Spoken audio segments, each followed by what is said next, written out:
finds himself sitting over there in the Larice Motorsports left lane. That is Todd Hines in the corn pop. That's Studebaker. He's going to go down the track alongside Larry Noel in our H-Gas category. Larry Noel out of Aiken, South Carolina in his 48 Anglia called the Crazy Pony. Whoa, man, that little short wheelbase on the burnout got out of control right there for Larry Noel. A little more controlled for the four-door Studebaker of Todd Hines.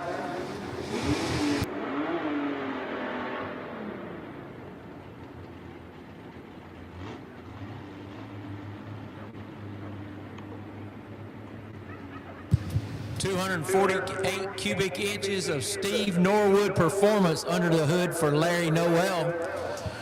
284 cubic inches for Todd Hines. Hines out of the Knoxville, Tennessee area. Flew into Knoxville last night, loaded it up, and got down here to Shadyside in the first pair out this morning.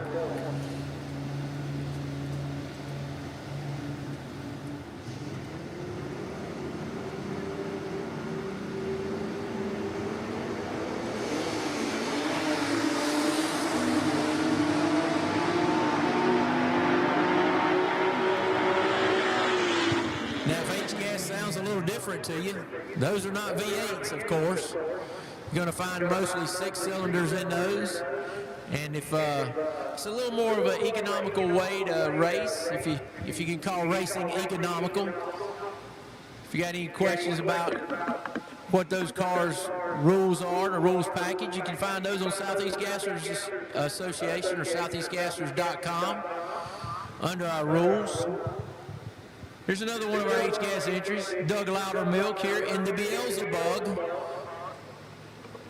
One of the better running H-Gas cars that we've had. He's put this in victory lane a couple of times.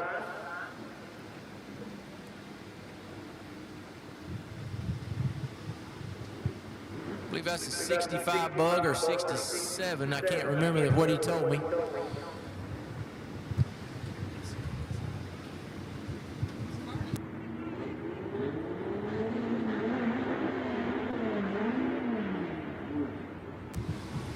A little bit of a hard time finding the gear right there. It looks like it slipped out on Doug, and he'll wait for his second round of qualifying because he's just going to move that 67 bug on down the racetrack. And we'll move into our super stock category.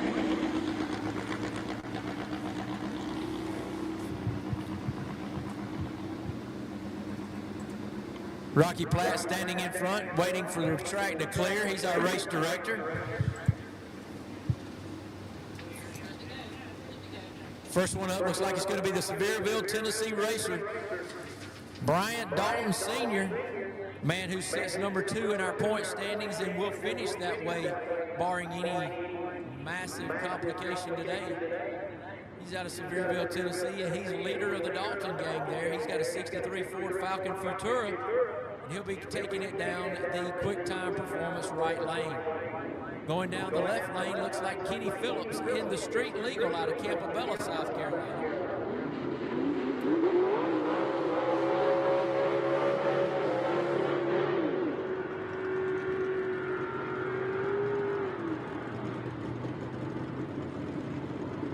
Our Superstock cars have to run a 7-inch racing slick.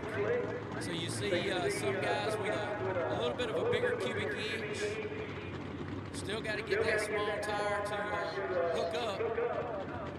Some guys with a lighter combination, as you see here with Dalton, trying to make that 7-inch slick hold up. Keely Lear bringing back Kenny Phillips right there, part of our backup girls. Robin Harris helping out over here with Brian Dalton Sr.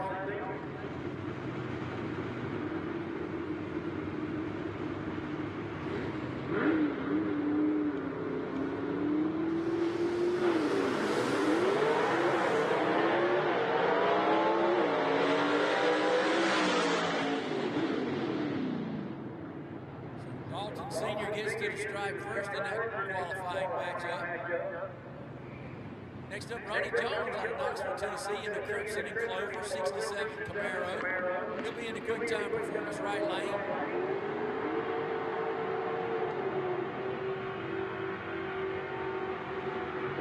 And Dean Hall in his 66 Fairlane 500 GT. He'll be over in the Larice Motorsports Insurance left lane. Dean Hall out of Inman, South Carolina.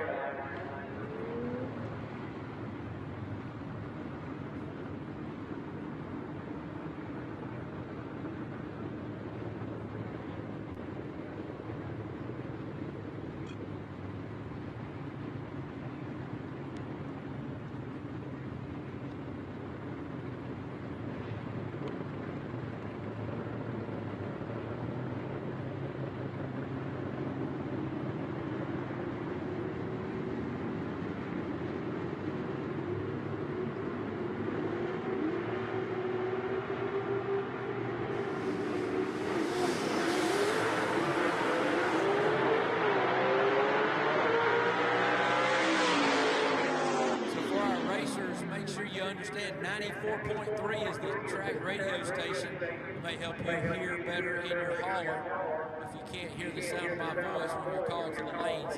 94.3 is the track radio station. Next pair in our Superstock division at the ready coming out of the box. Don Wilmot in a 66 Mustang over in the Larice Motorsports Insurance left lane. And out of Attica, New York, John Wise here in the Gold Dust 2 Barracuda will occupy the quick time performance lane. Folks, you did hear me correctly. Attica, New York. That's upstate New York if you guys don't know that. John Wise making the pull to be here. Also came all the way to our Gulfport, Mississippi race just the last race ago. And Wise has been, since buying this car, he has been at the last, I think, 4 events of our season, our 10 race season.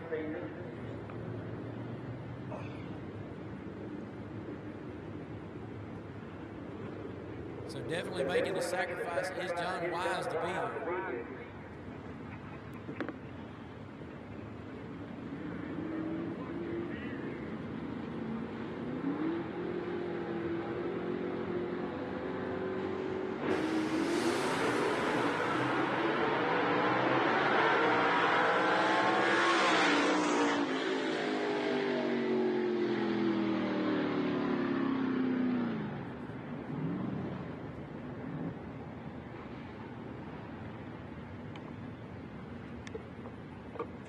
Continuing on his Superstock, the next pair up from Hayden, Alabama. That's going to be the underdog, the 1967 Camaro of Alan Lovelady.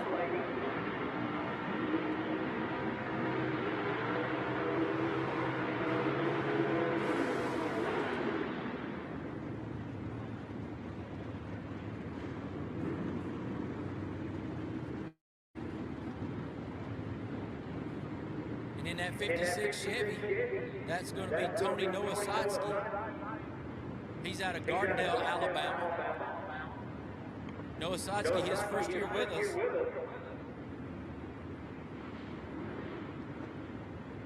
He has definitely made waves in the Superstock category with this 56 as he continues to shave elapsed time and get better on the tree each pass he makes.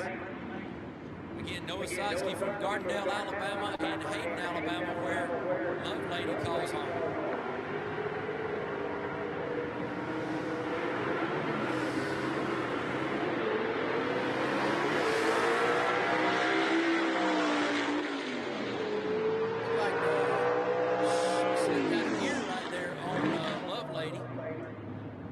Got our last 2 pair coming at you in Superstock. That is going to be the guy who is our world champion for 24 and this year, 2025. That's going to be Jerry Dean in the last Rebel 2 out of Lacey Spring, Alabama.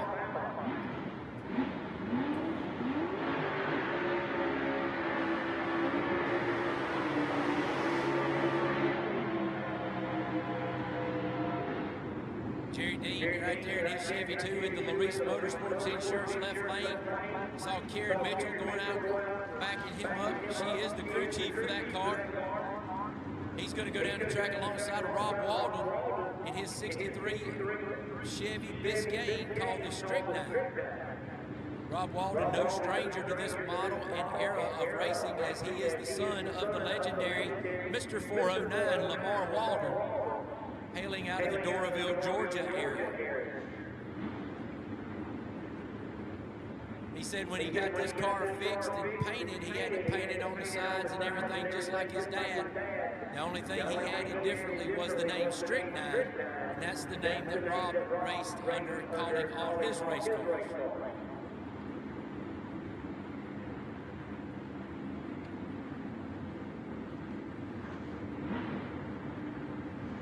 Christy Burchett already brought up Rob Walden.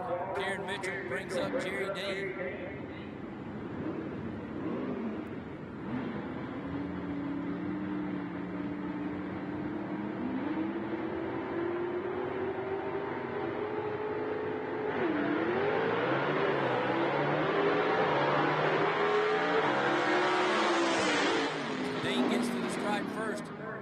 If you've never been to a Southeast Gasser event, and I have to assume that there's some here who have never been, you do not see elapsed times or miles per hour on the scoreboards, and that is by design. We only show those in the finals because really all that matters is who gets to the finish stripe first. There might be a car that's 0.3 of a second faster than the other car, but the slower car gets to the stripe first, and we just don't feel like it's worth putting all the numbers up there until the finals at the end of the night. So that you'll only see the green win lights indicating who gets to the stripe first and would be your winner in eliminations. We're moving into our gas categories now, and C-Gas being the first one.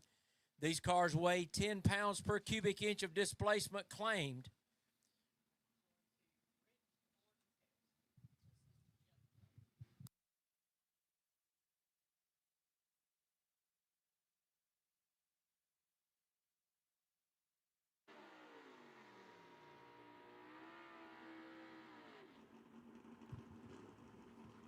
In the right lane, the quick time performance lane, that is going to be Josh Pruitt out of Inman, South Carolina. Multiple time winner in the Southeast Gassers, driving the Youngblood, the 63 Ford Fairlane. He's going to go down the track alongside the Spinny 3 that today is being driven by Rick Varner, the dirt man out of Kannapolis, North Carolina.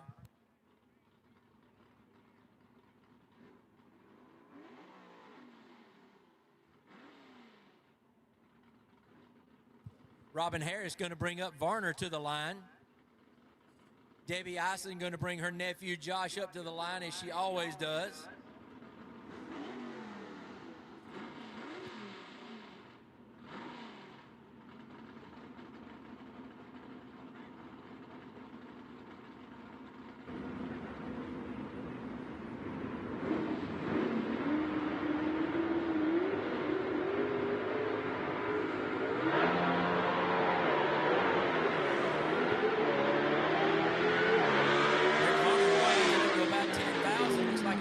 Coming off the line there for the Spinny 3. No such thing happened for the Youngbloods. Basically, good pass right there for him. Josh Pruitt doesn't get to make all the races, as he is a father and helps own his own business there with his father at Pool Time Supplies in Bowling Springs, South Carolina. But every time they show up, they're in the ballpark.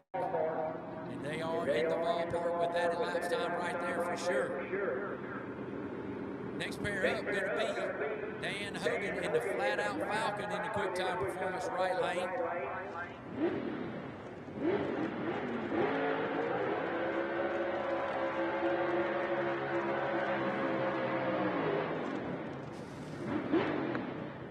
And in the left lane, that's going to be none other than Diana Casto.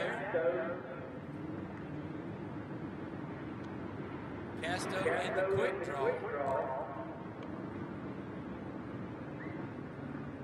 She's out of Sandyville, West Virginia. Mary Beth Hayes backing her up.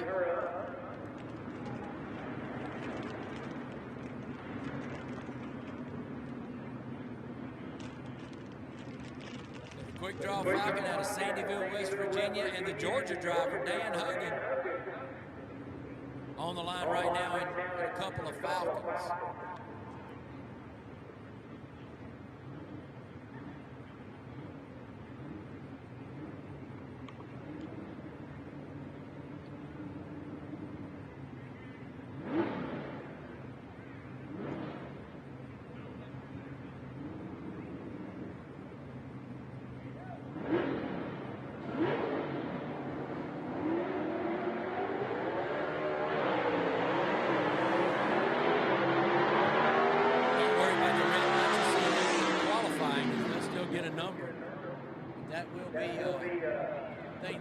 Casto needs to work on for eliminations, because red means dead in drag racing, as we all know.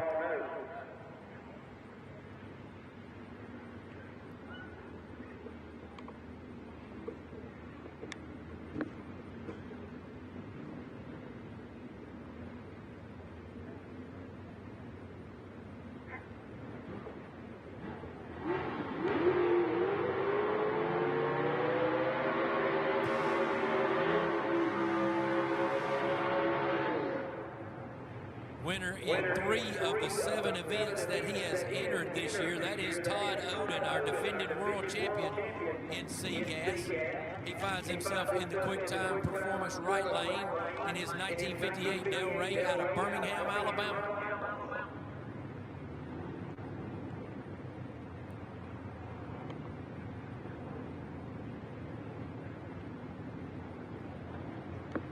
In the Larice Motorsports Insurance lane, that's going to be Doug Poston in the truck that he calls the Fat Boy.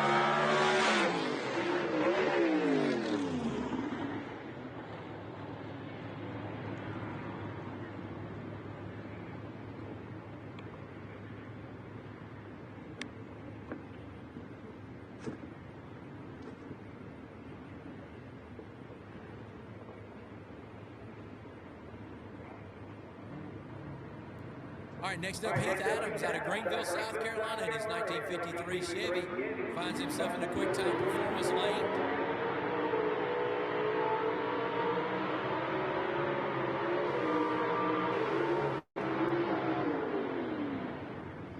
And over in the Larice Motorsports Insurance lane is probably one of my favorite race car paint jobs that we have in the Southeast Casters.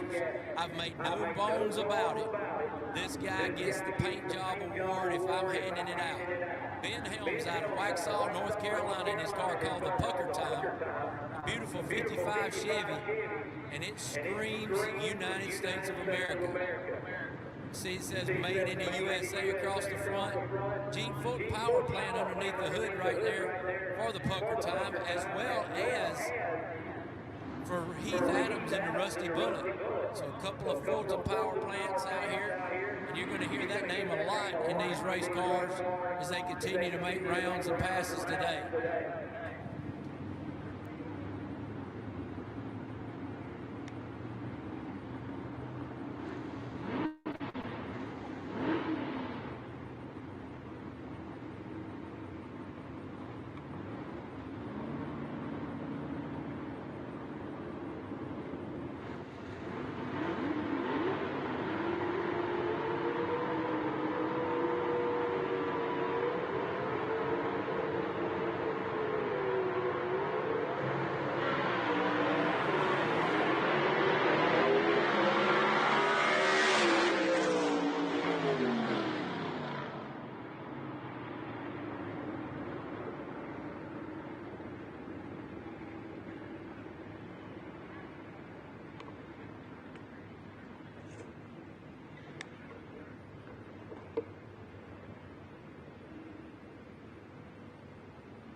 right, the next two in SEGA out, that's going to be Brad Wimberly in the Southern Sizzler, that 62 Comet. He's out of McDonough, Georgia. Motor power provided by Lamar Walden Race Engines right there in the Larice Motorsports left lane. And in the right lane, that's the Clover, South Carolina racer, Alfred Adams in the 55 Chevy that he calls the Damn It Bob.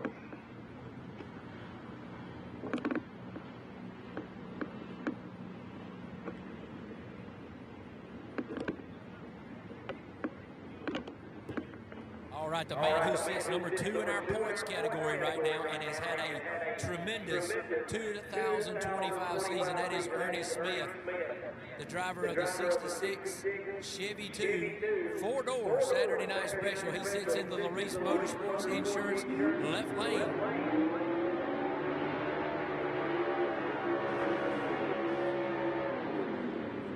He's going to go down the track alongside the Hammond, Louisiana racer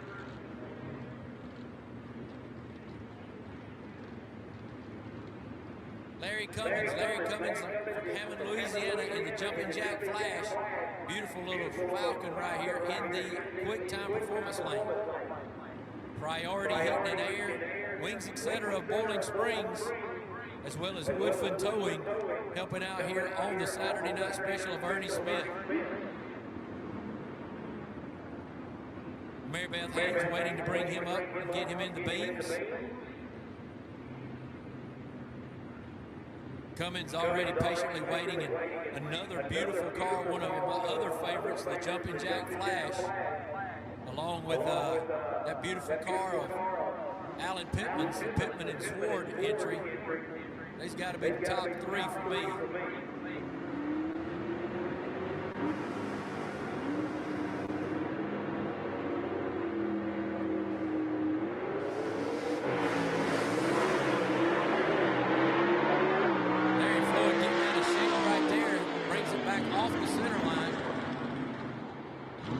Make a full pull right there. He's just going to elect to throw everything in the basket toward the second round.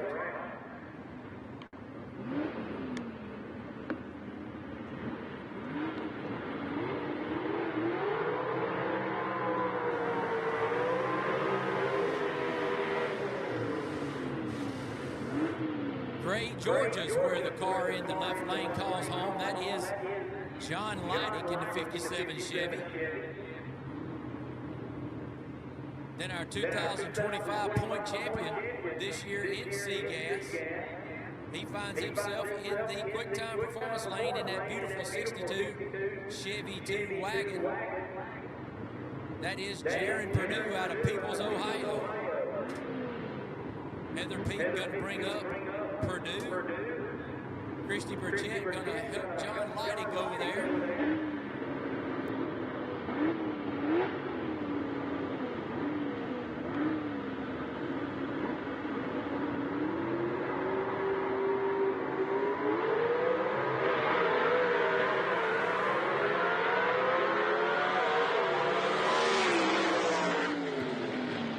That small block Chevy by Gene Fulton in that wagon right there. He definitely tests the rod length as he winds that thing up, go about 10.5 and drops a hammer on it.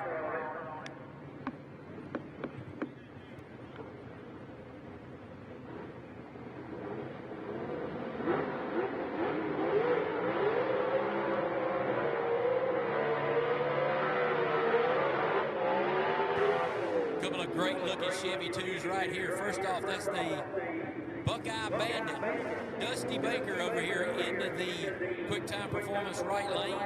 He's going to go down the track alongside Tony Tagenhorst in the Wasted Wages 63 Chevy 2. Ross Race Engines under the hood right there for Tagenhorst, 302 cubic inches. To the best of my knowledge, Baker has a Rare and Morrison power plant underneath the hood for him. Unless I am corrected, that's what I've been told.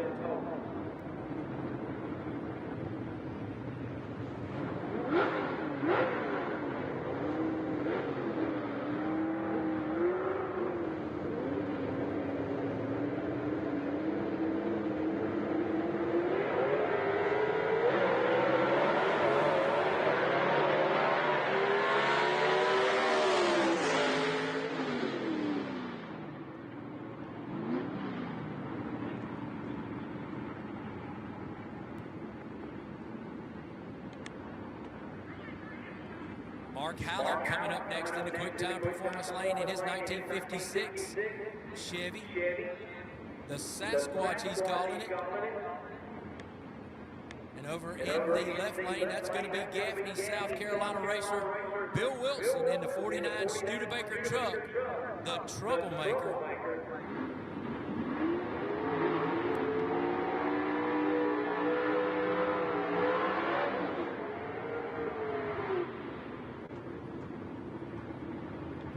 Wilson with a Gene Fulton power plant underneath the hood. I think he's got a 292 underneath the hood right there is what he told me. Custom Automotive, one of his sponsors, and another one, High Voltage Harley Davidson right there in Spartanburg, South Carolina.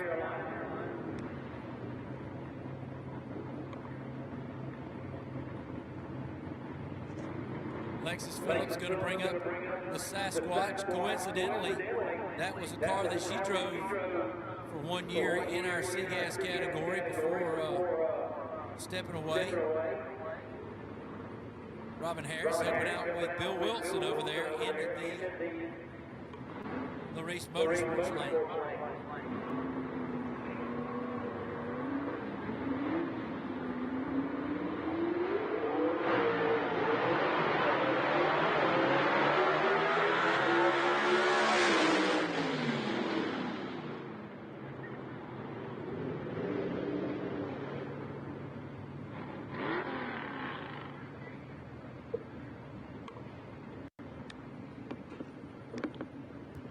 A-Gas, you need to be coming to the lanes, please. A-Gas, you need to be coming to the lanes. A-Gas cars, to the lanes, please.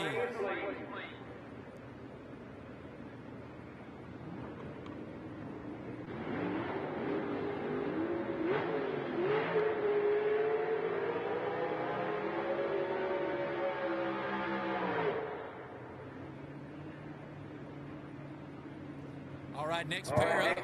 Our 2022 and 2023 world champion in our C-Gas category, Tim Hall, finds himself in the quick time performance lane in his 67 Rambler, the Scalded Dog. His niece, Emma, bringing him back to the line. Hall out of Abbeville, South Carolina. They keep it a real family affair there in the Hall family.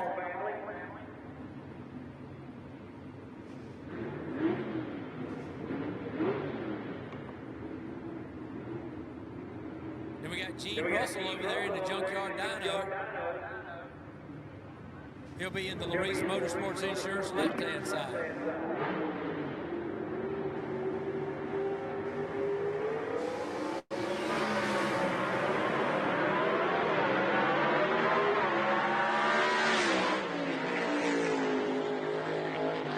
As I said before, Tim Hall, the 22 and 23 world champ. Finished second in 24 to Todd Oden, but is elected not to run for points this year because of duties that he has taken on with his church.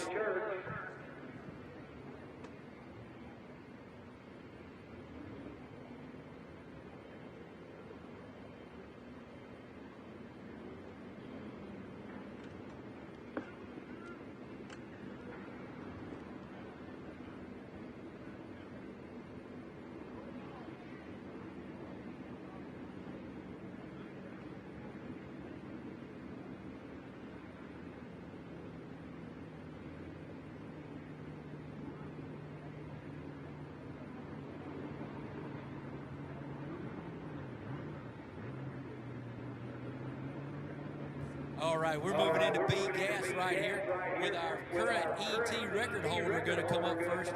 That is the 21-year-old Michael Oden out of Birmingham, Alabama. He'll be in the Larice Motorsports Insurance left lane in his car called the Double Down 2.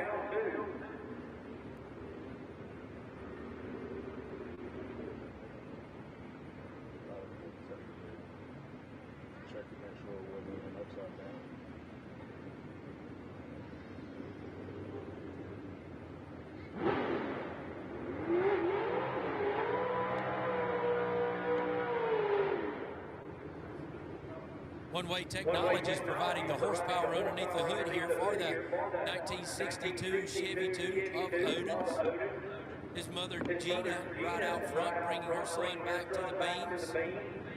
Under the watchful eye of crew chief Joey Reed.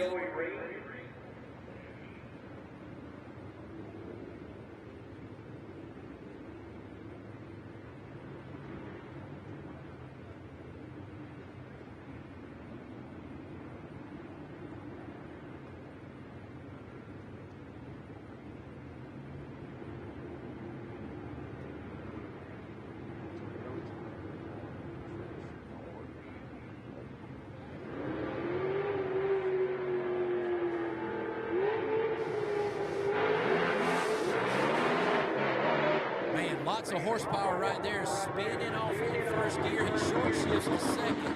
The car goes into tire shape. And smartly enough, the 21-year-old just pushes the clutch in and says, hey, I got to abort this run and don't want to get something more crazy going on. And he'll just throw all his eggs in the basket for second round of qualifying.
Now, this is a really cool look coming right here. If you're talking about gas and racing, 33 Taves panel van, and then a 48 Anglia on the line right here coming out of the water box. What a great looking bunch of body lines on cars. This is really cool right here.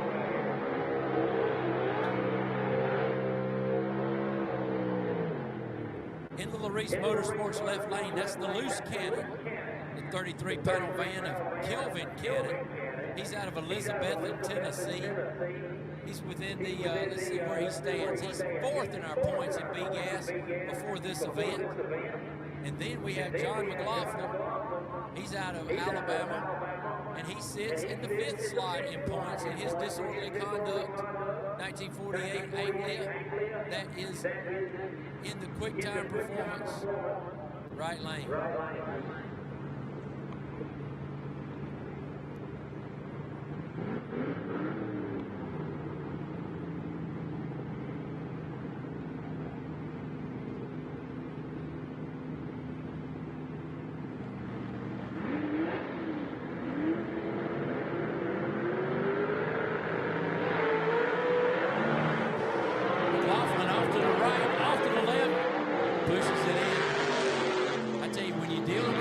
Like I said, it's a great look. Those cars are awesome looking. A little bit shorter wheelbase, and when you get that shorter wheelbase, it gets very erratic when you start putting horsepower to the ground, or trying to. And speaking of horsepower to the ground, here's our current points leader in B-Gas, and a former world champion in B-Gas, Ken Rainwater, who sits in the quick time performance lane for his first round of qualifying.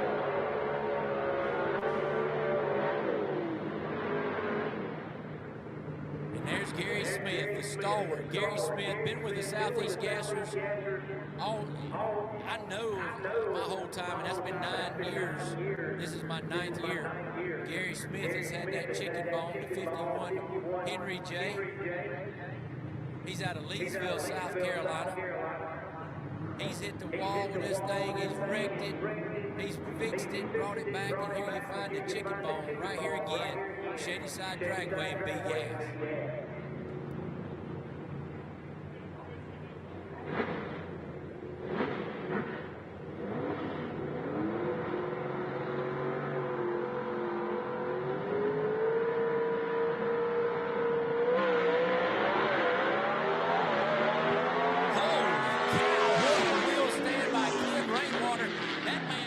From 1 to 2 while the wheels were in the air.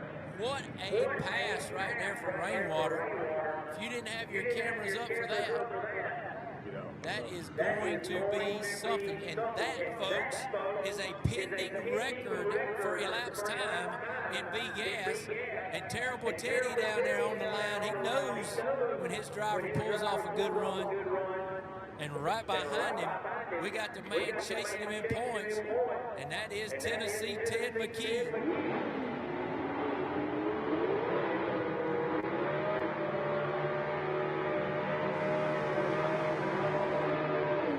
Another good pairing right here just from qualifying. You got Tennessee Ted McKee over here in the Rocky Top Missile in the quick time performance lane. And then you got Tennessee Charlie over here in the other side. So a couple of Tennessee native volunteers racing or going down the track alongside each other. But Charlie Lee won our Saturday race at Gulfport, Mississippi. Ted McKee won our Friday night race at Gulfport, Mississippi, our most recent event. These two guys, the most recent winners on tour, are about to go down beside each other in first round of qualifying. This could be a final round matchup at any race we go to. So eyes up on the starting line.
All right, Jason Roberts there out of the Lexington area in the Carolina Moon in the quick time performance lane. And I don't want to say welcome back, but welcome to Shadyside. Glad to have the Birch brothers back, Joey and Jerry Birch. They're in the Freebird out of Roebuck, South Carolina. They have been stalwarts racing with the Southeast Gassers for years. Hadn't been able to make too many events because Jerry's been injured. Man, they're back here and they are something to be reckoned with.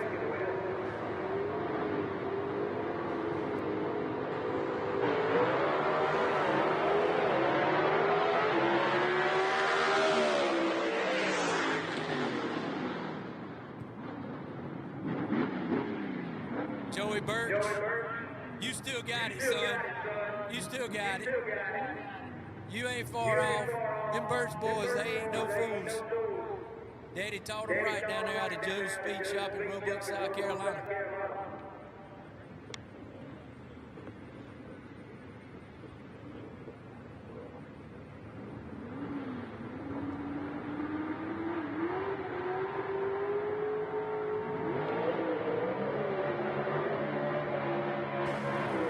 a couple of great cars. I'm telling you, B-Gas just keeps throwing them at you. We got so many great cars out here, great drivers. And here's a couple right here. The 17-year-old Briley Stott. He sits in the quick time performance right lane in his 67 Rambler called the Young Gun. He's out of Columbus, North Carolina, and won here in our spring race this year. He's been unable to make many races this year with us, but is a winner here in 2025. Then he's going to go down the track alongside multiple-time winner in B-Gas, Mike Blackwell, in his 55 Thunderbird called the Thunderstruck. And Blackwell's out of Campobello, South Carolina.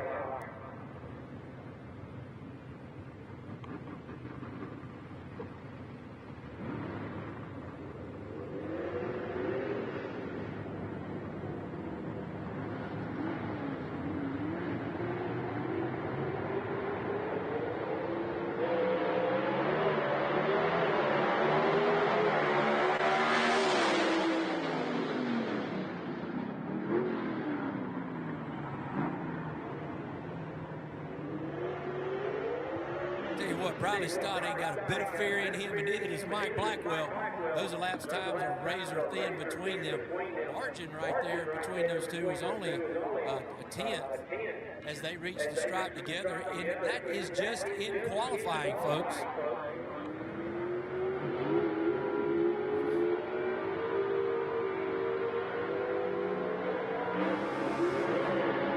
That is Wayne Swafford right there in the quick time performance right lane in his Chevy 2 that he calls Leroy. 306 cubic inch Gene Fulton power plant underneath the hood for him. He's going to go down the track alongside the Canton, North Carolina native Bill Revels in his 63 Comet. Todd Hertel race engine underneath the hood for Bill Revels.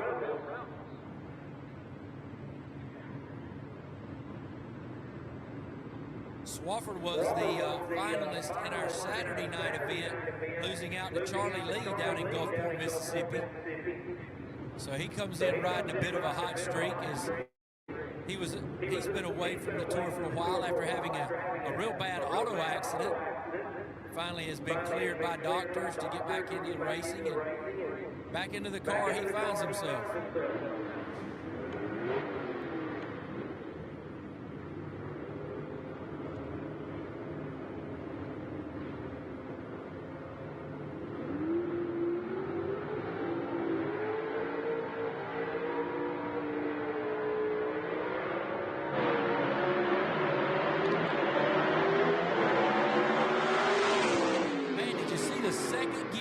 Right there for Wayne Swafford. That is some horsepower right there coming out of that 221 shop of Fulton race engines.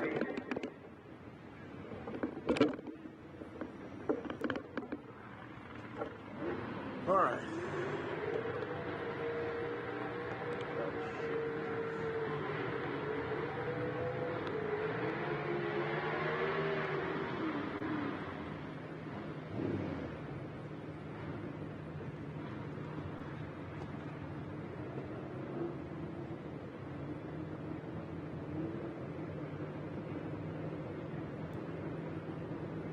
...2024 world champion in our B-Gas category, Daniel Haynes, out of Holly Springs, South Carolina, in the Patriot, that 1960 Ford Falcon.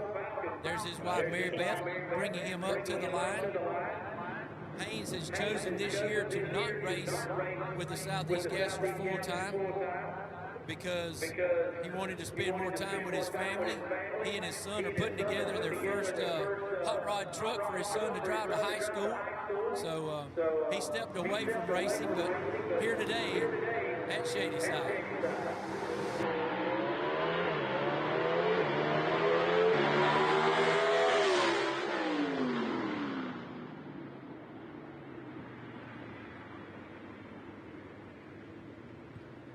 All right, so got some qualifying times for you guys. Some orders.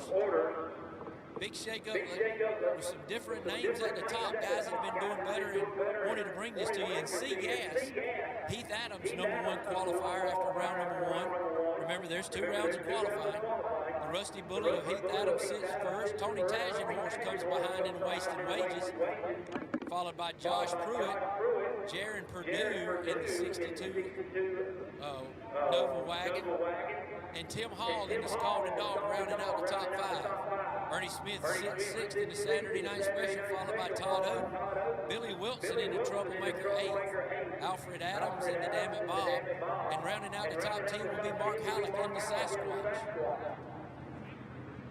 And we are ready for A gas.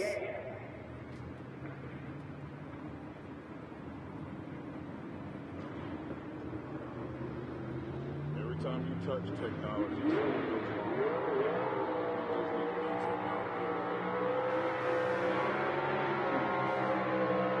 A couple of great looking cars right here, and they're just going to keep coming. The 58 Corvette of Kenneth Phillips, the Silver Streak 2 out of Campobello, South Carolina. Keely Lear bringing him back. Gene Fulton, 421 cubic inch, small big block, or big small block underneath the hood. And then we got Blake Housley from Lee's Summit, Missouri, driving the 55 Chevy in the Reese Motorsports Insurance left lane. 477 cubic inches, a big block Chevy underneath the hood for him. Housley, a chassis builder out there in the Lee Summit area, grew up in Lenoir City, Tennessee.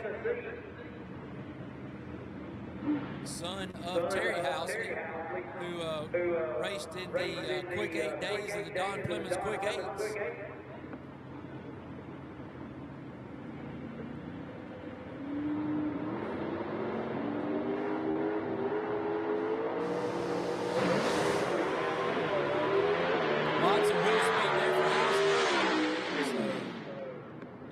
This time they'll throw it all toward the second round as that car split 8 miles. Lots of horsepower underneath the hood for him. Kenneth Phillips with an elapsed time that could possibly stand up for the rest of the round, and if it doesn't, y'all guys are going to see some electricity right here in A-Gas. And speaking of that, we got the Agent Orange of Dean Jonas out of Mount Holly, North Carolina, coming up in the quick time performance right lane. Barry Lynn into the Reese Motorsports Insurance lane out of Greer, South Carolina.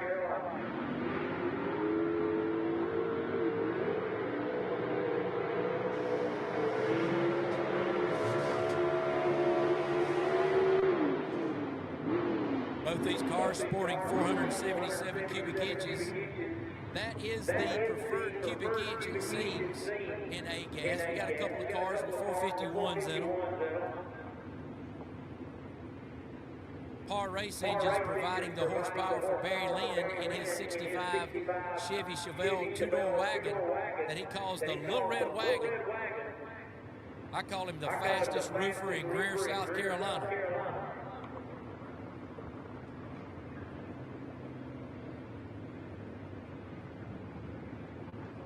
Dean Jonas being brought up by Colette. Robin Harris going to help out over there, bring Barry Lynn up. Tell you what, folks, if you really know what you're looking for, we got so many world champions sitting down there on the starting line. I see Pretty Clay Hare down there, along with Scotty Cannon, Wayne Stott. There's about 10 world championships right there between all those three guys.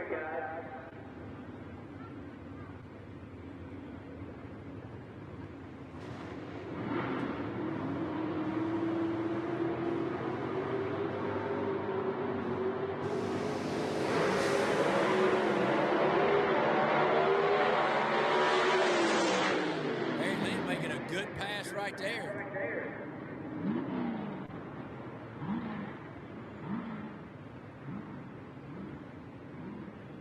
All right, Ray Ballou coming up next in the Bad Alibi. Ray Ballou out of the Georgia area.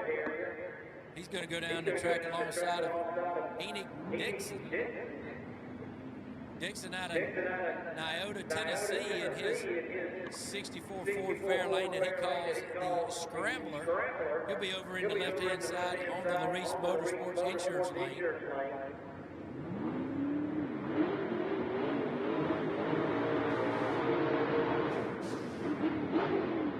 doing a little dirt dragging right there as the car got a little bit out of shape as he come through the lights. Folks, if you hadn't had a chance to see this beautiful car right below, the paint job on the roof of that car, I guess you can see it looks like a python snake, but the detail in it is just out of this world. He's made every race with us this year, and that is no easy feat, as he has been campaigning that 55 Ford all up and down our Southeast Gasser Tour. Whitney Dixon going to bring her husband up to the line under the supervision of Robin Harris. Christy Burchett going to help out Ray Ballou get to the stripe.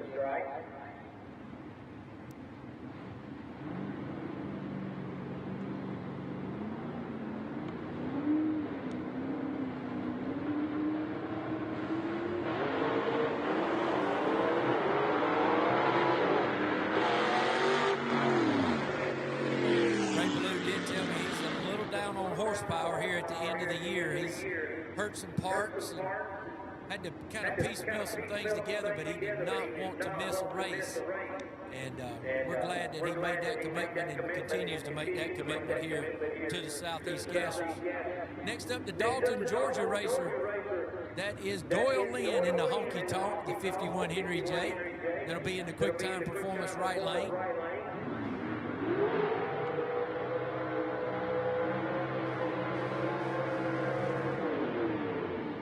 And in the Larice Motorsports Insurance left lane, that is our current point leader and the man that sits on the cusp of his first ever world championship, Chase Howard. Howard in the 67 Chevy Chevelle Supersport USA 1 car. Horsepower under that hood by Gene Fulton Race Engines.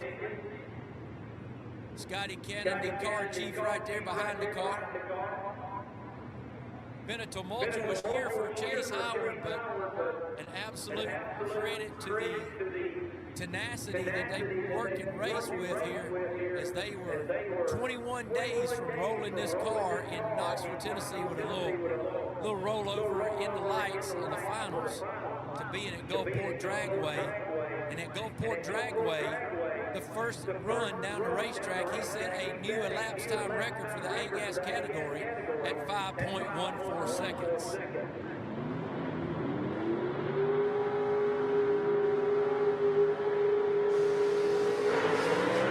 Whoa! Howard gets it over near the line right there. Had that happen last night. So he's going to push the clutch in right there and keep it off of competitor Doyle Lynn. He'll put everything he's got to round number 2 qualifying.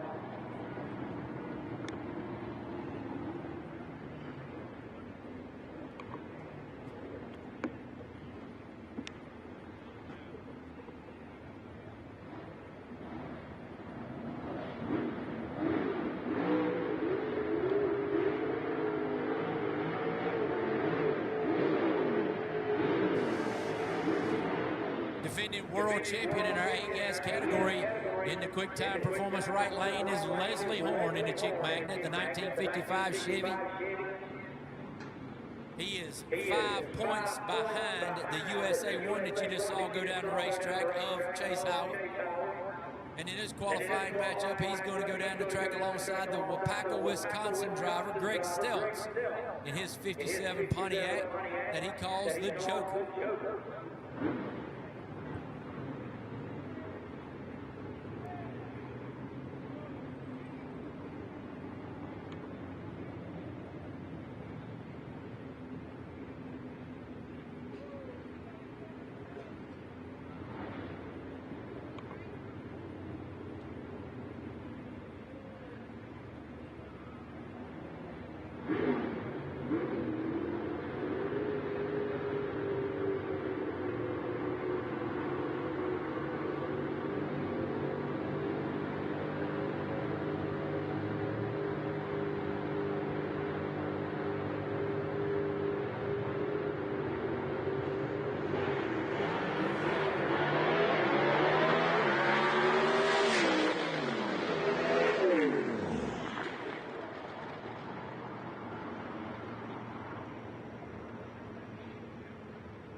Seth Buff going to run a quick blow right here on the starting line before our next two in A gas get ready to go down.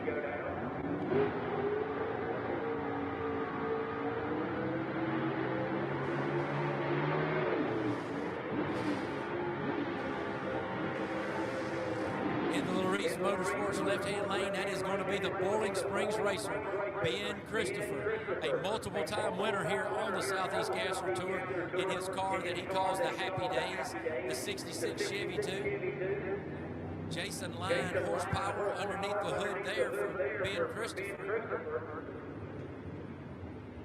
Alan Pittman going to be in the quick time performance right lane in his 41 Willis.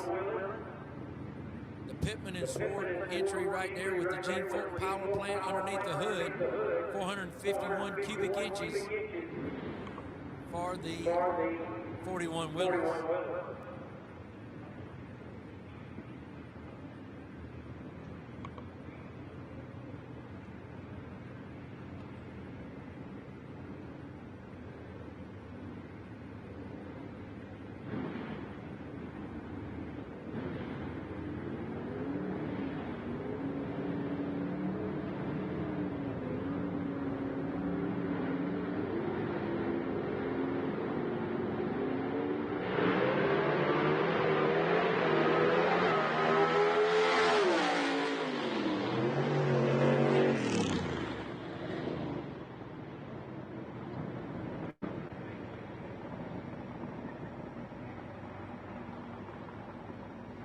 And with that run right there, Ben Christopher goes to number 1.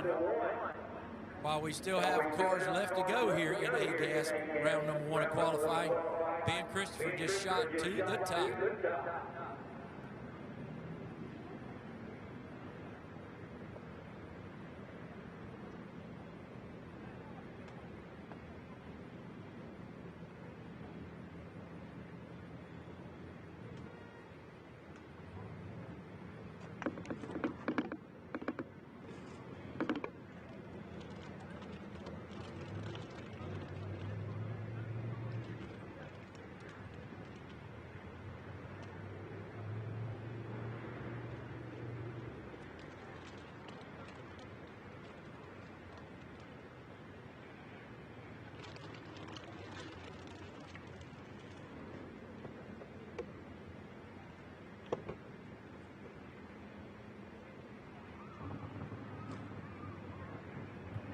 All right, with all the rain we've had this week, we've got some work to do on the track. A few little weepers out here, they're going to take that up, get that water dissolved before we let these cars go down, because these are the fastest cars we have on property.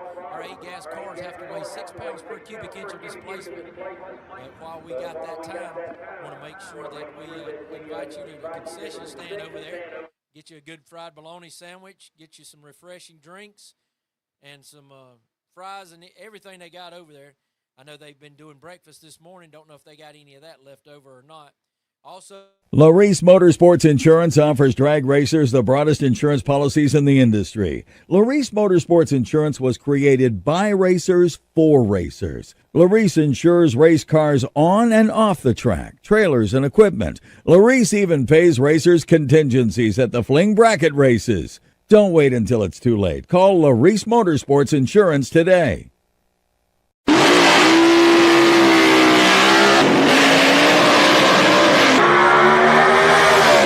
Whether it's tires for your off-roading application, your street rod, and certainly the world of drag racing, from junior dragsters to the popular ET Drag Slick, which some of the top competitors in the Southeast Gassers Association drag racing use to perform at a high level.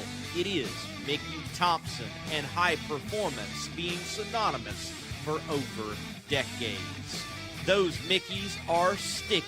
Get stuck with high performance with Mickey Thompson.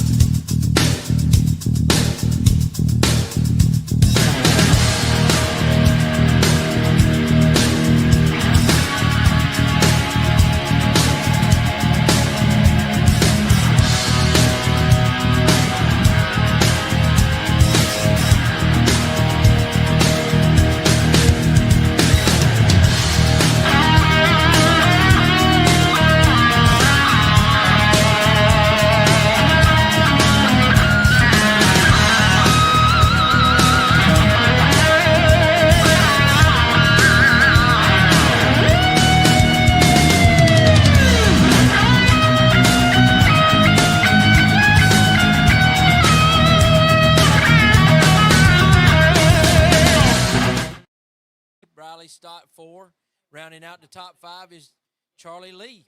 6 goes to Daniel Haynes, our 2024 world champ. Mike Blackwell sits 7th, followed by Bill Revels, Jerry Birch, and Gary Smith rounding out the top 10. Jason Roberts 11th, John McLaughlin 12th, Kelvin Cannon, Michael Oden, who had some problems, and Tim Lael, who had some problems as well. So 15 cars in attendance for our B gas today. As soon as we finish A gas and get a number on that, we will get that to you as well.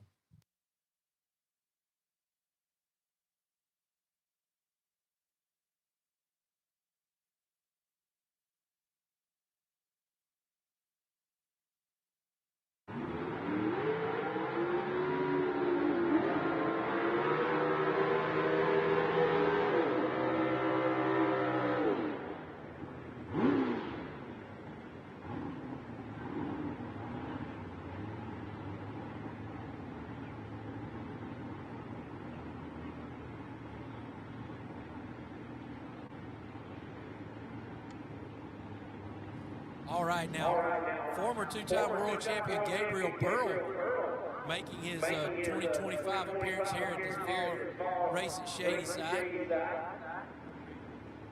31 Ford that he drives right there. Now, I know it did have a John Kazi big block underneath the hood. Don't know what he's running right now.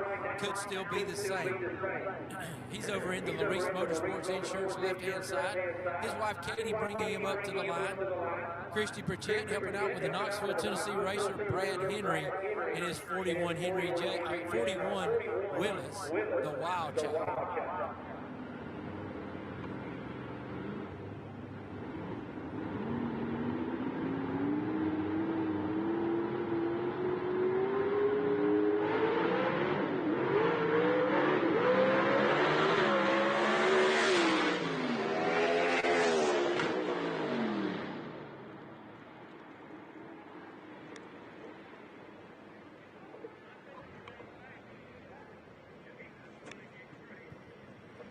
Folks, I tell you something.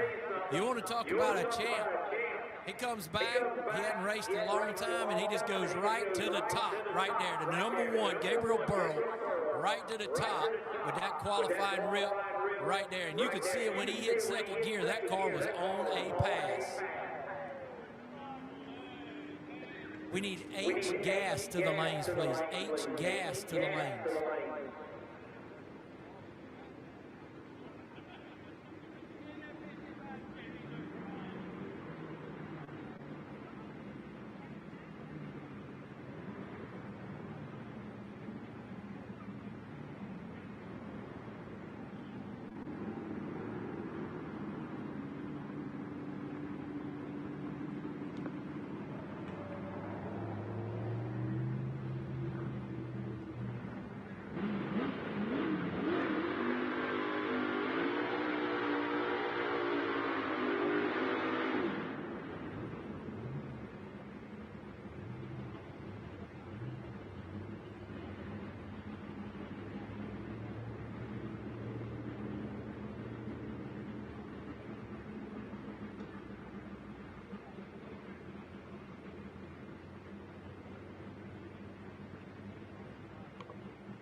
This is a gas experimental.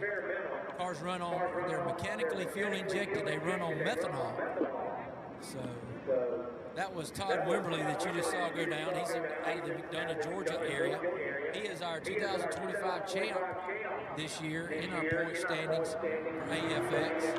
And next up, we got Alan Platt. Alan Platt driving the Georgia Shaker 3. He is the son of Hubert Platt, famous Ford drag racer. He raced all the way up, even into the pro stock of the 70s. He and his brother Houston Platt, and we'll see a tribute car, the Dixie Twister, to Houston Platt in just a moment. They are in no less than 9 drag racing halls of fame that I know of.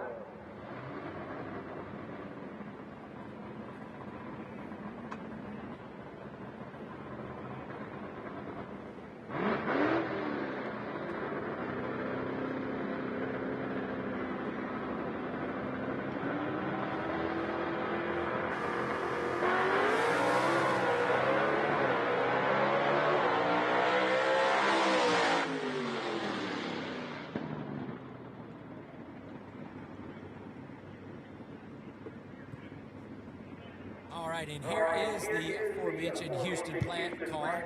It is a tribute car to the 1965 Chevy 2 that Houston drove. It's being wheeled today by Robbie Walden. The Dixie Twister was what Houston called his cars, and the Georgia Shaker is what Hubert called his cars. Hubert was a factory Ford racer, and Houston was the factory Chevrolet racer. And the reason this car has a fastback on it, you don't see many more of those. I think there are only, 5 or 7 produced in that era, and Chevrolet produced them for a road racing application, but the road racers did not like it. And so when Chevrolet was telling about it, Houston said, I think that would work good for drag racing with the aerodynamics. And it worked out for him that he won many races with this kind of combination.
Love the sound of a gasser banging through the gears as it makes a pass? Do you want that same feeling in your streetcar or truck? We've got the exhaust systems and parts that bring that iconic rumble straight from the golden age of drag racing.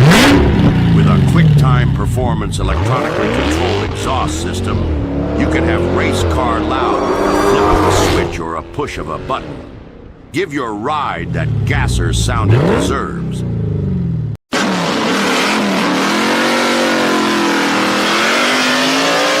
Summit Racing Equipment. From the store, the catalog, or online, you can get your street rod, hot rod, personal ride, and even race car, including a Southeast Gassers Association ride, ready for action. Build with Summit Racing Equipment.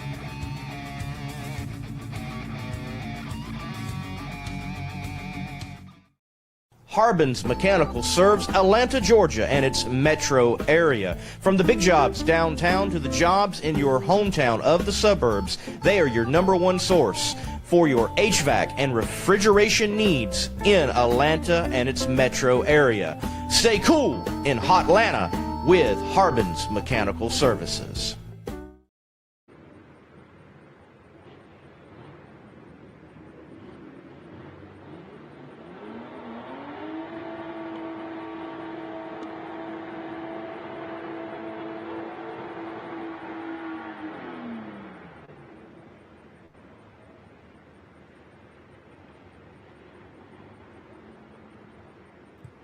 We need C gas to the lanes, please. C gas to the lanes, please. All right, Todd Hines right here in front of you in his Studebaker, getting ready for his second pass in qualifying in H gas trim.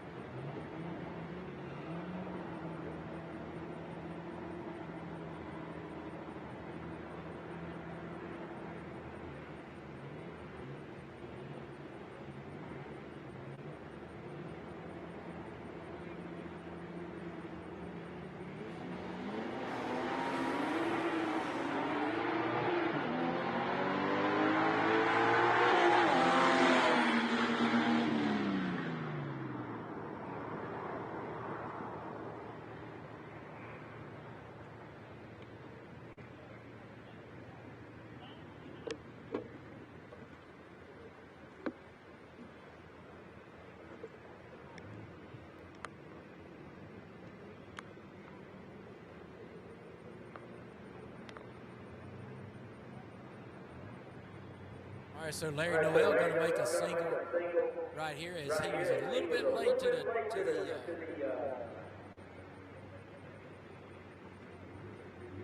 the lanes. Had to get him suited up, ready to go.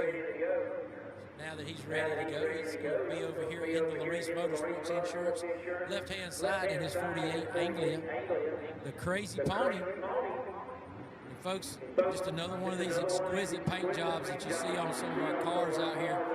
Back to the era of the leather and lace, or the lace paint jobs. Larry painted his car himself, and to be a guy who is from the Aiken, South Carolina area, his occupation is management of these horse farms, these large horse and equestrian farms down in the Aiken and Augusta, Georgia area. But he sure is a heck of a painter when it comes down to painting his own car. So I told him he might have a second career if he wanted to ever retire from the equine industry.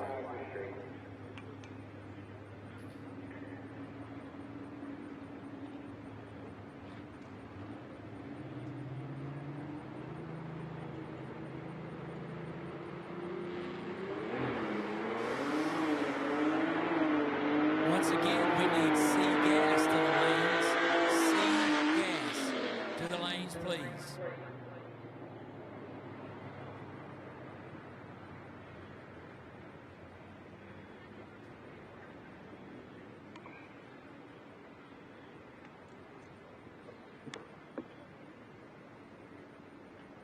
Running down A gas right now, what we got just a second. Gabriel Burrow of the Southern Flyers sits #1 after round #1. Ben Christopher in the Happy Days #2. Kenneth Phillips third in the Silver Streak 2. Fourth is Leslie Horn. Fifth, Barry Lynn, followed by Dean Jonas. Doyle Lynn in the Honky Tonk in 7th. Brad Henry in the Wild Child 8th. Enoch Dixon in the Scrambler was going to be 9th. Ray Ballou 10th. Alan Pittman 11th. Blake Housley 12th. Greg Stelz 13th. And Chase Howard 14th. And I firmly expect to see a lot of shakeup in that, especially from the Pittman, Housley, Stelz, and Howard entries as we look here to round #2.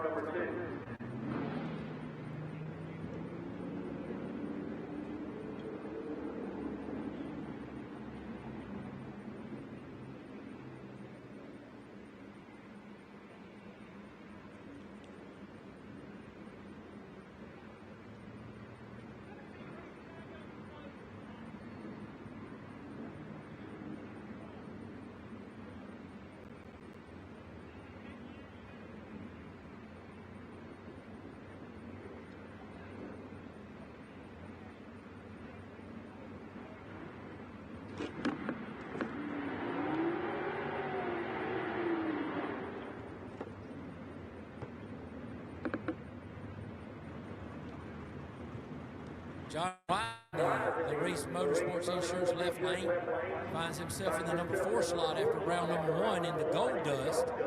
Beautiful Barracuda. He's out of Attica, New York. That's right, folks. Attica, New York. I don't know. I haven't asked him how long it takes him to get to Shadyside, but I knew it took him close to 26 hours to get to Gulfport, Mississippi. He makes the long haul to be here. We appreciate every bit of it. He loves racing with the Southeast Gassers.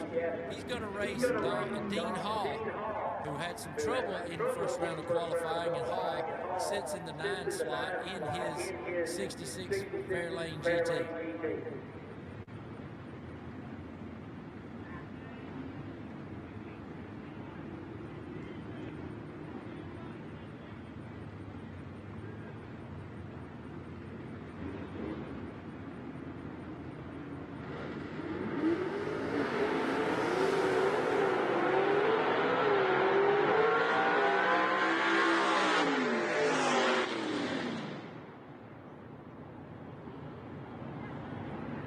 Once again, C gas to the lanes.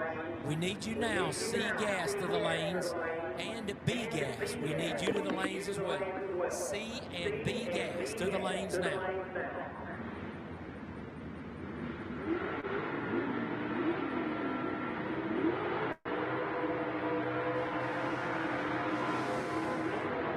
Tony Nowosadski and the Public Enemy sits in the quick time performance right lane. The number 7 qualifier after round number 1. The number 10 qualifier after round number 1 sits over in the Reese Motorsports Insurance left side in his 67 Camaro called the Underdog.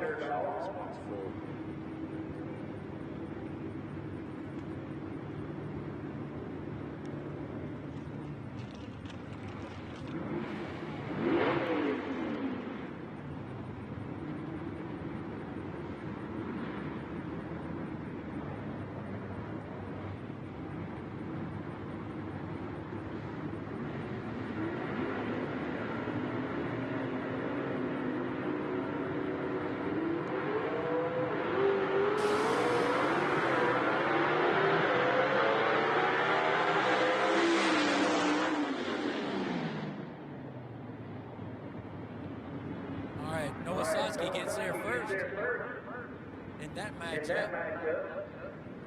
He definitely improves his elapsed time right there off the first round. So we're going to see some shakeup in him. Here's your classic Ford Chevy battle right here. The 66 Mustang of Don Wilmot sits in the quick time performance right lane. And the 67 Camaro of Ronnie Jones out of Knoxville, Tennessee, the Crimson and Clover, sit over in the left-hand lane, sponsored by Reese Motorsports Insurance.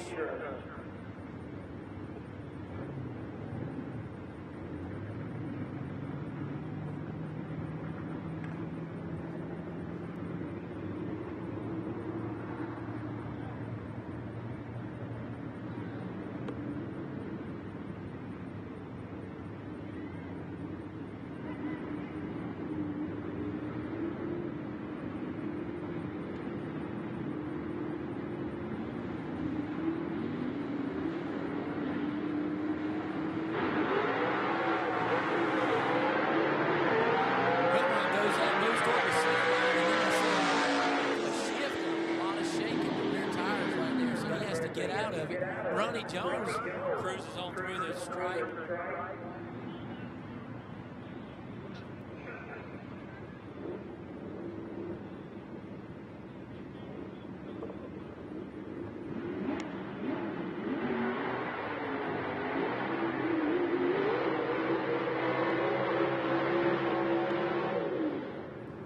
Number 2 qualifier, Rob Walden in the Strychnine, finds himself in the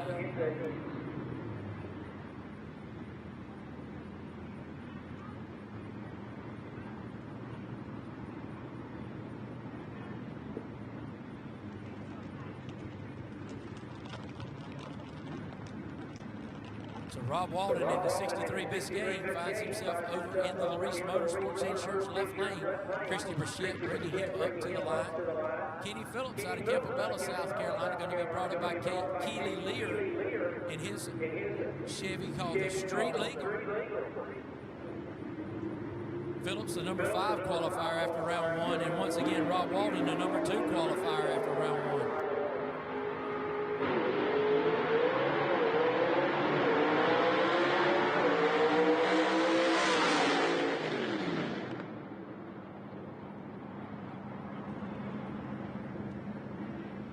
Number 3 qualifier today after round 1, going to find himself in the Reese left-hand lane. That is Brad Dalton Sr. out of Sevierville, Tennessee. And the number 1 qualifier, Jerry Dean, in the last Rebel 2, will be over in the Quick Time Performance right lane.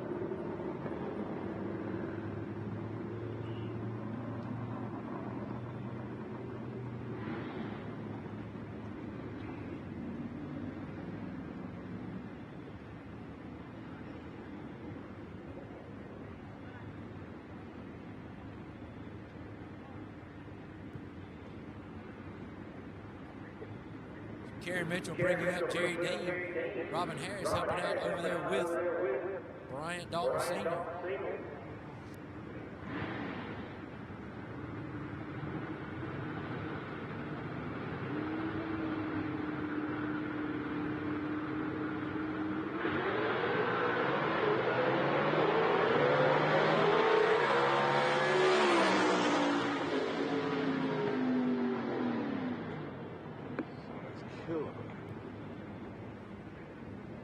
All right, now to wrap it up for Superstock, round number 2 of qualifying.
All right, moving on into SEGA right now, second round of qualifying. Rick Varner is going to be in the Quick Time Performance lane in the speeding 3. He had some trouble coming off the line in first round, so he's looking to improve. Dan Hogan in the flat out, Falcon, he was 15th qualifier after round number 1, so definite room for improvement for both of these drivers, and we've seen them be an improvement, as they usually don't qualify in those spots. So looking for some movement right now in this this pair that might go down the racetrack.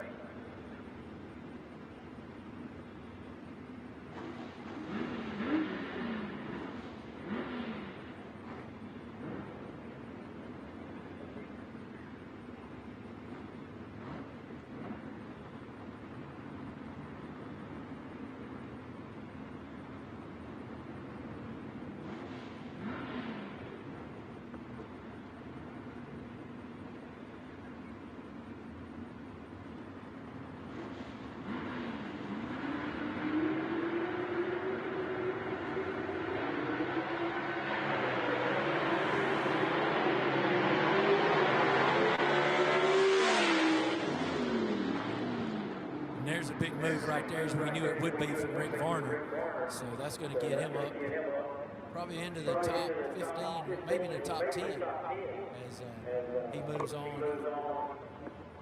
And next up, we got the Diana Casto entry, the number 11 qualifier. She's going to be in the quick time performance right lane in her quick draw Falcon. Go down the track alongside of the number 7 qualifier and defending world champion Todd Oden in the double X.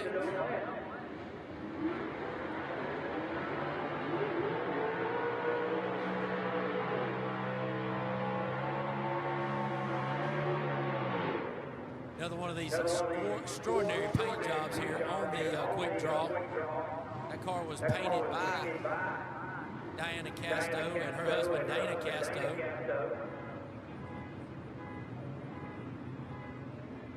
Gina Oden bringing back her husband Todd in his 58 Del Rey. One-Way Technologies horsepower underneath the hood there for Todd Oden. That has powered him to 3 wins this year on the Southeast Gasser circuit in only 7 races.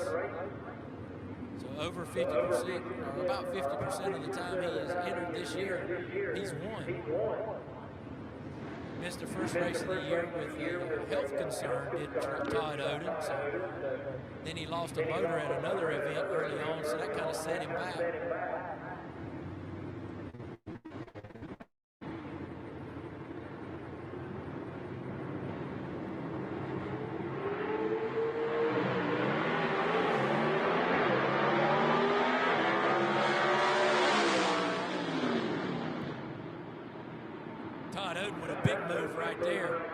He shaves almost 2/10 off of his qualifying time. So that'll get him up toward the top right there that'll get him firmly in the top 5 even after this day shakes out in round number 2.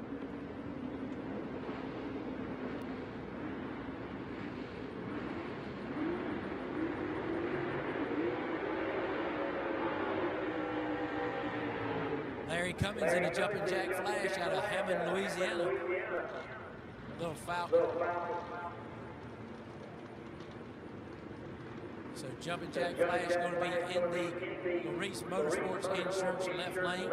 Ernie Smith out of Spartanburg, South Carolina, the man that sits number 2 in points right now, is going to be in the quick time performance right lane. Todd Hertel race engine underneath the hood for the Brian Harris prepared race car of Ernie Smith. Wings, etc., Boiling Springs, priority heating and air.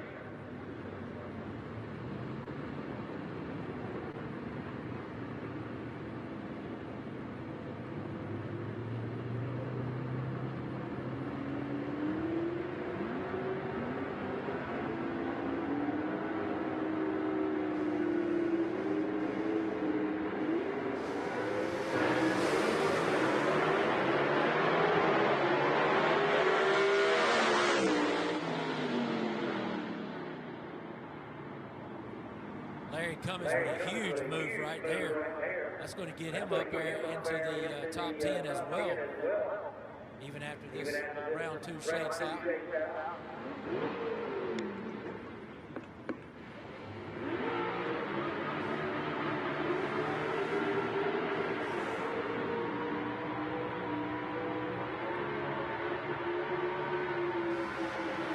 Ernie Smith will stand alone on his first round qualifying. Next up, Josh Pruitt, the number 3 qualifier out of Edmond, South Carolina in the Youngblood, the 63 Ford Fairlane. He'll be in the Reese Motorsports Insurance left lane.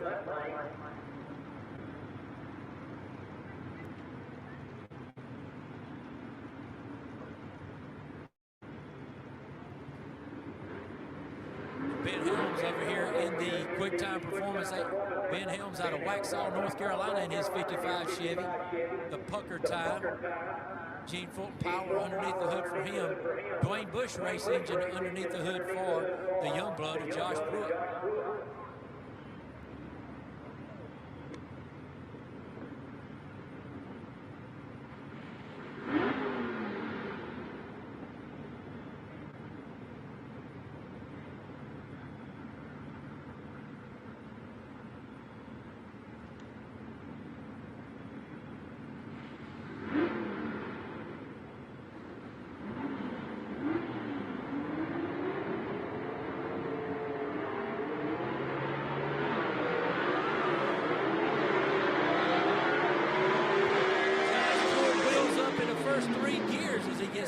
racetrack.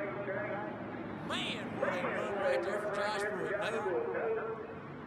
No improvement in his time, but he is very close to his first round qualifying time, so he'll stand on that one as Ben Shaw.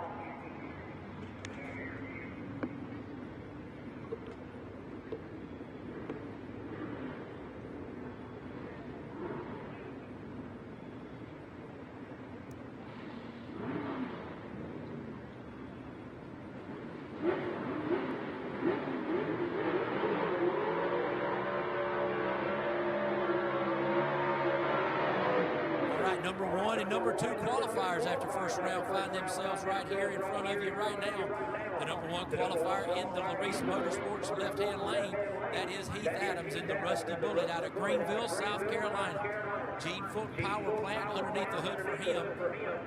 And then Tony Tagenhorst finds himself in the wasted wages in the quick time performance right lane. Ross race engine underneath the hood for him. 302 cubic inches is the cubic inches of choice for Tagenhorst. Some of you may remember this car of Tagenhorst's. It was Herman Gehring's car. Herman decided to retire from racing, and Tagenhorst definitely loved the car and has been the benefactor of it ever since. Mary Beth Haynes bringing up Heath Adams to the starting line.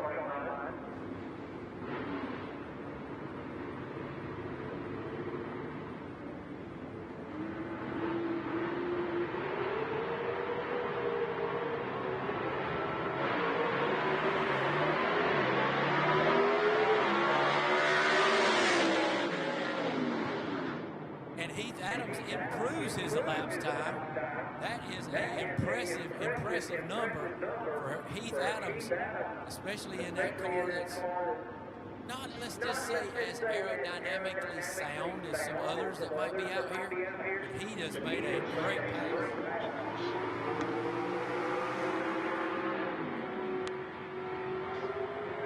And Tagenhorst, in his own regard, lowered his elapsed time as well.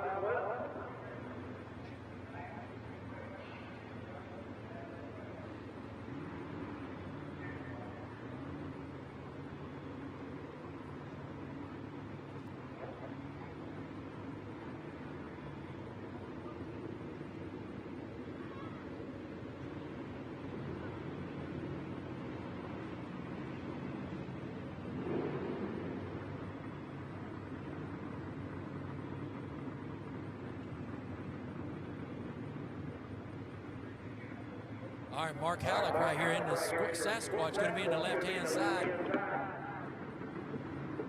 Halleck, the number 10 qualifier after round number 1 in his 56 Chevy. And Doug Poston, the number 19 qualifier in the truck in the quick time performance right lane.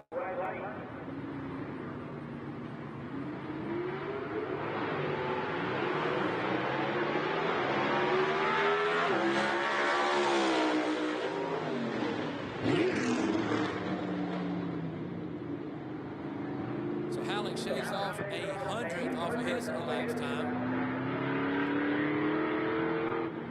Number 4 qualifier, Jaron Purdue out of Peoples, Ohio, going to be in the Larice Motorsports Insurance left lane.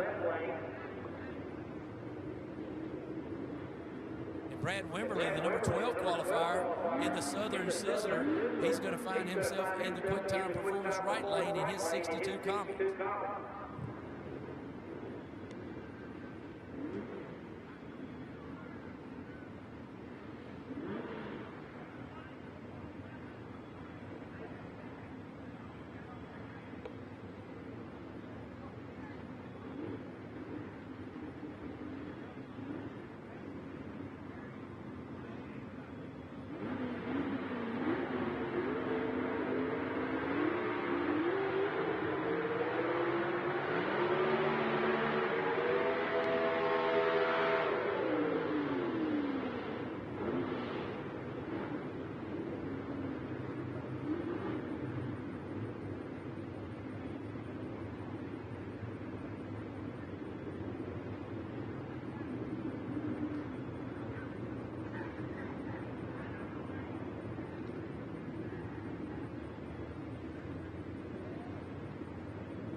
Heather Peak bringing up Jaron Purdue.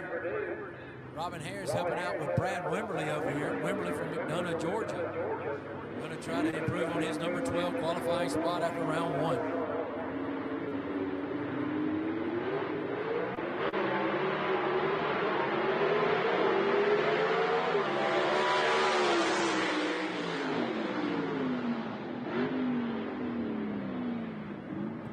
And with that run right there, Jaron Purdue just went to the top. Still got more Seagassers to come, but with that pass, he just went to the number 1 spot provisionally as we finish up Seagass right here with a few more.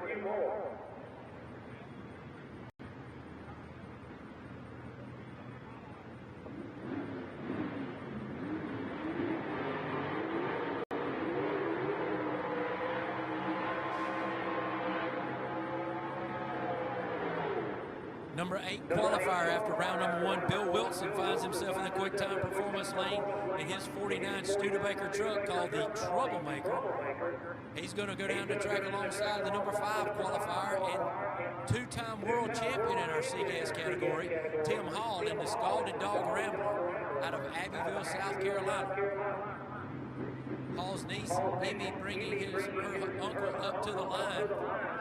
Brother Tim right there beside one tire, Dad George beside the other, and Mom Jane keeping the overall video going for the Hall family over there in the left-hand side.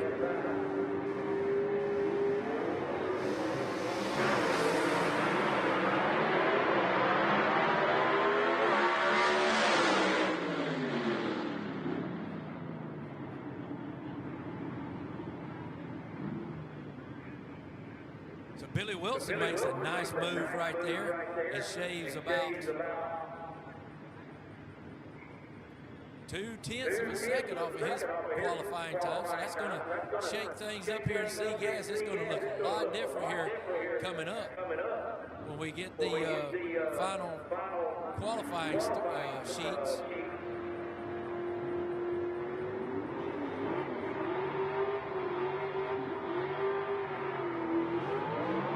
Number 9 qualifier, Alfred Adams in the Dammit Bob finds himself in the Larice Motorsports Insurance left lane in his 55 Chevy with a Gene Fulton motor under the hood, engine under the hood. I got it right that time, Quayne. I said engine.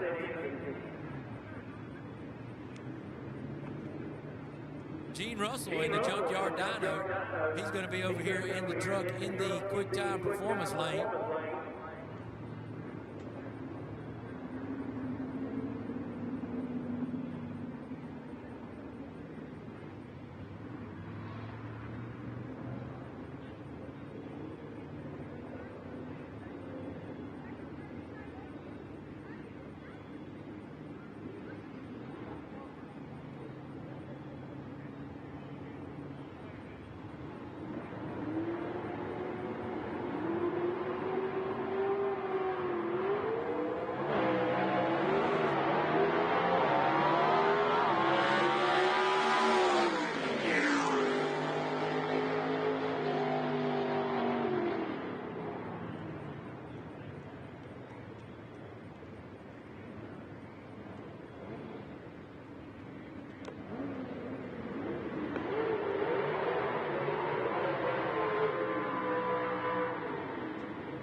I'm calling A gas to the lanes, A gas to the lanes. That is per Angela Lynn Blackwell. A gas needs to be in the lanes, please.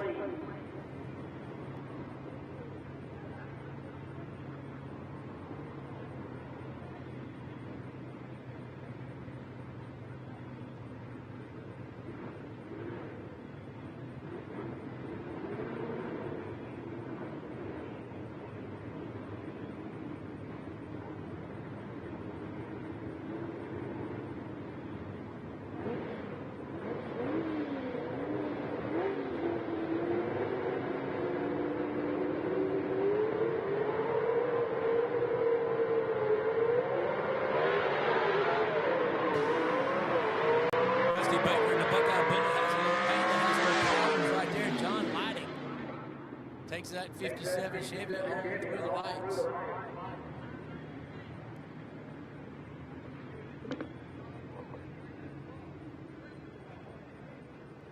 What we got down there, Teddy? Talk to me.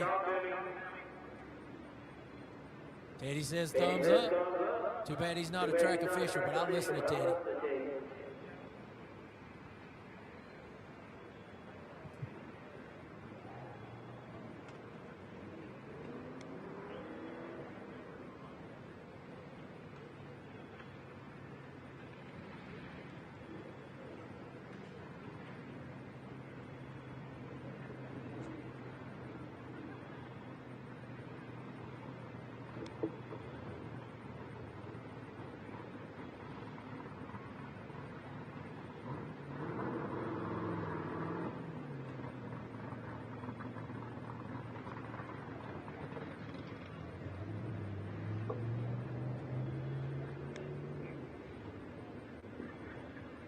All right, while we got a minute, we remind you, got the kettle corn set up there. Go get you some kettle corn.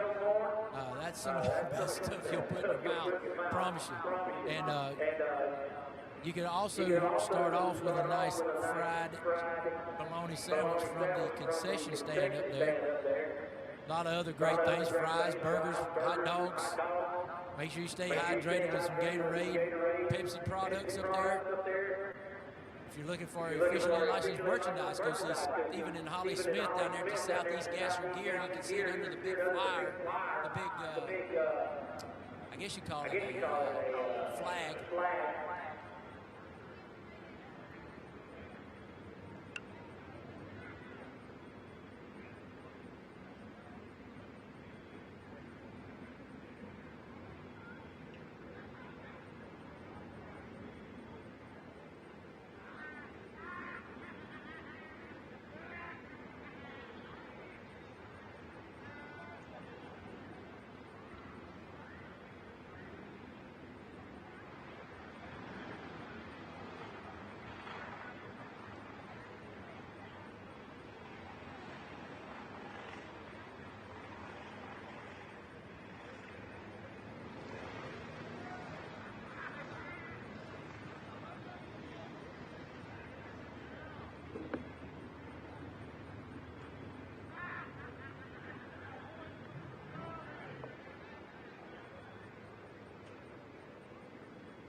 Whether it's tires for your off-roading application, your street rod, and certainly the world of drag racing, from junior dragsters to the popular ET Drag Slick, which some of the top competitors in the Southeast Gassers Association drag racing use to perform at a high level.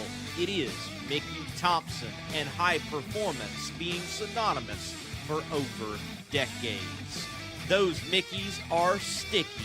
Get stuck with high performance with Mickey Thompson.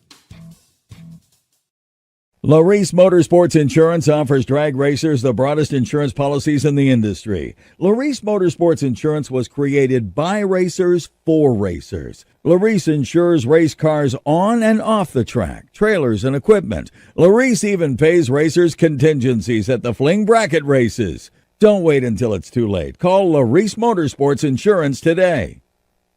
Don Baskin Truck Sales has any kind of truck and trailer you will ever need. We have the largest selection and variety of trucks and trailers in the country, with over 2,000 units in stock. Financing is available. Visit our dealership at 1870 Highway 51 South in Covington, Tennessee, or visit our website at BaskinTruckSales.com or call 1-800-331-7110. Don Baskin Truck Sales has the truck and or trailer to get the job done.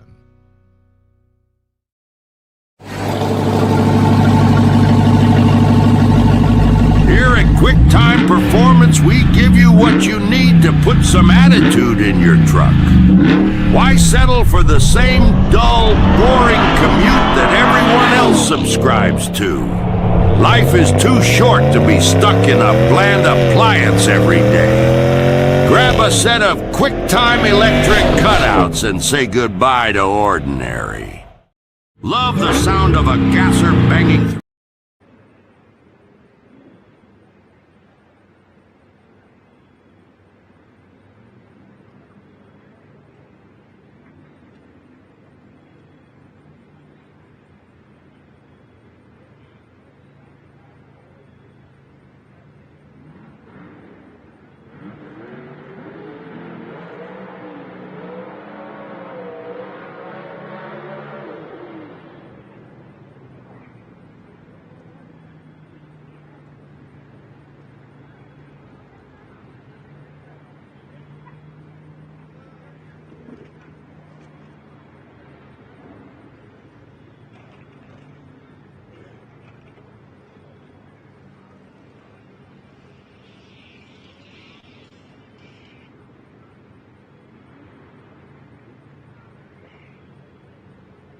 Yes, sir.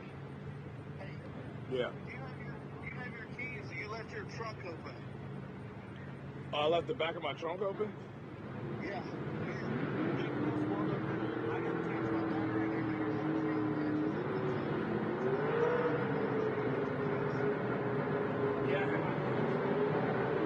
Thank you, man.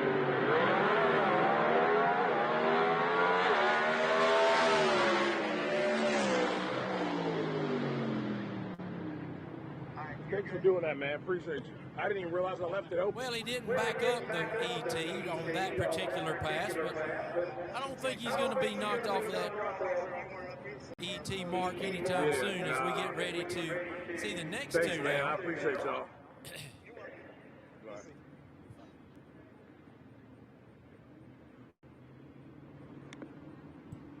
So Charlie Lee, winner of our last event down in Gulfport, Mississippi, the number 5 qualifier here, going to be in the quick time performance right lane. And in the left lane, that's going to be John McLaughlin out of Alabama in the disorderly conduct. The 48 Anglia that sits in the number 12 spot after round number 1 of qualifying.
So Michael Oden up here next in the 62 Chevy 2, the double down 2.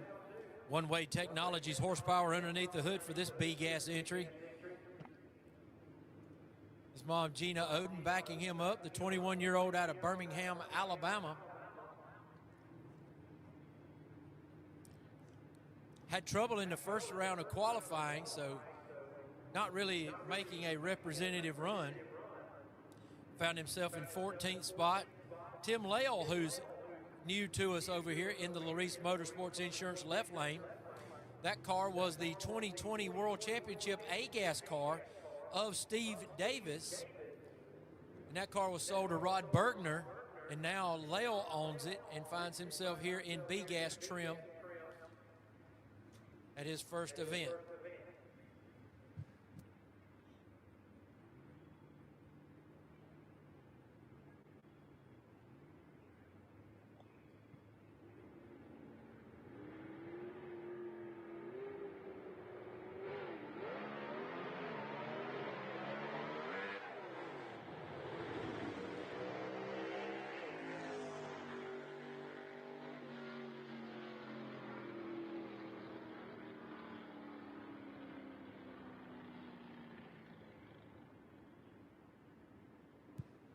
All right, next to Roebuck, South Carolina racer Jerry Birch in his little Chevy 2.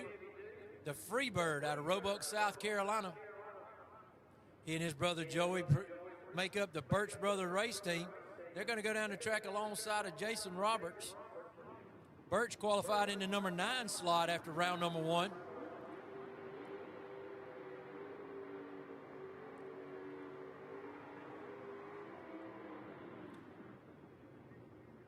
Jason Roberts in the 11th spot in the Carolina Moon.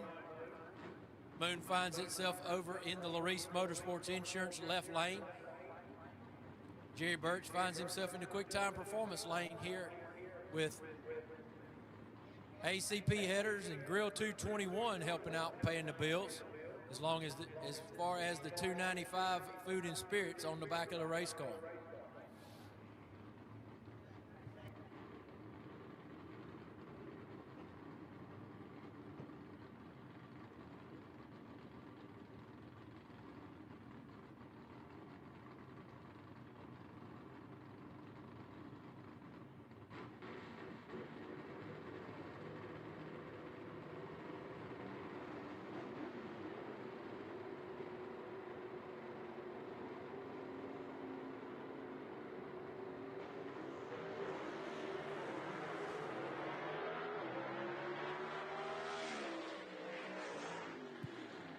Your driver just cut a 018 light right there, Joey. So you might have him back as they make an improvement on that time that they had from the first round. And a 018 light is formidable with anybody. So the number 3 qualifier, Wayne Swafford, is going to be over in the left-hand lane on the Larice Motorsports in.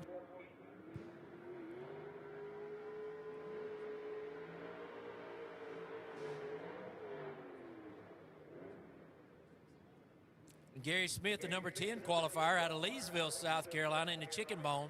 He finds himself in the Quick Time Performance right lane.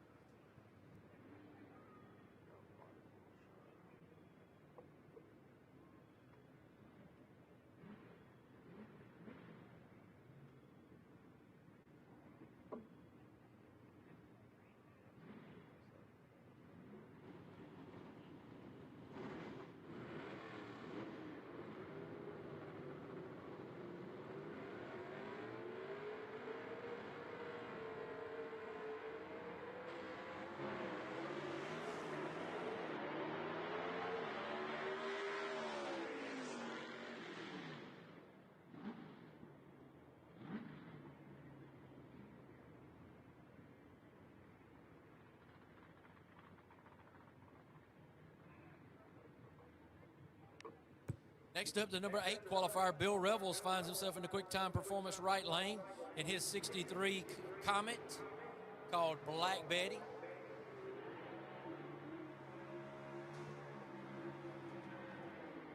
And the Rocky Top Missile of Ted McKee finds himself number 2 qualifier in the Larice Motorsports Insurance left lane.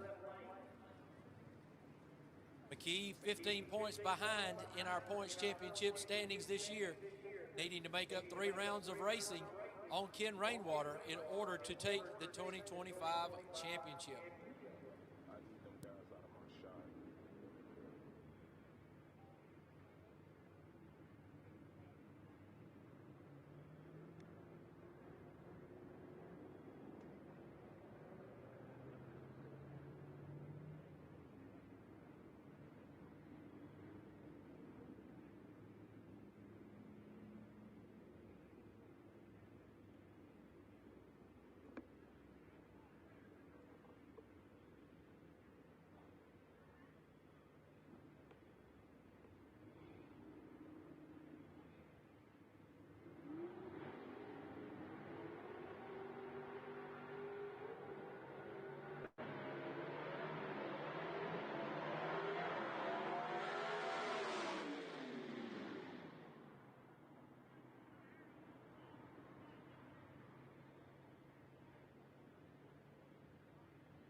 defending world champion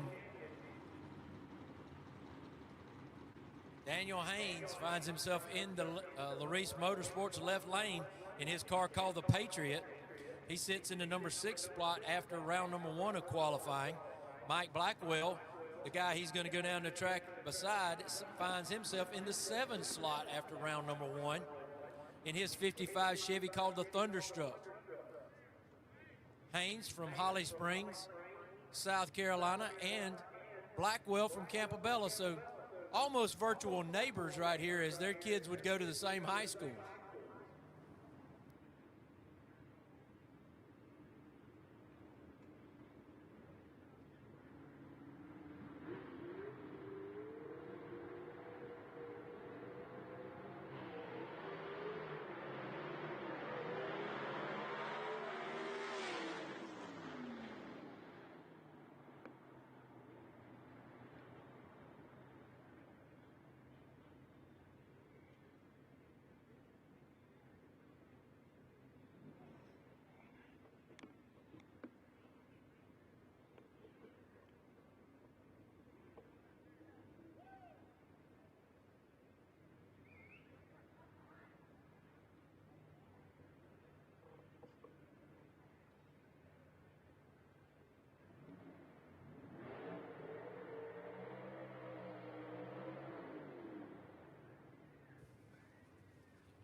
Riley Stott right here, the 17-year-old out of Columbus, North Carolina. Love what it says across the back, student driver. But he ain't got any shame in his game as he lets it eat. There you see Stott Construction on the side. G-Force Transmissions helping the young gun, Riley Stott, in that 67 Rambler, get down the racetrack. And he has done that in a fine fashion. Stott finds himself number 4 qualifier after round number 1. Looking to improve on that with this pass right here.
All right, that's going to conclude our B gas, and we'll move on to A gas.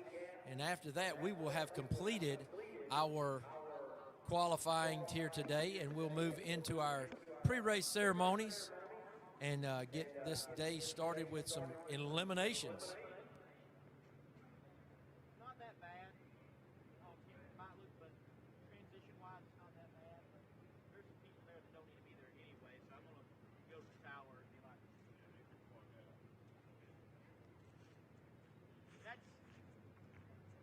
that's the problem with that gate.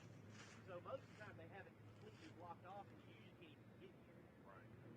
And that's why.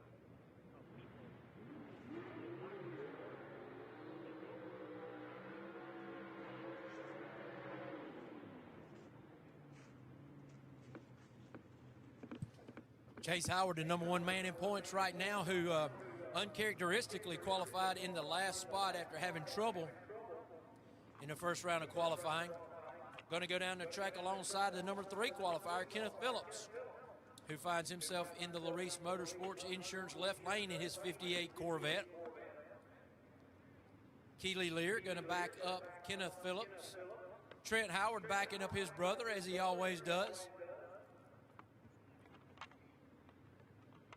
Howard in the 67 Chevelle Super Sport.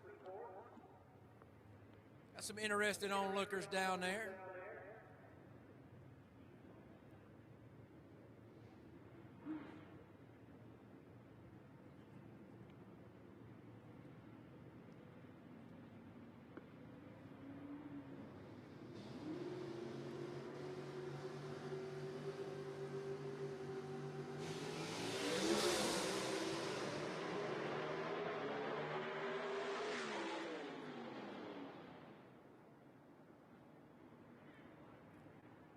Chase Howard takes that all the way from the last qualifying spot to the number 2 qualifying spot right there.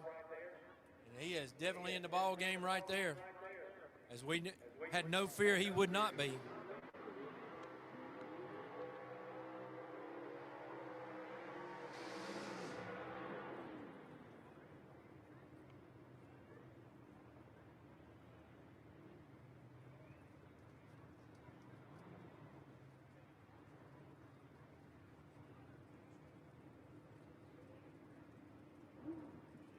All right, Blake Housley up next in his 55 Chevy. He built this car and now running it. Big block 477 underneath the hood for him.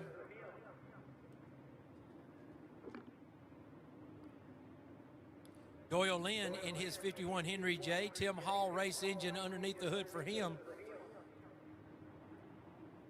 Lynn out of Dalton, Georgia. Lee Summit, Missouri is where Blake Housley calls home. Grew up in the Lenoir City, Tennessee area and relocated out to the Missouri area to refine his craft of building race cars.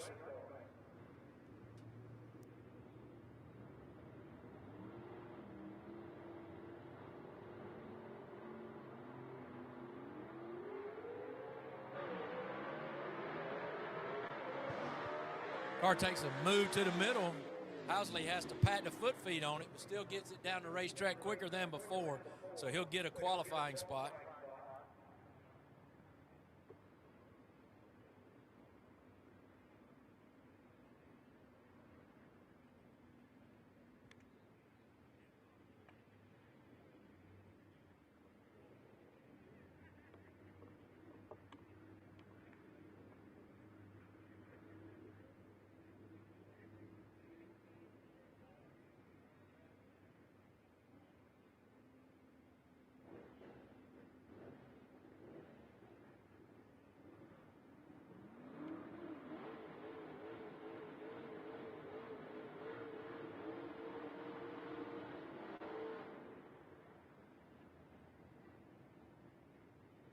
Enoch Dixon playing a little tune with the right pedal right there as he comes through the burnout box in his 64 Fairlane. He'll be in the Quick Time Performance right lane.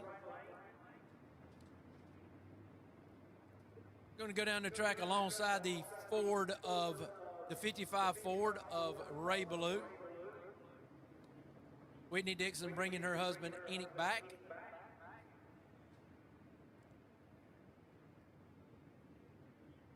Christy Burchett helping out over there with Ray Ballou.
All right, Greg Stelz in the Quick Time Performance right lane in his 57 Pontiac, the Joker, out of Wapaka, Wisconsin.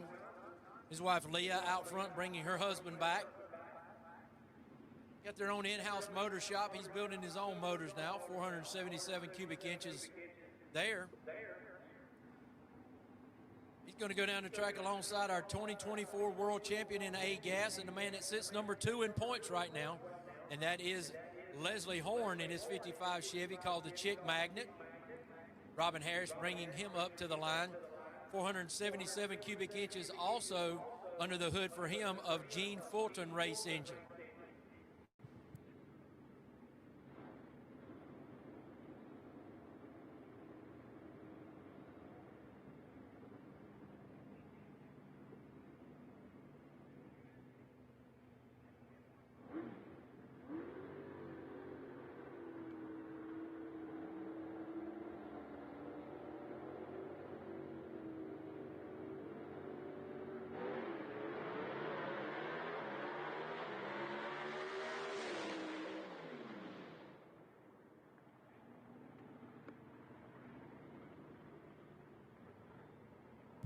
Really great launch that time by Greg Stelz, and saw a good ET. I mean, one of the better ETs I've seen out of Stelz. Still not enough to out ET Leslie Horn, and those guys will make a move in the A-Gas qualifying, because numbers are moving around here, folks.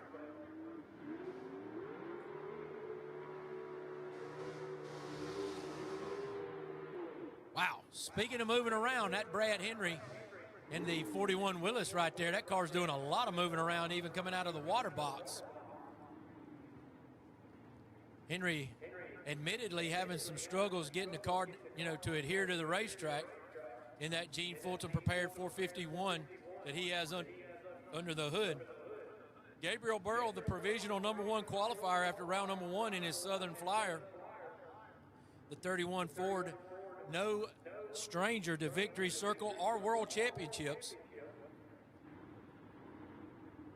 His wife Katie bringing him up to the line. Christy Burchett helping out with Brad Henry over there out of Knoxville, Tennessee. Columbus, North Carolina, where Gabriel Burrow calls home.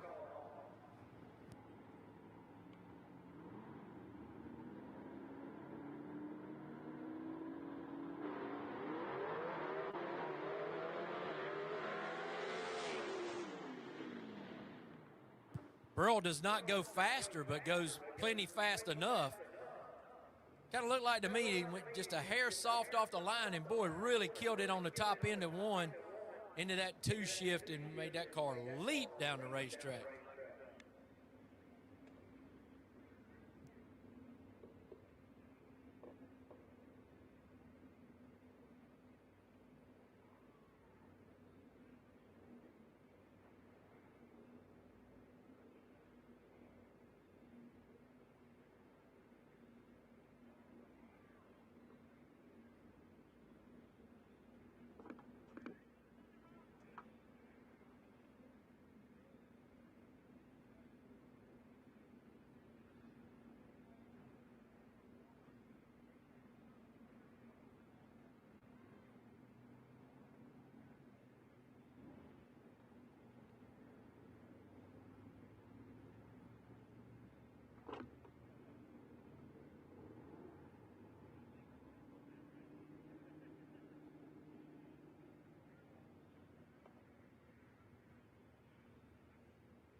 All right, Barry Lynn and Dean Jonas next two on the line. Jonas over in the left-hand side into the Reese Motorsports lane.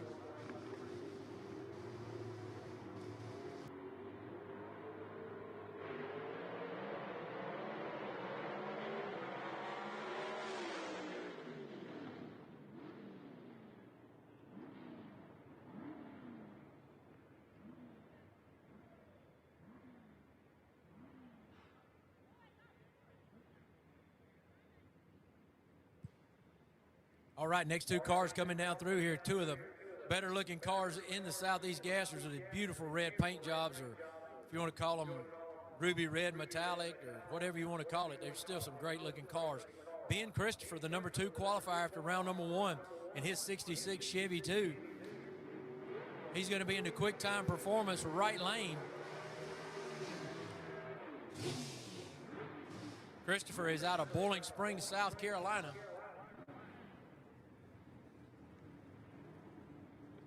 Robin Harris bringing him back, and we've got a junior backup girl out there. Beautiful little Heather Peak helping out, teaching some of the younger generation just how to do it. For the Alan Pittman entry right there, the 41 Willis that is in the Larice Motorsports Insurance left lane.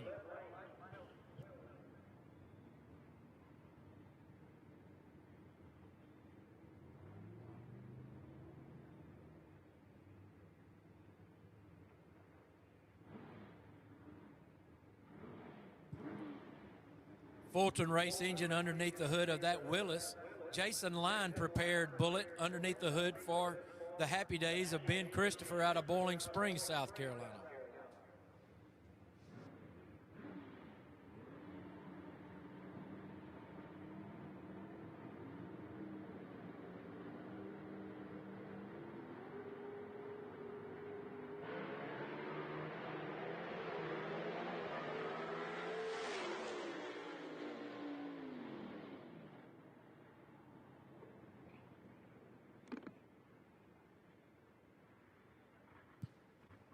So that's going to do it for our A gas category. As soon as we get the qualifying ladder sheet together, we'll let you know what the order is.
We need Superstock and C to make your way to the lanes, please. Superstock and C gas to make your way to the lanes, please.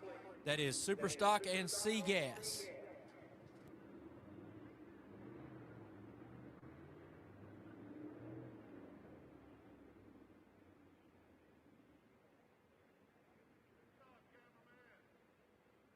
Thank you.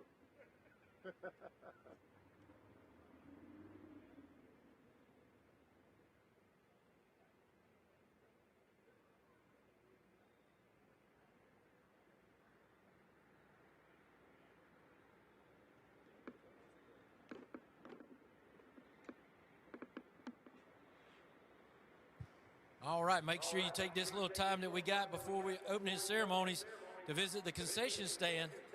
They got everything you need over there: hamburgers, hot dogs, fried bologna sandwich, fries, any of the drinks, Pepsi products. Also, the kettle corn man up there, if he's got any left, might want to check him out. We got funnel cakes up there as well, hot chocolate, lemonade. And if you're looking for any of your officially licensed merchandise from the Southeast Gassers, you can see Stephen and Holly Smith right there on the same concourse.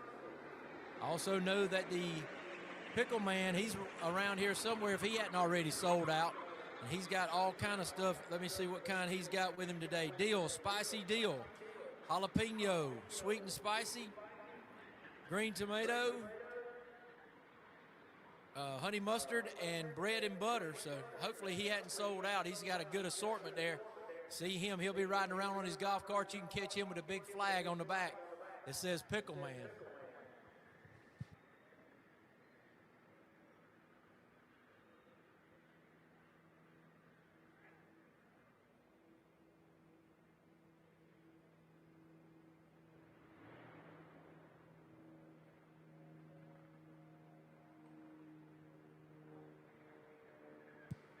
All right, so C-Gas qualifying. Let's give you the top 10 rundown. Jaron Purdue, #1 qualifier. He's our world champion this year.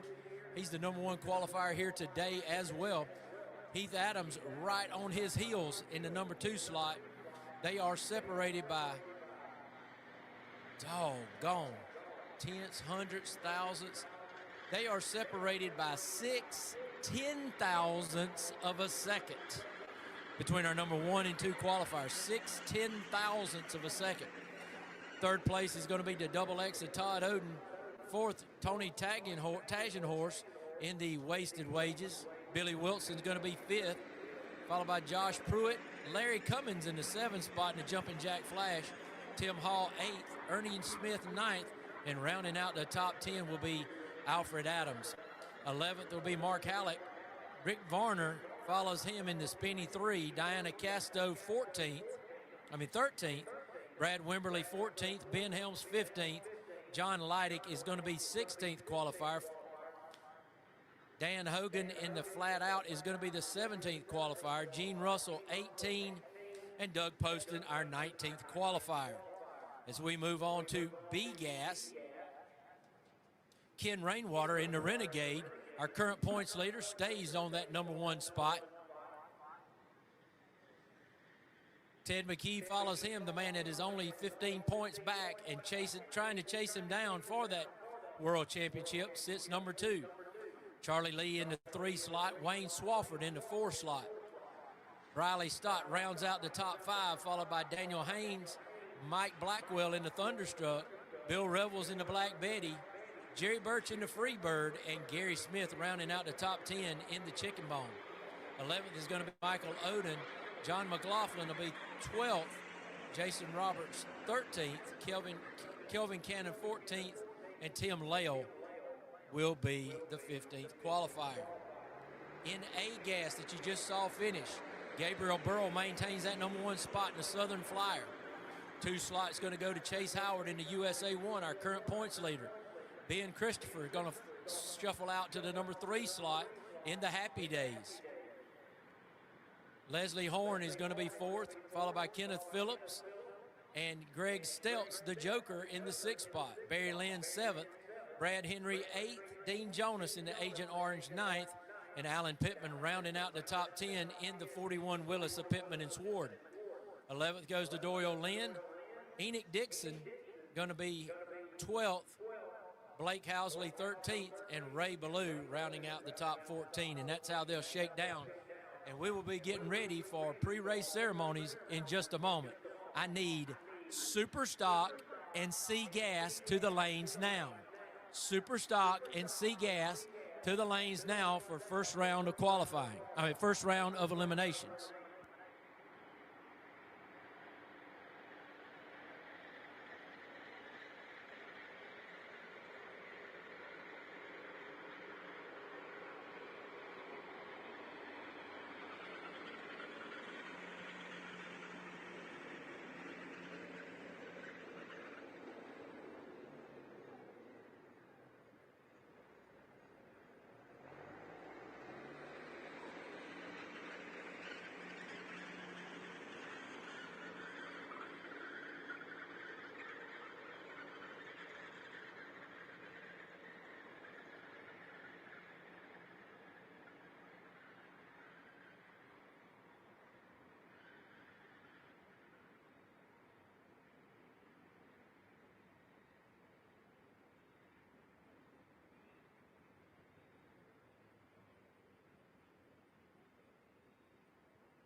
alibi he hasn't made.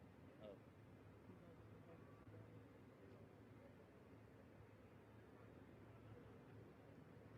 You get it tonight? No, I was going to see what you wanted. Well, what's in there? I don't know. Look, Lee was talking to me. Look, you've noticed that.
Oh, we're going live. All right, ladies and gentlemen, it's almost about that. Test 1 2 test. Gonna test the range of this and see how far it goes out. Goes out a pretty good way. Hey, they spent a little money on a wireless mic, so yeah, we can come out just a little bit. Mr. Billy, if you want to come out just a little bit more. I'd say in about 10 to 15 minutes, so get over there to the Southeast Gas Association We can come all the way to here if you'd like. on YouTube. Come all the way to right in here. Picks up real good.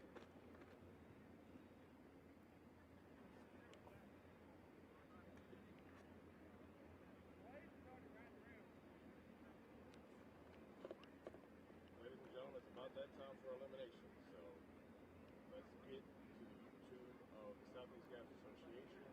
Get logged in and give it a watch. This is the World Finals, last race of the season. And if you missed qualifying, well, you missed a good qualifying, but at least you didn't miss the race. So go on over to the Southeast Gas Association YouTube. Check us out. As we're doing some real good work out here. And it's packed. I'll show you.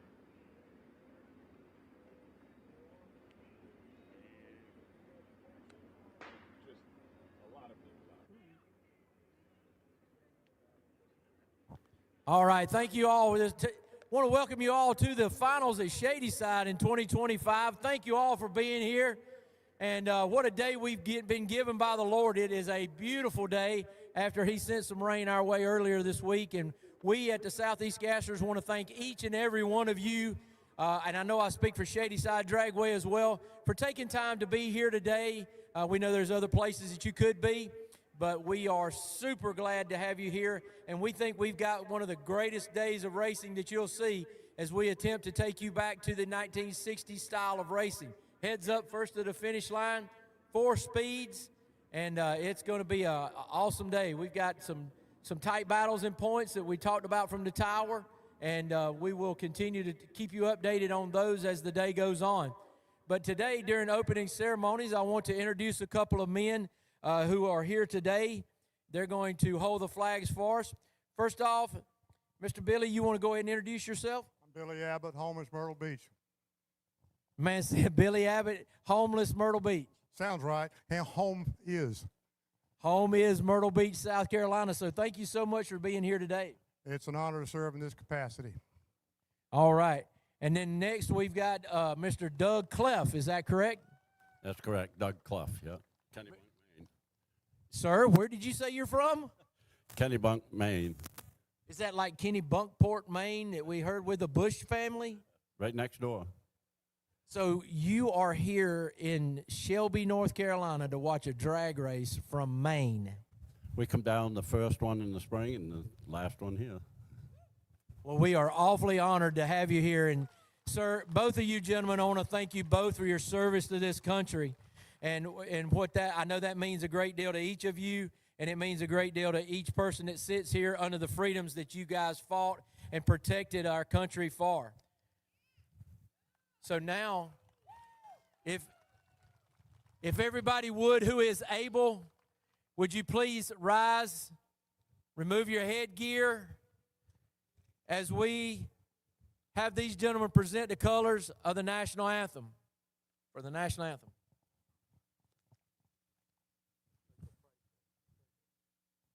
Hold on just a minute. I messed up. I'm so sorry. We're going to pray first. We're still going to keep our hats off. I tend to mess that up even after 9 years. But Rocky here keeps me safe. Let us go to the Lord in prayer. Dear Heavenly Father, Lord, we thank you for the beautiful day you've given us.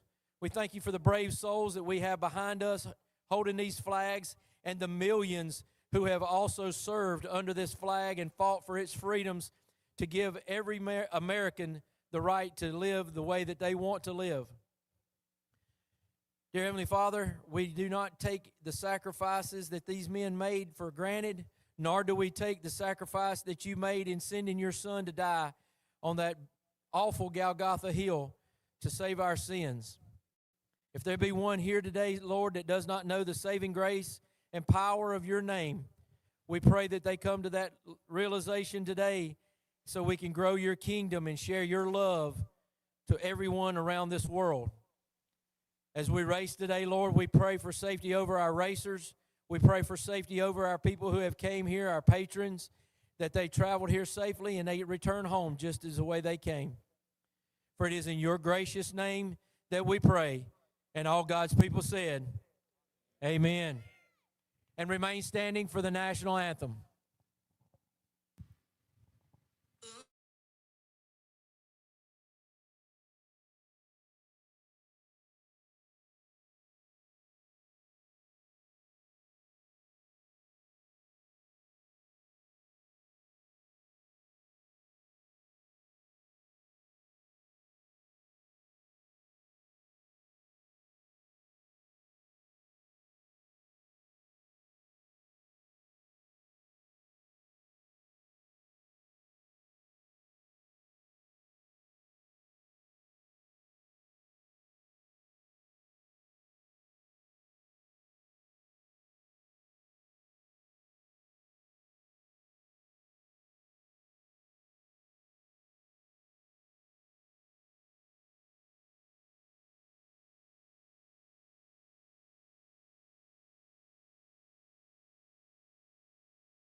All right, Superstar, round one of eliminations.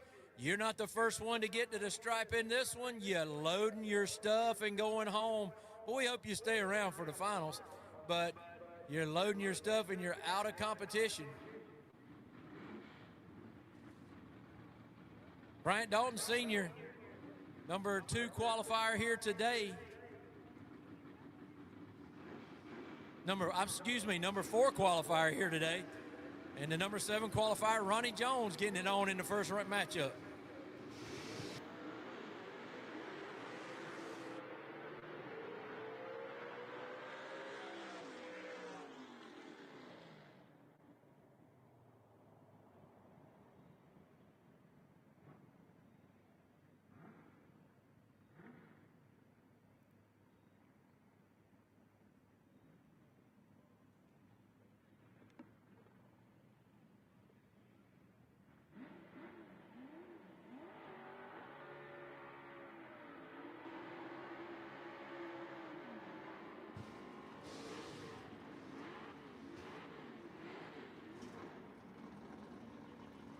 All right, number 3 qualifier, the Strychnine of Rob Walden, going to be in the quick time performance right lane, taking on Don Wilmot, the number 8 qualifier, in his 66 Mustang over in the Larice Motorsports Insurance left lane.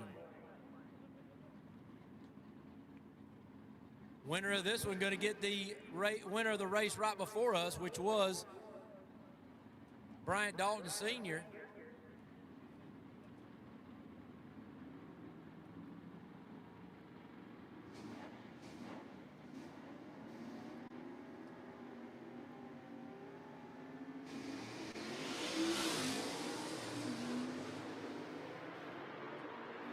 Rob Walden takes the win just right there from the start.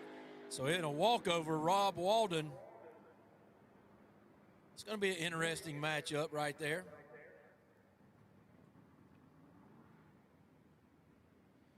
The number 2 and the number 3 qualifier are going to match up in the next round.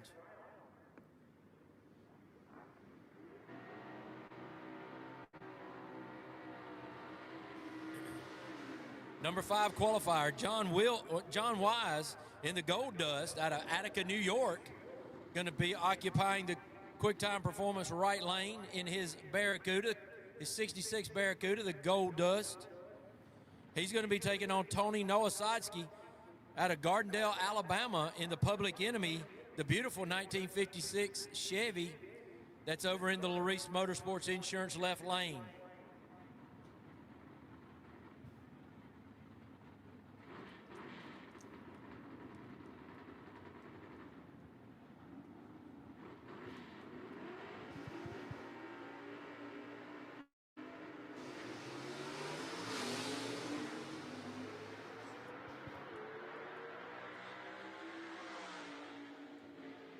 So in a little bit of an upset, Tony Nowosadski, the number 6 qualifier, takes out the number 5 qualifier, Wise.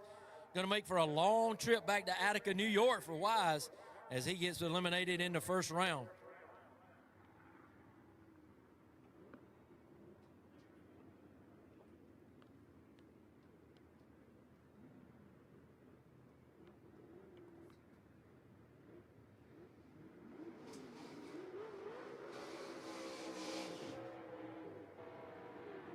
Fourth pair out finds the number 2 qualifier, Kenny Phillips in the Street Legal, taking on the number 9 qualifier, Alan Lovelady in the Underdog. Lovelady will be over in the Larice Motorsports Insurance left lane out of Hayden, Alabama.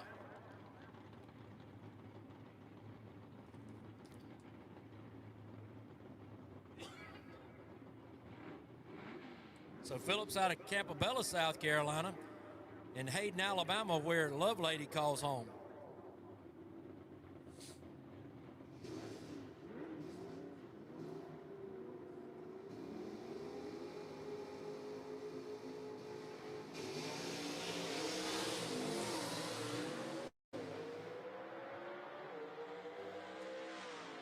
So Kenny Phillips takes the win right there, where he will take on Tony Nowosadski in the round number 2. And the final pair out is going to pit the number 1 qualifier and 2025 points champion, Jerry Dean in the last Rebel 2, and Dean Hall out of Inman, South Carolina in the Sledgehammer.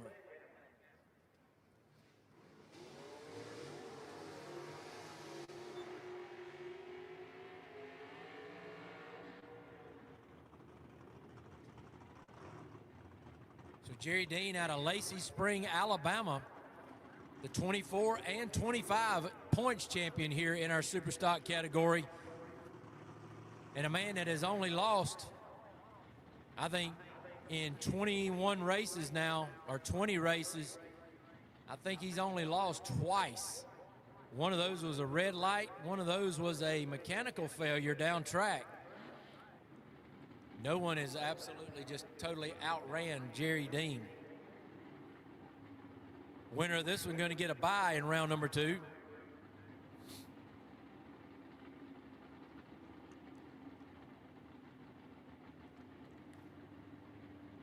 So Karen Mitchell bringing up Jerry Dean. Christy Burchett already got Dean Hall into the starting beams as he's anticipating the pre-stage from Dean.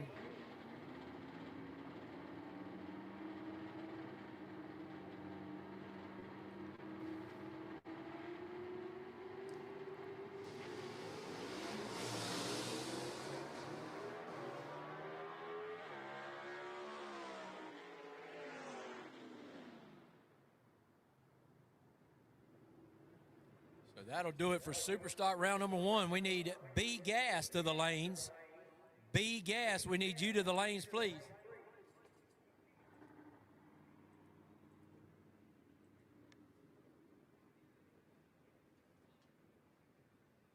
So behind B, we want A. So B and A Gas, come on to the lanes now, please. B and A Gas to the lanes now, please.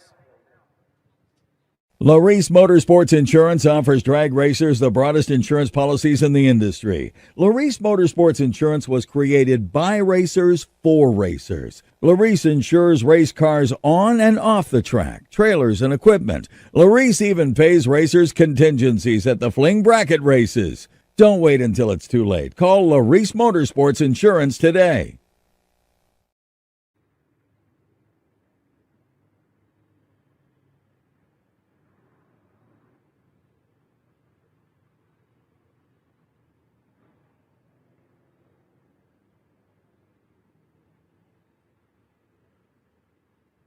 All right, C-Gas coming your way right here. Going to take 5 rounds to determine a champion today.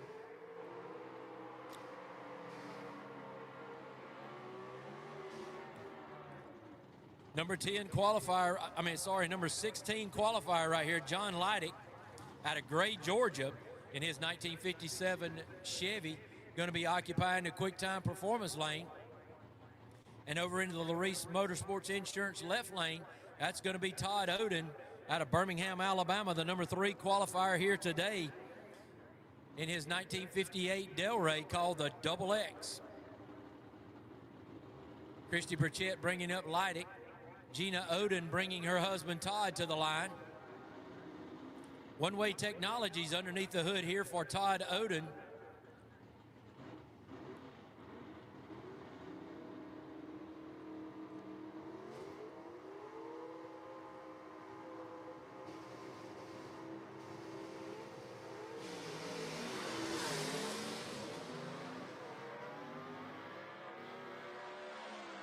Todd Oden takes the win in the Larice Motorsports Insurance left lane.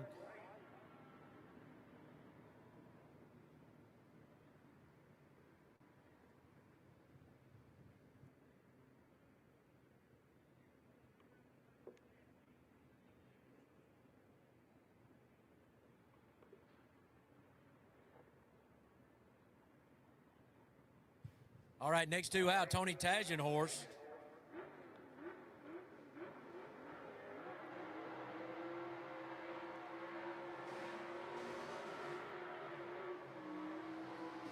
Tagenhorst, the number 4 qualifier, going to be taking on the number 15 qualifier, Ben Helms, in the pucker time out of Waxhaw, North Carolina. Helms will be in the quick time performance right lane in his 55 Chevy. The 63 Chevy 2 of Tagenhorst will be over in the Larice Motorsports Insurance left lane. Tajan Horse with a 302 cubic inch Ross race engine under the hood for him. Gene Fulton power plant under the hood for the pucker time of Ben Helms.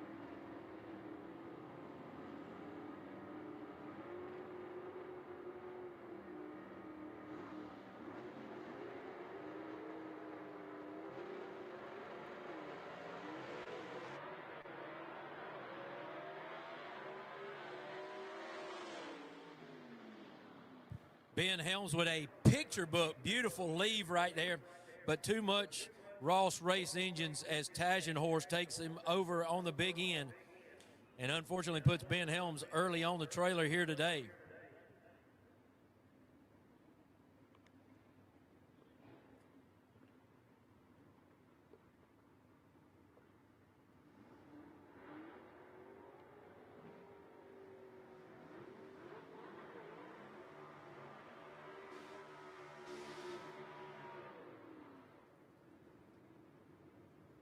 The third pair out going to find the number 2 qualifier, Heath Adams, in the Rusty Bullet over in the Larice Motorsports Insurance left lane. He's out of Greenville, South Carolina in his 53 Chevy.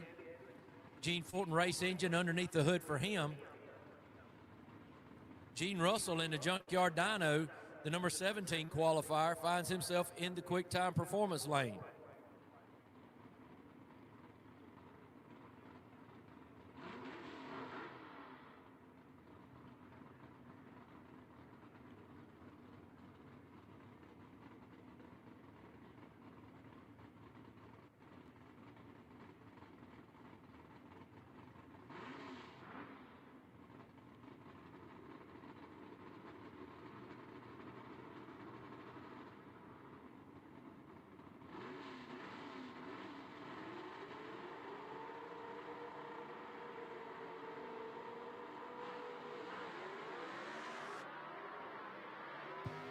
Good morning, good evening, and good night as Heath Adams slams the door right from the drop of the green light right there.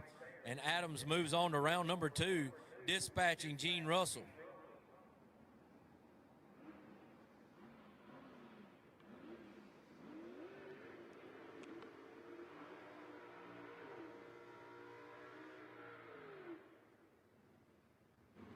Fourth pair out finds Hammond, Louisiana racer Larry Cummins in the Jumping Jack Flash over in the Larice Motorsports Insurance left lane. He's the number 7 qualifier. Taking on the number 12 qualifier, Rick Varner, in the Spinny 3 that is in the quick time performance right lane.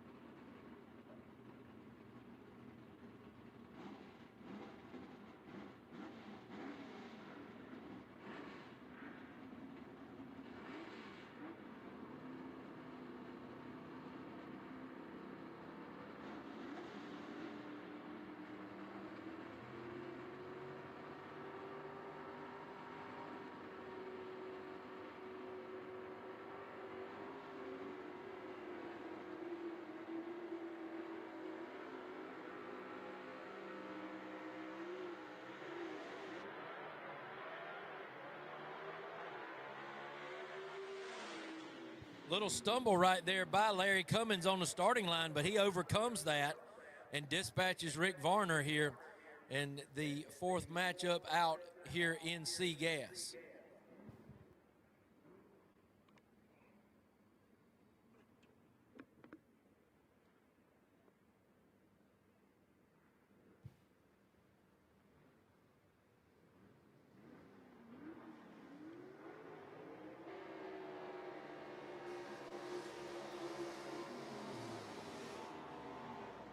The number 9 qualifier, Ernie Smith, Coming out against Alfred Adams as the 5th pair coming up.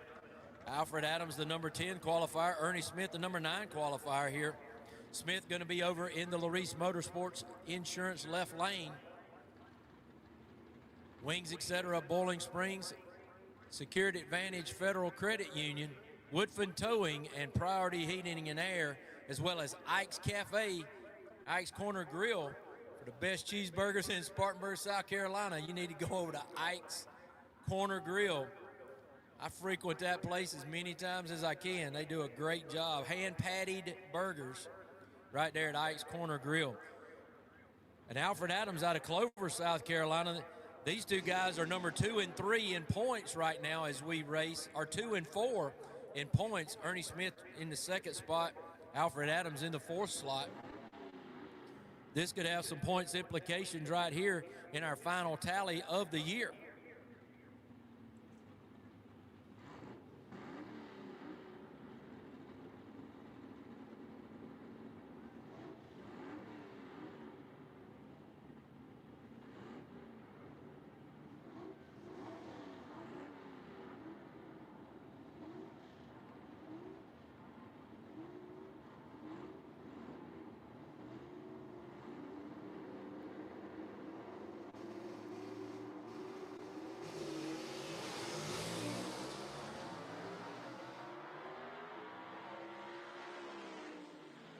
Ernie Smith wins this one and gets there first. So Ernie Smith, for his troubles, going to get Heath Adams in the next round.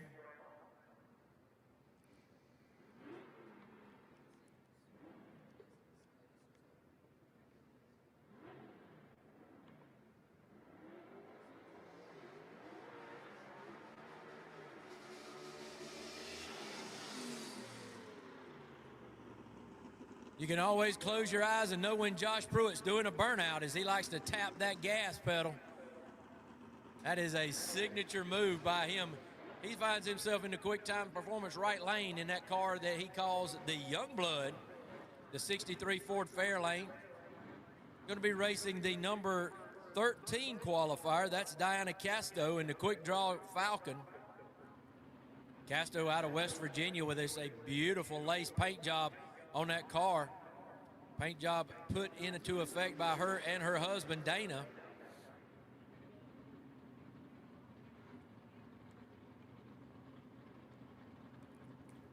Debbie Eisen going to bring Josh Pruitt up to the line.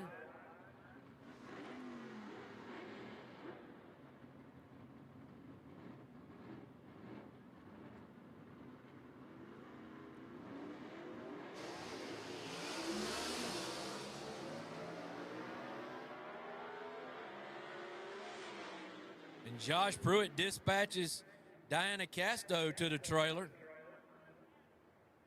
So quick day for Diana Casto as Pruitt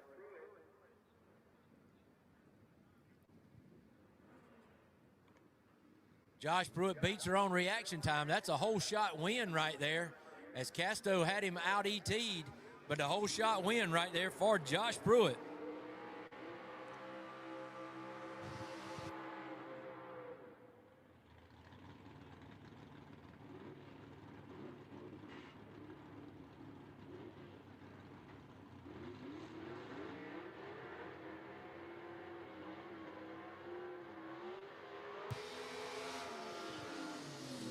Number 18 qualifier, Doug Poston in the Fat Boy, finds himself in the Larice Motorsports Insurance left lane, and he'll be trying to knock off a absolute giant right here in Jaron Purdue. Purdue in the 62 Chevy 2 wagon in the quick time performance right lane. Purdue out of Peebles, Ohio.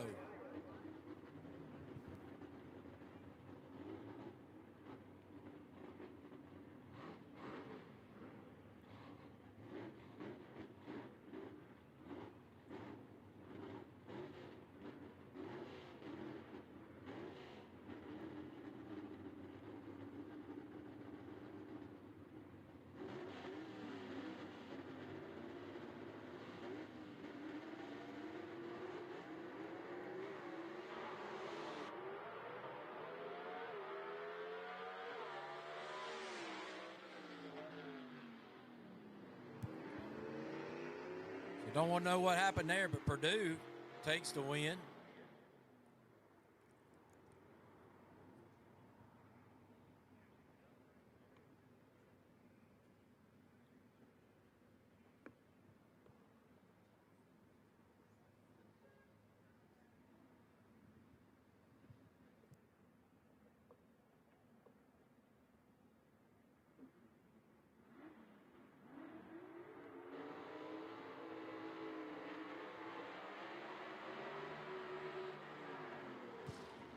Brad Wimberly and Bill Wilson make up the 8th pair coming out here. Wilson, the number 5 qualifier in his 49 Studebaker truck that he calls the Troublemaker.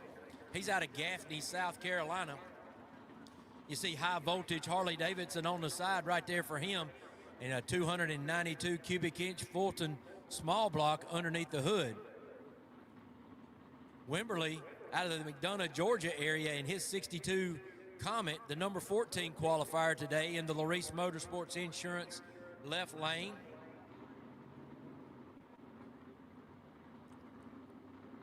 Lamar Waldron race engine under the hood for Wimberly.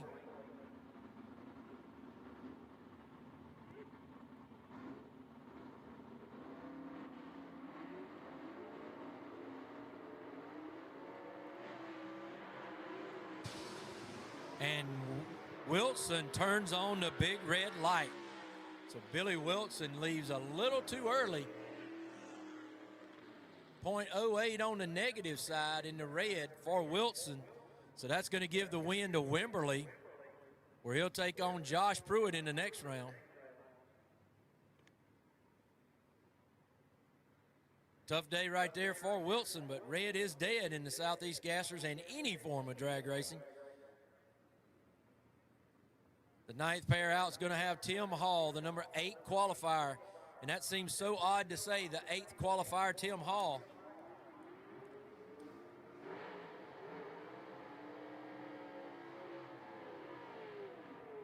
But that's how competitive it's getting right here. Tim Hall, the number 8 qualifier in the Scalded Dog Rambler that he took to 2 world championships in 22 and 23. The 67 Rambler out of Abbeville, South Carolina.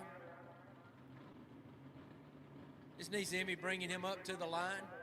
Alexis Phillips bringing up Mark Halleck to the line. Halleck, the number 11 qualifier, and he'll be into quick time performance right lane.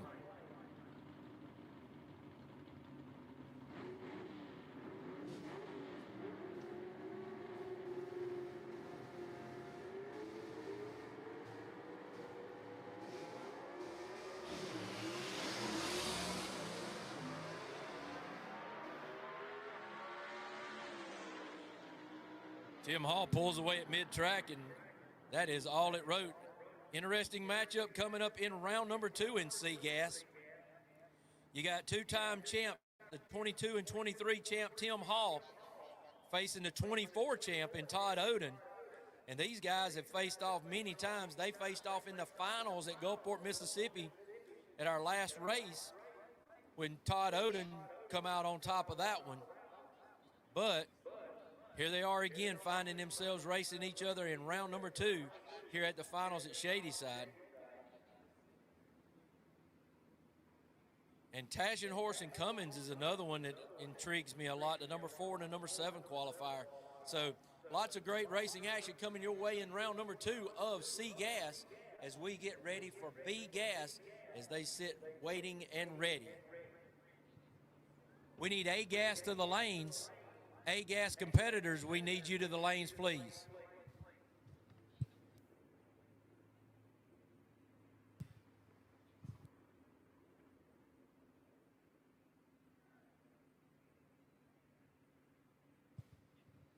After this round of racing, after first round of racing, we need the bugs to the line, please.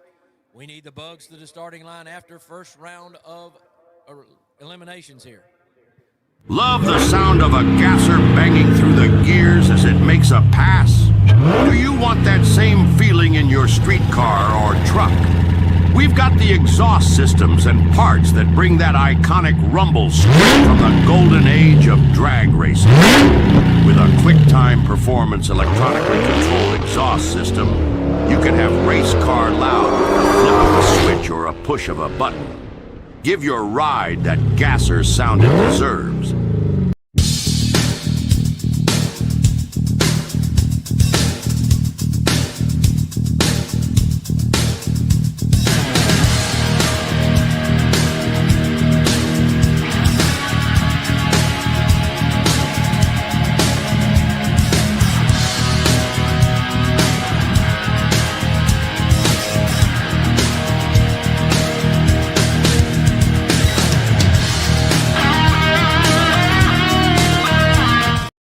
In B gas, the #1 qualifier here today. There he sits before you, Ken Rainwater out of Kimberly, Alabama. He gets a bye run by being the #1 qualifier. He's 15 points ahead of Ted McKee. We go 5 points per round of racing. So with Rainwater making this round of racing, it'll depend on how Ted McKee turns out. But this is a tight B gas points battle. We'll see if Rainwater runs it hard or if he's just going to go for a Sunday drive.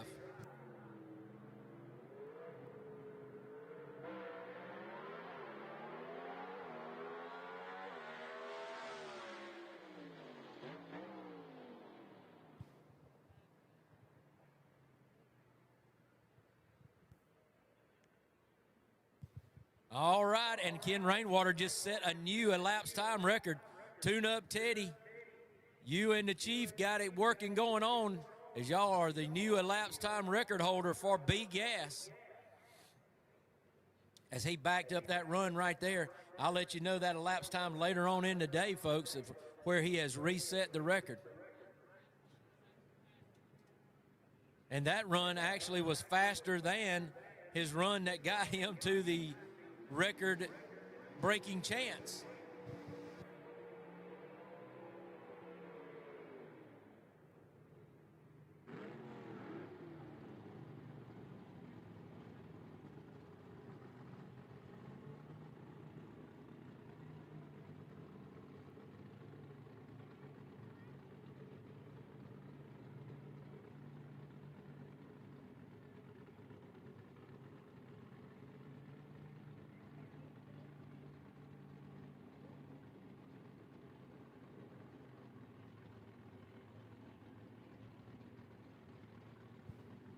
Charlie Lee from Smyrna, Tennessee.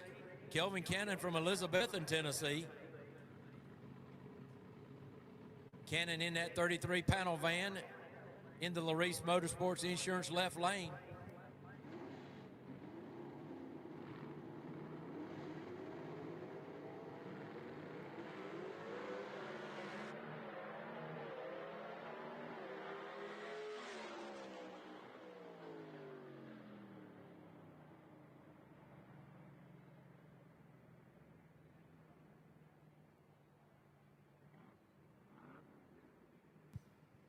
A-Gas, this is your third and final call. Tired of calling A-Gas to the lanes. Now get your tails down here and let's go. Keep the show rolling. We're rolling on in B-Gas. Third pair out, going to find the number 8 versus 9 qualifier. The number 8 qualifier, Bill Revels out of Canton, North Carolina, in his 63 Comet called the Black Betty. He'll be in the Larice Motorsports Insurance left lane.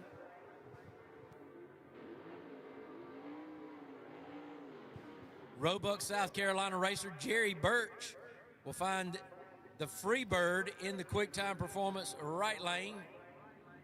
Jerry and Joey Birch right here campaigning that car for many years, taking what their dad taught them and all those years of drag racing that he had and putting it to work here in that Freebird in the right lane.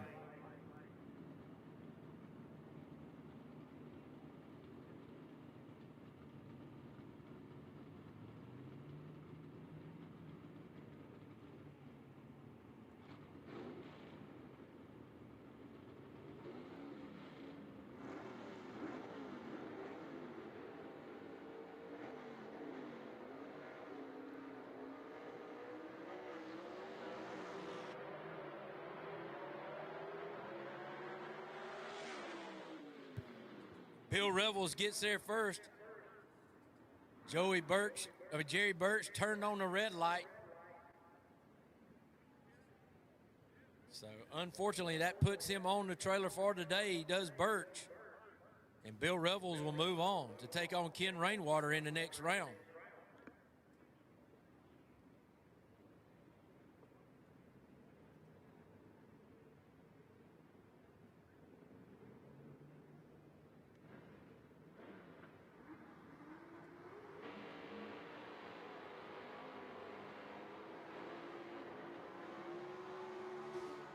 Number 7 qualifier out of Campobella, South Carolina, Mike Blackwell in the Thunderstruck, that 1955 Thunderbird. He'll find himself in the quick time performance right lane. And over in the left lane, that's going to be Leesville, South Carolina racer Gary Smith in the Chicken Bone, the 1951 Henry J. Christy Burchett already got him to the beams. Robin Harris taking her time getting the Blackwell entry back.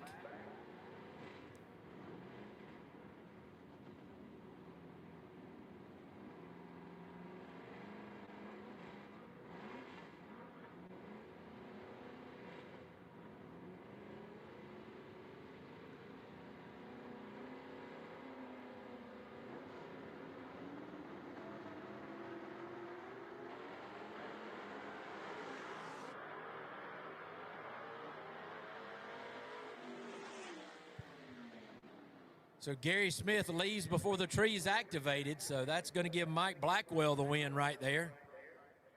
Gary Smith just a little too quick to let that clutch out, so Blackwell will move on.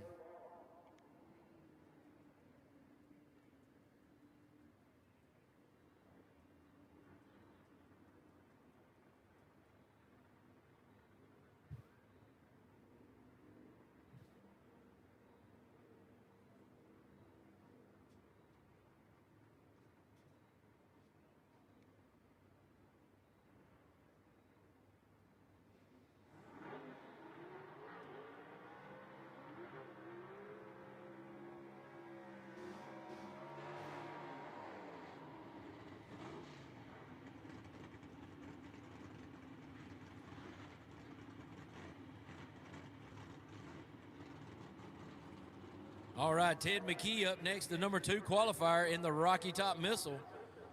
He'll be part of the 5th pair out. He's going to be taking on Tim Lale in the Dreamcatcher, which will occupy the quick time performance right lane. Fulton competition race engine, 319 cubic inches for McKee, who finds himself sitting in the Larice Motorsports lane on the left side.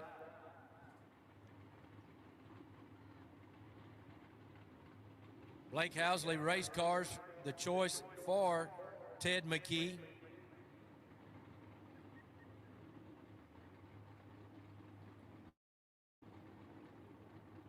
Alexis Phillips bringing Ted McKee to the line.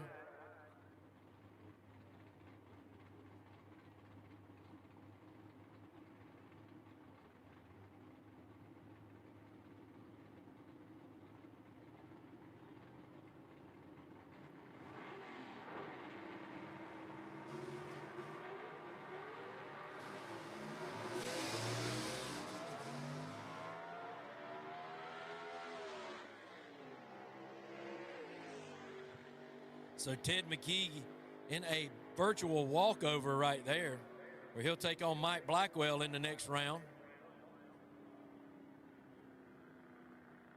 So he still finds himself 15 points behind Rainwater as both of them make it out of first round.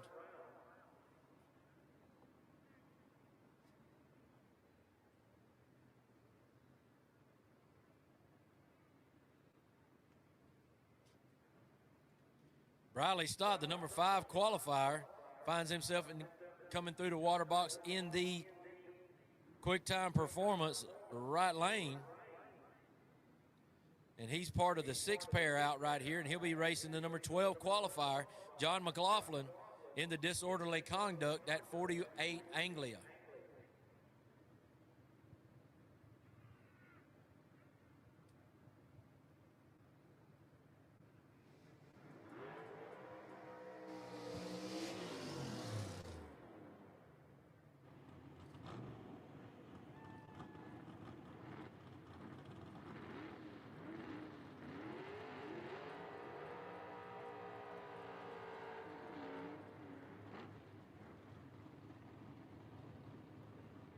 The 17-year-old Briley Stott right here in the right lane. John McLaughlin into the Reese Motorsports Insurance left lane.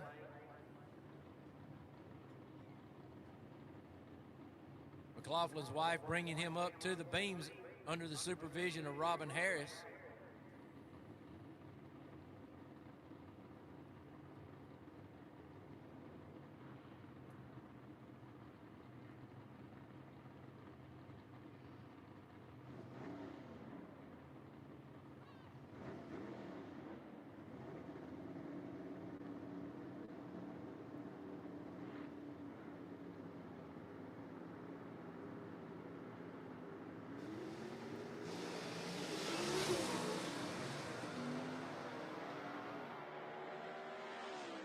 Briley Stott turns on another win light at Shadyside. Good run right there, nice and straight for Stott, the Columbus, North Carolina teenager. Takes another win right here as we get ready for the next pair. The 7th pair out, going to find the 6th qualifier, Daniel Haynes, our 2024 world champion in B-Gas. He's out of Holly Springs, South Carolina, in his car that little Falcon he calls the Patriot.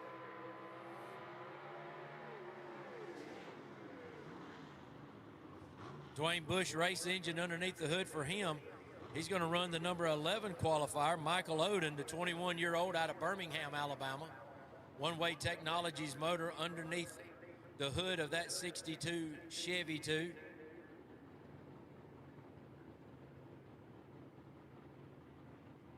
His mom, Gina, bringing him back to the attention of Joey Reed.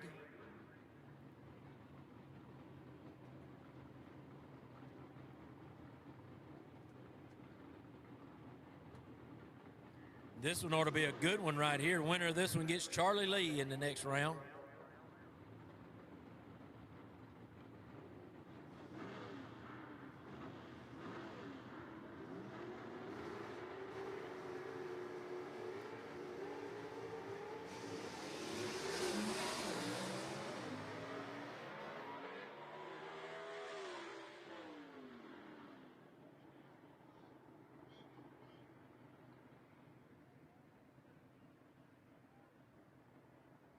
So Daniel Haynes takes the win right there, putting Michael Oden on the trailer early.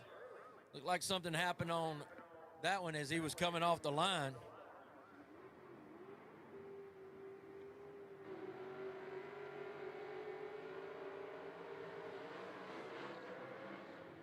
So the last pair out, going to find the number 4 qualifier, Wayne Swafford out of Fingerville, South Carolina, over in the Larice Motorsports Insurance left lane in his Billy Edwards built race car. Brian Harris prepared. Gene Fulton race engine underneath the hood there. 306 cubic inches of small block Chevy. Going to come back to the attention of Robin Harris, bringing him to the line. Jason Roberts in the Carolina Moon out of Lexington, South Carolina. He is the number 13 qualifier, and he'll be over into quick time performance lane.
Racing equipment. From the store, the catalog, or online, you can get your street rod, hot rod, personal ride, and even race car, including a Southeast Gassers Association ride, ready for action. Build with Summit Racing Equipment.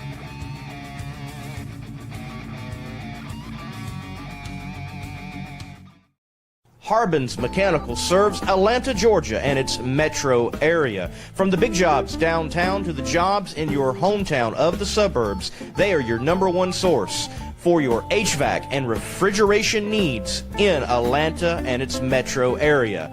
Stay cool in hot Atlanta with Harbin's Mechanical Services.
All right, right into A gas right here. #1 qualifier, Gabriel Burrell and Ray Ballou going to be the first two out.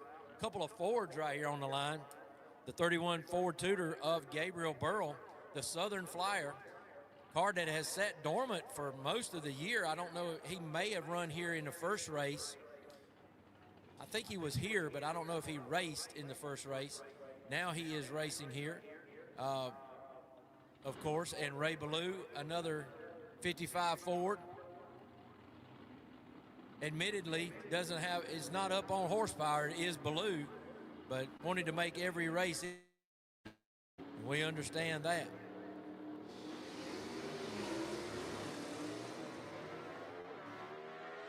Burrell streaking down the racetrack.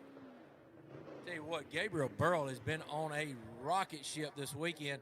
I see his race driver teacher standing down there in a red t-shirt. He's a former pro modified world champion as well.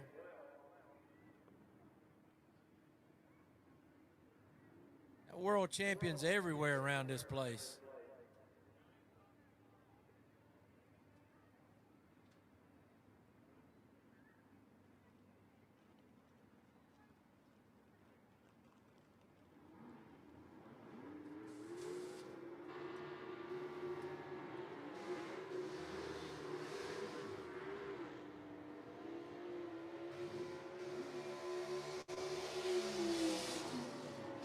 All right, Brad Henry and Barry Lynn, the next two up. Barry Lynn with a long burnout, man. He smokes those Mickeys up. Put your hands together for Barry Lynn out of Greer, South Carolina, in that little red wagon. 477 cubic inches for Barry Lynn, who over in the quick time performance right lane. The 65 Chevelle two-door wagon. The fastest grocery getter in the Southeast Gassers. Barry Lynn out of Greer, South Carolina, putting on a show right here as he gets ready to take on Brad Henry out of Knoxville, Tennessee, in his 41 Willis over in the Larice Motorsports Insurance left lane.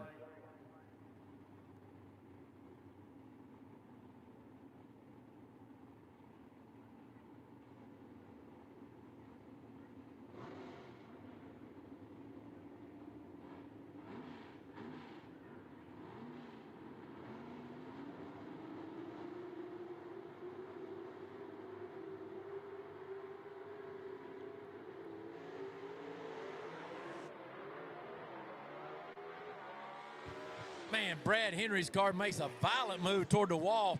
He has to get out of it, and Barry Lynn keeps it straight and streaks away to a victory. Going on to round number 2 does Barry Lynn.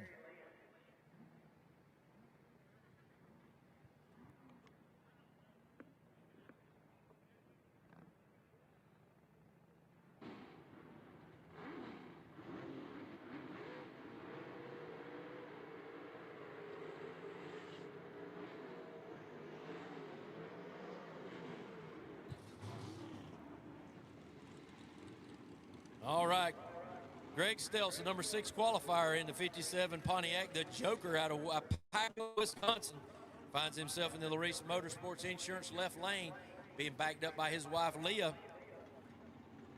He's taking on the number 9 qualifier in Dean Jonas out of Mount Holly, North Carolina, in that 66 Chevy 2 called the Agent Orange.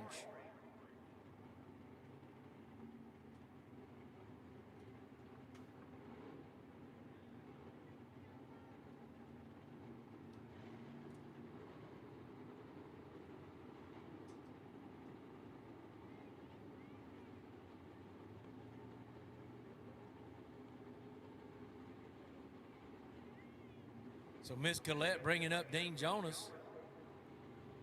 Waiting on Stelz to get to the line.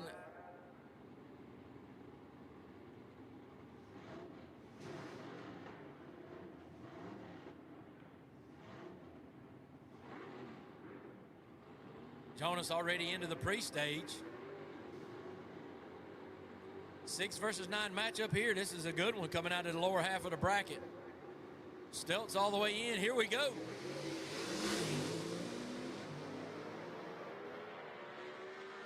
So Greg Stelz dispatches Dean Jonas right here in the first round with a good run for Stelz.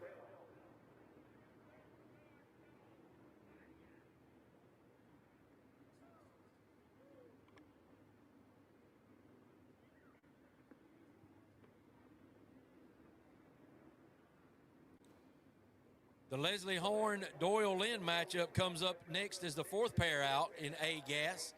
Horn, the number 4 qualifier in his chick magnet. He'll be in the Larice Motorsports Insurance left lane.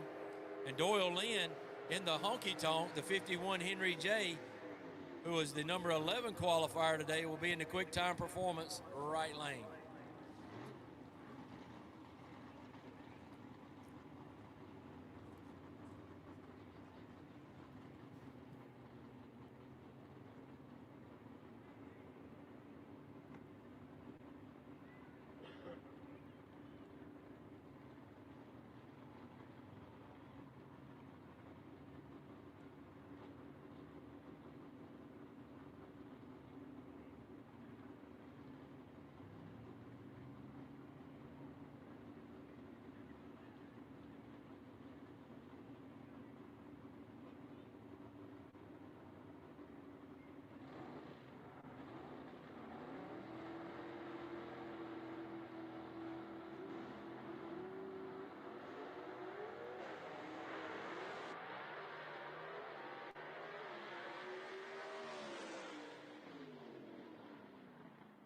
Leslie Horn marches on, keeping the pace and the pressure against Chase Howard, who comes up next against Blake Housley.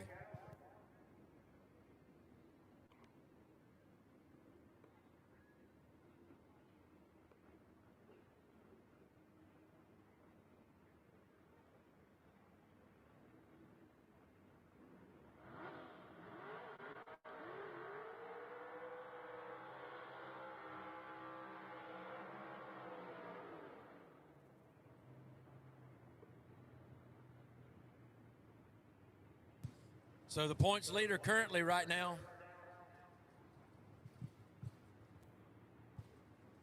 the current points leader in Chase Howard sits in the quick time performance right lane in his 67 Chevelle Super Sport. Gene Fulton race engine under the hood, 477 cubic inches.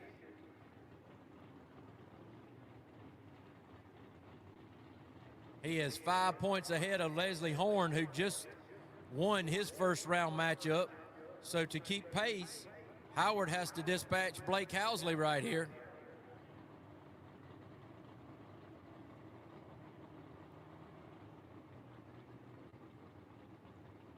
Howard, the number 2 qualifier. Housley, the number 13 qualifier.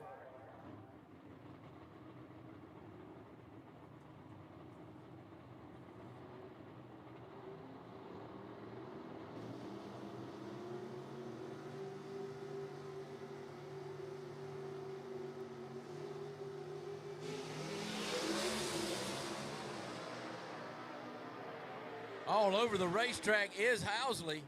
Man, that guy covered a lot of real estate.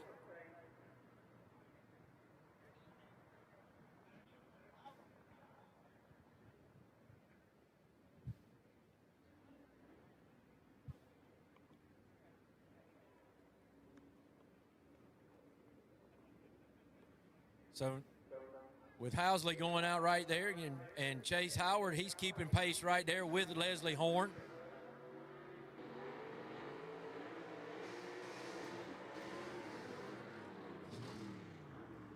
This matchup right here, being the sixth pair out, is going to whoever wins this one will get Leslie Horn in the next round. The number 5 qualifier, Kenneth Phillips, in the 58 Corvette, the Silver Streak 2, finds himself in the quick time performance right lane. The number 10 qualifier, Alan Pittman, in the Pittman and Sword entry, the 41 Willis, finds himself in the Larice Motorsports Insurance left lane, being brought up to the line by Heather Peak. Keely Lear bringing up Kenneth Phillips to the line.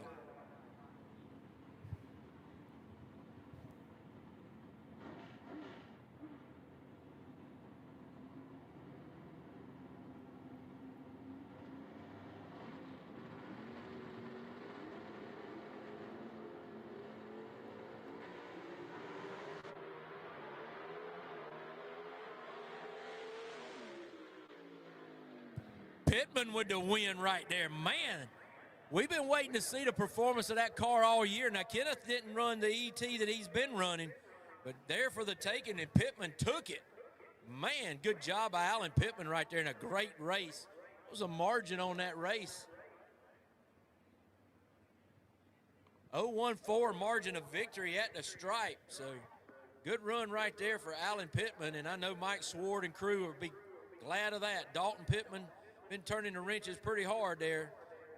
Vindication finally happens for him.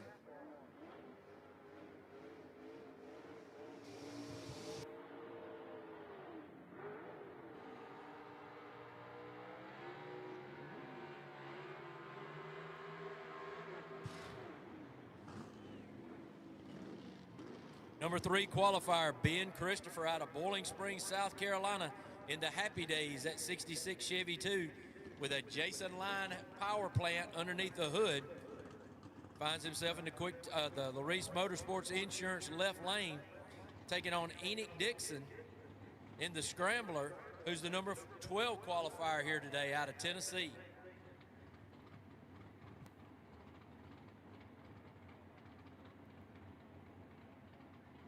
Once again, need to back up girls to the starting line after this pair of racing.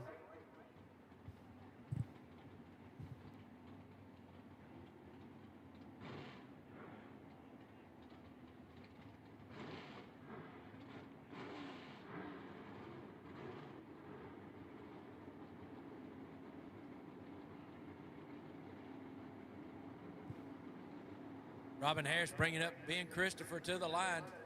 Whitney Dixon bringing up her husband, Enoch, to the line.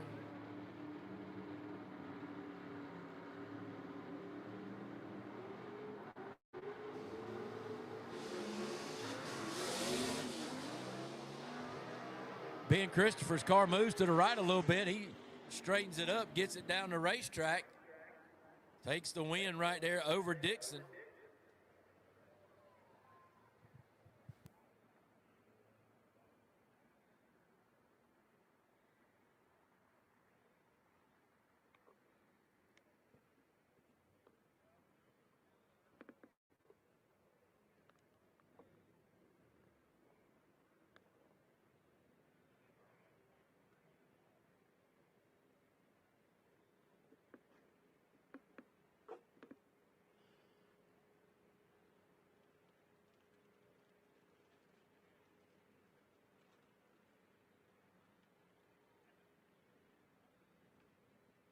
Bugs to the starting line, Bugs to the starting line, Bugs to the starting line.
Whether it's tires for your off-roading application, your street rod, and certainly the world of drag racing, from junior dragsters to the popular ET Drag Slick, which some of the top competitors in the Southeast Gassers Association drag racing use to perform at a high level.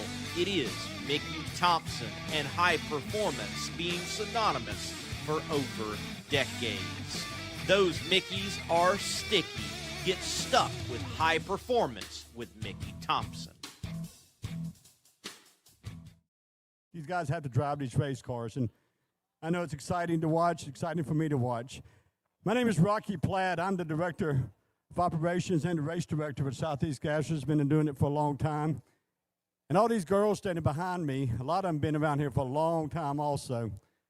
And what everybody doesn't understand, these girls here are so responsible for putting all our racers in the right spot to actually win out here in the Southeast Gassers. And it's really a pleasure to have them all out here. They all like family. They all get along real well most of the time. No, I'm kidding. They all get along really well. So at this point right now, I'm going to let Robin come up. Robin's kind of over the girls right now. She's our leader for the Bugs. But I'm going to let each of them introduce themselves. And just remember, this is part of the 1960s, how these girls did this in the 1960s, Jungle Pam, and people kept up with drag racing. It's pretty cool for these girls to do what they do. Hey, my name's Robin Harris. I'm from Chesney, South Carolina, and I back up Leslie Horn, Chick Magnet, Ben Christopher, Happy Days, Barry Lynn, Little Red Wagon, Brad Wimberly, Todd Wimberly, Bryant Dalton, Wayne Swafford, Don Wilmot, Poppy Jones, and John Wise. Thank you. Thank you, Robin. Robin she's out here all day long. We really appreciate it. Come on up here. I don't work nearly as hard as Robin does. My name is Sharon Revels. I back up for my husband, Bill Revels, with Black Betty. We're from Canton, North Carolina, and we're hoping to do a lot more racing next year. We want you here, too. This one here, hey, look at her smile.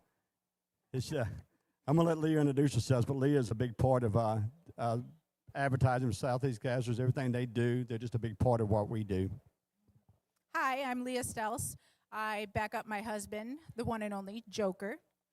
We are from Wapaka, Wisconsin, and we love racing with the SEGA family, and we hope to be back next year. There's no hope. You have to be back next year. Keely. Batgirl. Hi, my name's Keely Lear. I was told to step up my game a little bit on the mic because I like to talk, but I get a mic in my hand and I freeze up. So I back up my fiance, Kenneth Phillips. He is in the Silver Streak 2, which is a 58 Corvette and A-gas. I also back up Kenny Phillips, which is his cousin, the Street Legal, and he's going to be in Super Stock. And thank you guys for coming. I hope you have fun. Thank you, Keely. Here's another one that's always hard at work, and she used to be a driver also. Hello, guys. My name is Alexis Phillips, previous driver of the Flower Power 56 Chevy. Currently, I back up Rocky Top Missile, Renegade, Dammit Bob, Jumpin' Jack Flash, Sasquatch, and usually Quick Draw and Scalded Dog, but this weekend they have special guests out of Atlanta, Georgia. Thank you guys for coming out. Thank you. This one here is kind of new with us this year, and she backs up Robbie Walden. Actually, he's driving my race car today, so Dana's jumped in front of my car, and glad to have her here. Hi, everyone. My name is Dana, and as Rocky said, I back up Robbie Walden in the Dixie Twister. Thank you, Dana. This one here decided to come back. We're glad she came back. Hey everyone, my name's Emma Hall. I'm from Abbeville, South Carolina, and I back up Tim Hall and the Scalded Dog. Thank you. This is a big part of our family and has been for a long time. Good afternoon. Thank you all for coming out today. We really appreciate it and hope you're having a great time. My name's Gina Oden. I'm from Birmingham, Alabama. I back up my husband, Todd Oden, in the Double X, and my son, Michael Oden, in the Double Down 2. Thank you. Thank you, Gina. Come on up here. Don't be shy. I'm Shannon Lovelady, and I back up my husband, Alan Lovelady, in the 1967 Camaro, the underdog. Thank you, Shannon. And there's another shy one, too, but she's going to talk. They know me too well. I have no problem talking to any of y'all. How y'all doing today? Good? We're glad y'all came out.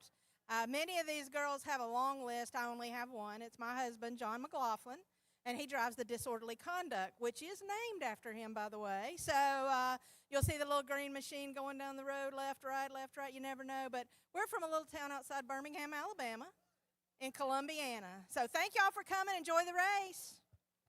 She described you perfect, John. All right, come on up here, Heather.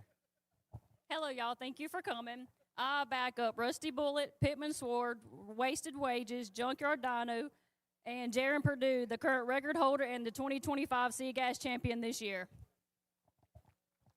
Thank you, Heather.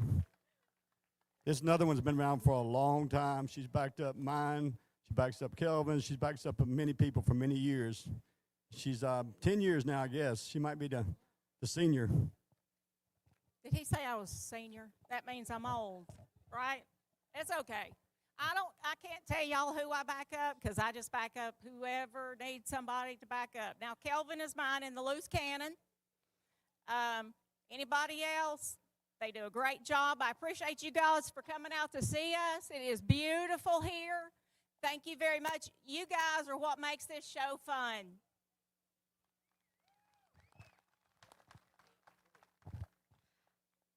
I'm Molly. I back up my dad in the Pucker Time and Rick Varner, who's driving Spinny. Thank you. I'm Colette, and I back up for Dean Jonas, Agent Orange, A-Class. Thank you. We got a newcomer here, and that might be her first race of doing it, but she's doing a great second race, but she's doing a great job. Hi, I'm Whitney Dixon. I back up my husband, Enoch Dixon. He's in the Scrambler in the 64 Fairlane. Thank you. And the last one is, everybody kind of knows her around here anyway from last year and year before and the year before, but Daniel Haynes' wife, world champion from last year in B-Gas. We're glad to have her back today. Thank you. Hi, my name is Mary Beth. I back up my husband, Daniel Haynes, with the Patriot. Today I've been backing up also Diana Casco with Quick Draw and Ernie Smith with, SEGAs. Thank you, Mary Beth. Hey, let's give all these girls a great round of applause. They are a big part of what we do. And in this moment, I just want to thank every one of y'all for coming out here. We couldn't ask for a more beautiful day, sunshine, and having all y'all, everybody's support that comes out here and supports our association and what we do. If you watch a lot of drag racing on TV and you go to other drag races, to me, and I'm biased, but this beats them all. Because it's just like it was when my daddy was racing, my uncle was racing in the 60s. You lose, you go home. And that these guys have to drive these cars, and they drive them hard, and they drive to win. But we couldn't do it without y'all's support. So thank all of y'all. Thank everybody with Shadyside Dragway. It's a great place to come. It's always, we come here twice a year because it's the Buff family and his whole team, all their team is fantastic. And this track is just, they've done so much of this track to make it better. And that's why we keep coming back. So thank everybody here for being here. And we're going to get on to racing again real soon.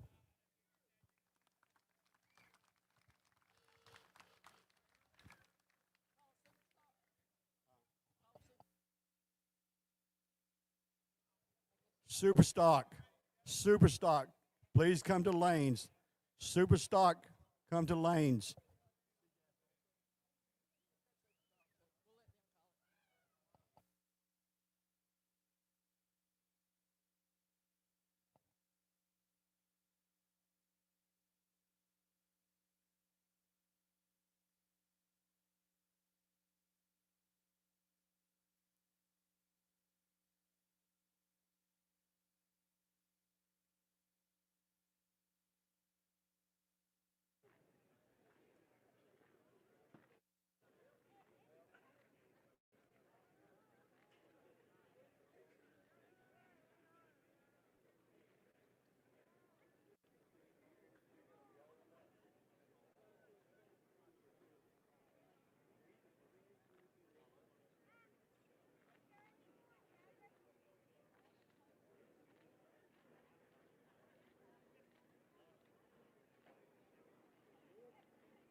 It's the Shelby Nationals presented by Robbins Repairables, and the chick magnet himself is about to give a man a ride in the car. Why is that, Leslie?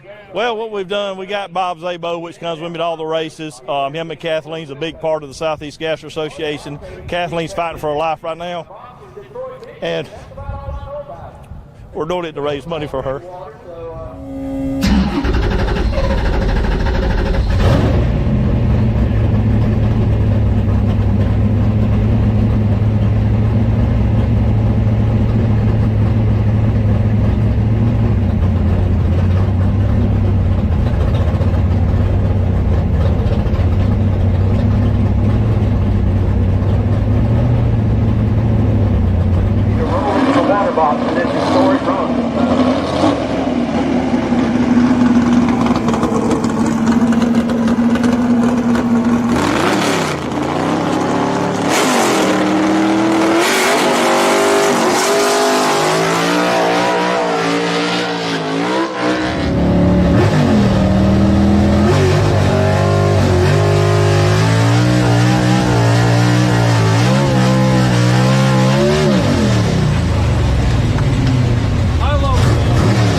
In the staging lanes here at Shadyside Dragway for the Shelby Nationals, and someone is going for a ride. In particular, this gentleman is a Michigander.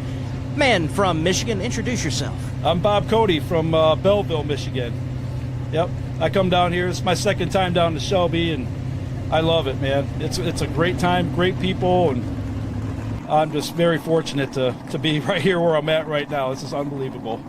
Bob, you are about to go in a ride in a SEGA legal A-gas machine, the chick magnet, that is the current record holder with Leslie Horn. Your thoughts right now? I'm completely, I have no words. I feel very blessed to be where I'm at right now. And I'm very happy to help out Bob and Kathleen with what they're going through, and I didn't expect anything back out of this. I just love the sport, I love the people, and I have been gifted, that's for sure. I really appreciate it.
Yeah.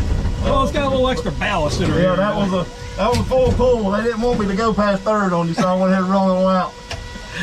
It was all really good straight, so I didn't worry about it. Damn.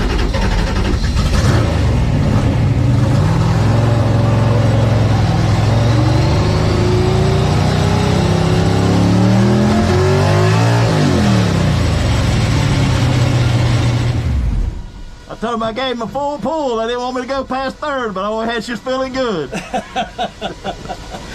I'll tell you what, it felt good. Oh.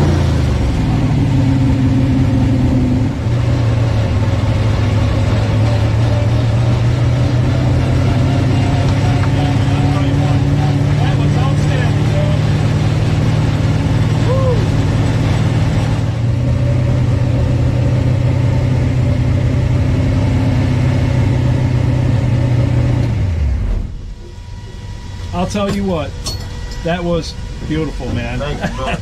No, thank you. Yes. I really appreciate what you do for everybody here, man. You know, really do. So that was a tough one for me because I sure did miss Bob. Yeah.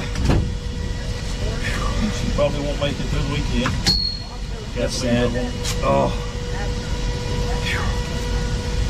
Yeah. Man, I'm glad it was you. You knew what you was doing. It done good. The car done good. Props off to my tuner guy. I had to stagger the pressure, so she went straight down through there. It went straight. That's a pretty good pass for right along 51. She died. We got me some clutch in it. Yeah, put a half round in. What did we died with 51. 551? 134? That's fast. You can see Leslie Horn, driver of the Chick Magnet, with Bob Cody chatting after that pass here at Shadyside Dragway.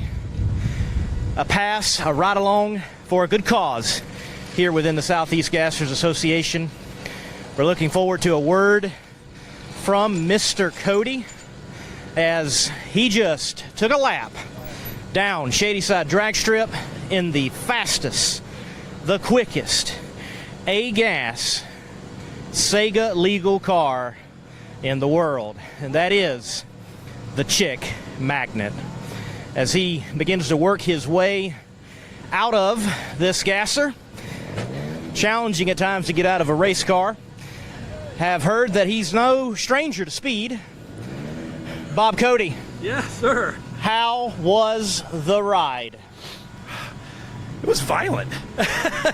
No, it was, I'll tell you what, I love burnouts, so the burnouts was like the pre-dessert, and then, man, I'll tell you what I just did right there was life-changing. It was great, very great, man. I tell you what, I'm so grateful for what Leslie's done, letting me have the opportunity for this, and I'm grateful for what he's doing for the family. I mean, that's, my dad died from cancer, and it means a lot to me. So, but man, what a ride. Unbelievable. I'm just tickled that I had the opportunity to do this. Very grateful. We're glad you had the opportunity, and you're no stranger to speed. Apparently you've got some salt in your life. Yeah, so a good friend of mine, Joel Jolly, we run a 79 Mustang, classic gas coupe. We run it out at the Bonneville Salt Flats and Ohio Mile and down in Blytheville, Arkansas. We ran it all over. We're planning on going back out this year. We're doing a little work to the car right now and try to get that record. We're about 14 miles an hour off our record, so that's a lot to pick up, but like any other sport in racing, you just keep trying and keep working at it and have fun doing it. That's the important part, you know. Bob Cody from Michigan is looking for an A-gas car now. Leslie Horn, what is it like having some ballast in the passenger seat? I talked to Brian beforehand. We pulled an old dirt track trick. We staggered the tires a little bit, and to be honest with you, it felt pretty good. They didn't want me to pull him past third gear, but when I grabbed fourth, it was nice and straight, pulling straight, so we just run her on out, and it went a 51 with him in there. It was a pretty good little pass, 134 something mile an hour, so that wasn't too bad. So, yeah, I don't know how you can see, man. Your vision. Yeah, no, it was good. And he was a great passenger. He sat over there and done good. So I'm glad I got him. I was worried that I was going to get some 10-year-old kid or something. Didn't have to go through there, but anyway, yeah, it was great. I'm glad you done it for a great cause. It's for Kathleen. Yeah. Y'all know Kathleen's fighting for her life, so that's what it's all for. Everything goes to them. Thank you. Larice Motorsports Insurance offers drag racers the broadest insurance policies in the industry. Larice Motorsports Insurance was created by racers for racers. Larice insures race cars on and off the track, trailers and equipment. Larice even pays racers contingencies at the fling bracket races. Don't wait until it's too late. Call Larice Motorsports Insurance today. Harbin's Mechanical serves Atlanta, Georgia, and its metro area. From the big jobs downtown to the jobs in your hometown of the suburbs, they are your #1 source for your HVAC and refrigeration needs in Atlanta and its metro area. Stay cool in Hotlanta with Harbin's Mechanical Services.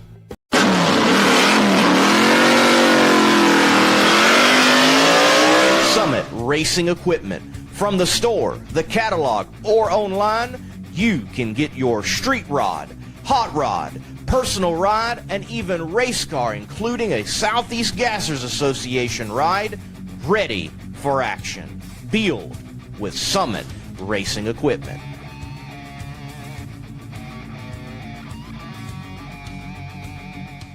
Love the sound of a gasser banging through the gears as it makes a pass? Do you want that same feeling in your streetcar or truck? We've got the exhaust systems and parts that bring that iconic rumble straight from the golden age of drag racing.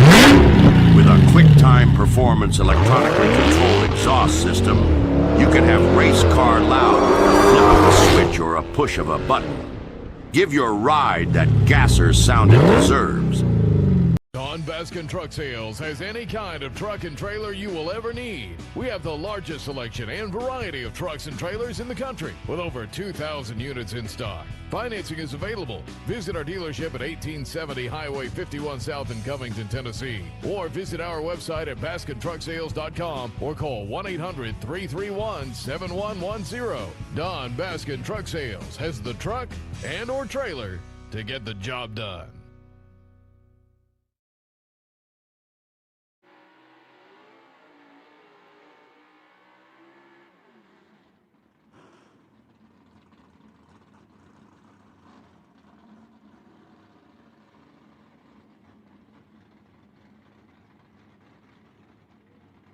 All right, round 2 of eliminations here in Super Stock. We got our first matchup right here. Rob Walden and Bryant Dalton, the number 2 and 3 guys out here today. Walden, the number 3 qualifier. Excuse me, Walden, the number 3 qualifier. Dalton, the number 4 qualifier.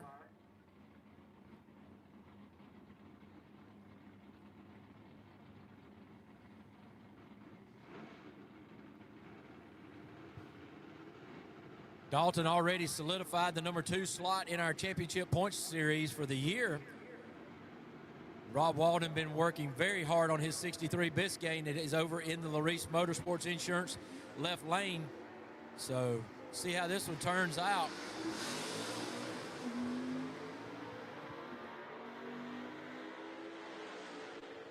And Rob Walden takes the win right there.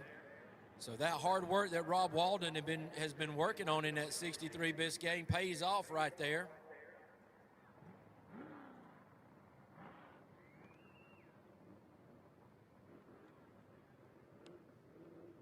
All right.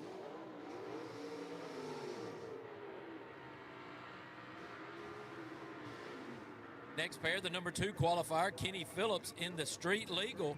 He'll be in the Larice Motorsports Insurance. He'll be in the QuickTime Performance right lane, and in the Larice Motorsports left lane, that will be Tony Nowosadski out of Gardendale, Alabama, in his 56 Chevy called the Public Enemy. Intriguing matchup right here, as these guys have went head-to-head before with Phillips coming out on top, and we'll see if Phillips can do that again, or if Nowosadski can take out the number 2 qualifier in Phillips today.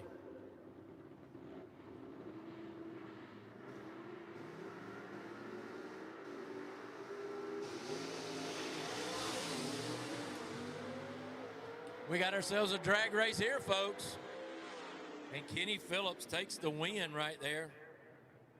So Kenny Phillips moves on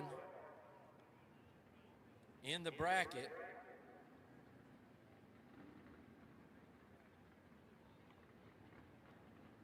We need B gas and A gas to the lanes, please. B gas and A gas to the lanes, please. B gas and A gas to the lanes, please. Number 1 qualifier here and 2025 world champion Jerry Dean going to have a bye run right here by virtue of his number 1 qualifying position and round 1 win over Dean Hall. Karen Mitchell letting him know where to come to his burnout so she can back him up right in those tracks. The Lacey's Spring Alabama racer, as we said, already solidified the 25 World Championship in Superstock to go along with his 24 championship in Superstock. So a 2-time back-to-back in Superstock in the little Chevy 2 here that he calls the Last Rebel 2. The Reese Motorsports Insurance lane is the one he has chosen to take this time. He'll be taking on Rob Walden in the next round.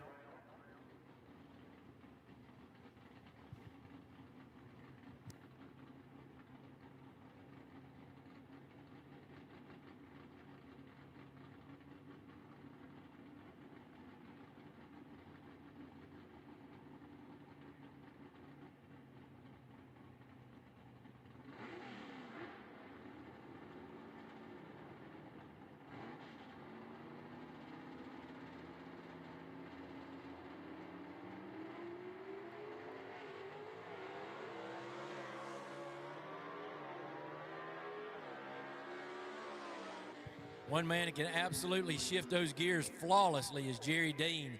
I love to listen to it when he's on a bye run like that right there, as you can really hear the expertise in him shifting gears. So that'll do it for Superstock round number 2. Semifinals are set with Jerry Dean and Rob Walden on one side of the bracket and Kenny Phillips on the other side with a bye. He'll be moving on to the finals.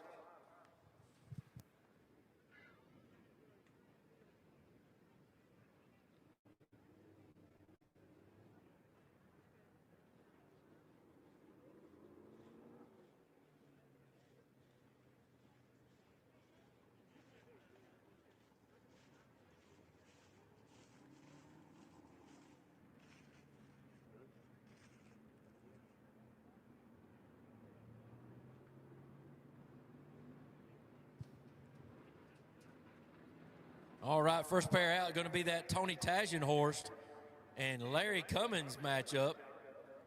Cummins going to be over in the Quick Time Performance right lane out of Hammond, Louisiana in his Falcon that he calls the Jumping Jack Flash.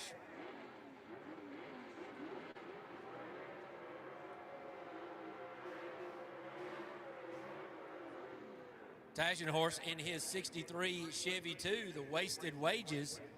Got a 302 cubic inch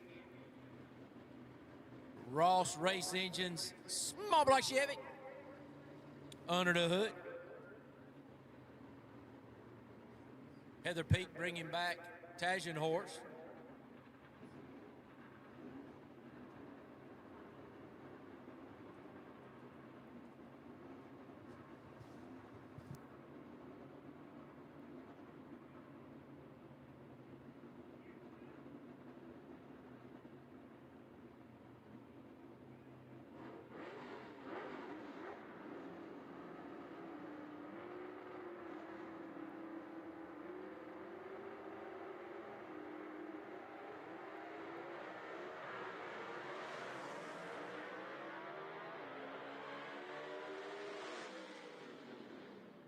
So Tagenhorst takes the win right here in round number 2, dispatching the Hammond, Louisiana native Larry Cummins.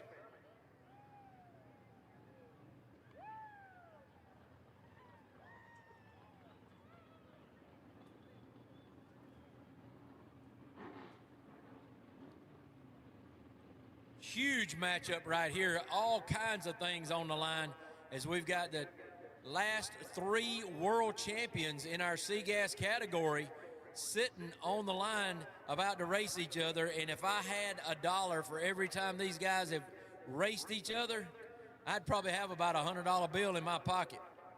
These guys have a history together. Now, their friendship just ended when those tires started turning over in the water box.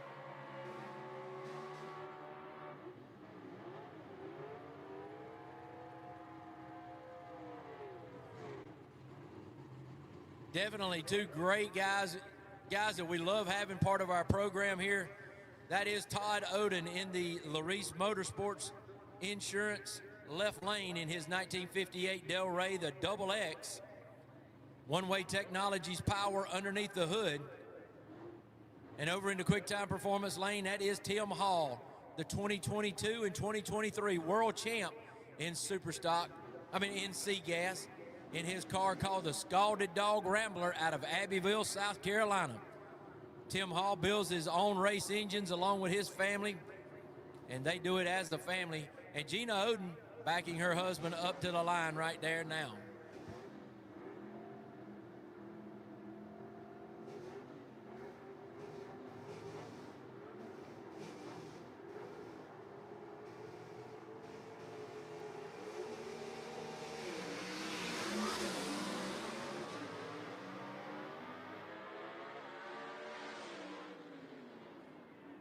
Saw Tim Hall start to fade right after that 330-foot mark for some reason. Nothing where the car nosed over, but either that or Oden just overtook him on the top end. But still, another win for Todd Oden. That makes, I know, 2 in a row for him over Tim Hall as they met in the finals at our Gulfport race on Friday night.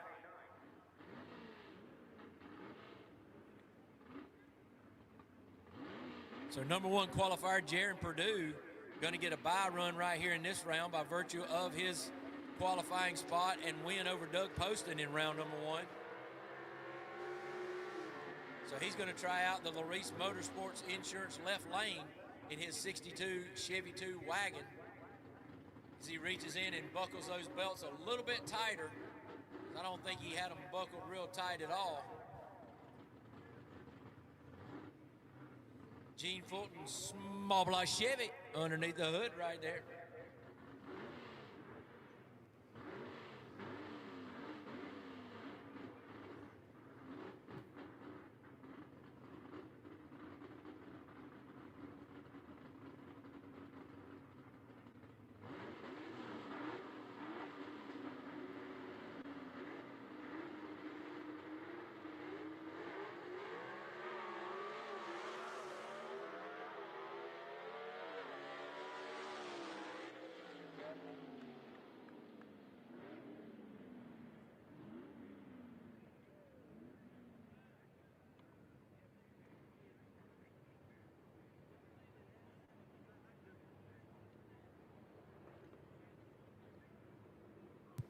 All right, so Purdue moves on, and he'll take on the winner of the Brad Wimberly and Josh Pruitt.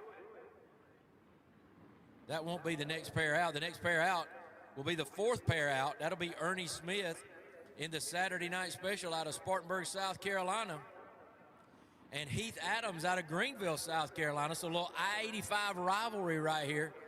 Heath Adams going to take the Larice Motorsports Insurance left side lane.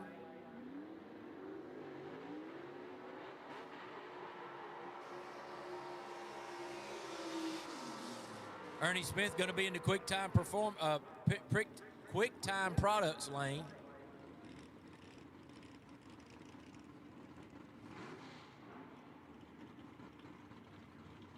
Heath Adams with a Gene Fulton power plant in that 53 Chevy.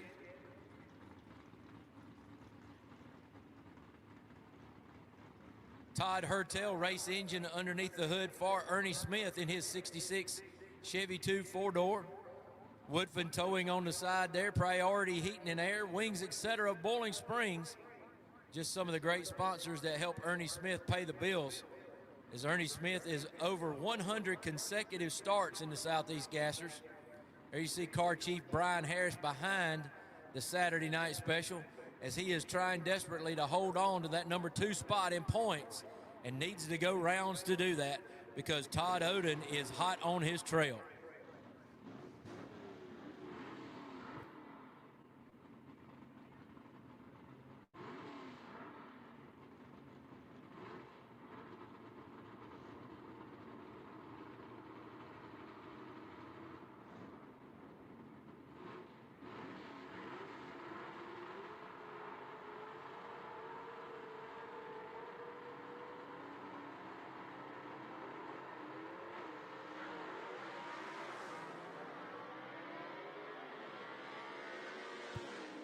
So Heath Adams continues his great run here today with a number 2 qualifier, making it all the way to the 3rd round here with that win over Ernie Smith.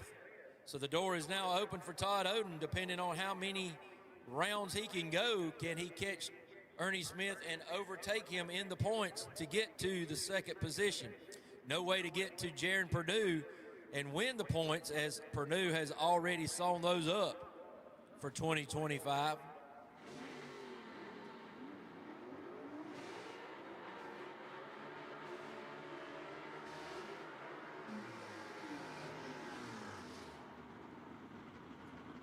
A gas to the lanes, please. A gas to the lanes, please. Brad Wimberly, the number 14 qualifier, finds himself in the QuickTime Performance right lane in his 62 Comet. called the Southern Sizzler with a Lamar Walden race engine underneath the hood. And over in the Larice Motorsports Insurance left lane, that is Josh Pruitt in Edmond, South Carolina in the Youngblood, the 1963 Ford Fairlane, being brought to the line by his Aunt Debbie Ison with the power provided by Busch Race Engines.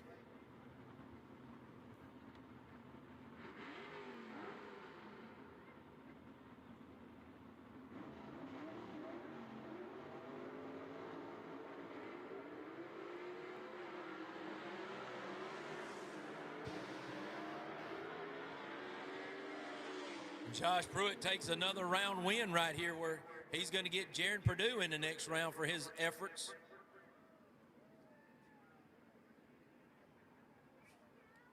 You know, it's almost like Josh Pruitt doesn't miss a step when he comes back out here. He's kind of like Tim Hall. Those guys are tough to beat any day of the week you line up beside them.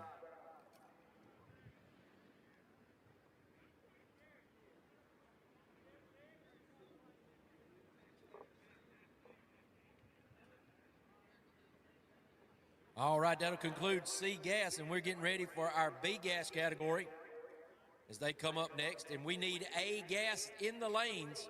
Still missing some A gas. We need you guys in the lanes, please.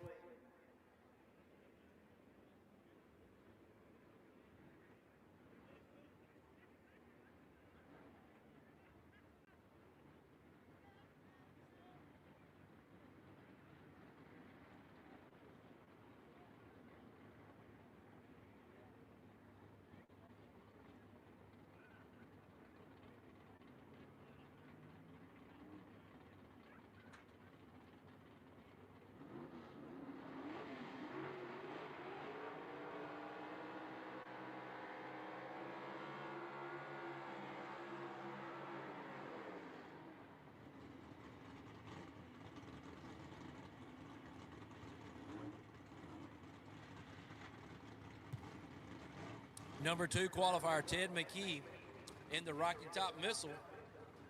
Going to be taking on the number 7 qualifier, Mike Blackwell in the Thunderstruck. First pair out here in the second round of B-Gas eliminations here today. The Larice Motorsports Insurance left lane occupied by McKee, and the Quick Time Performance right lane occupied by Blackwell. Gene Fulton Power Plant underneath the hood for Ted McKee. I think he said 309 or 319 is what the cubic inches is of that motor. But it's still a small black Chevy.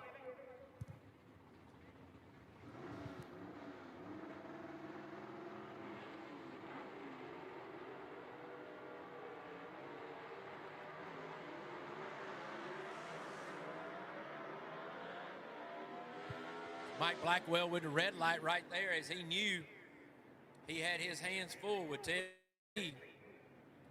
So Ted McKee will move on by virtue of that red light.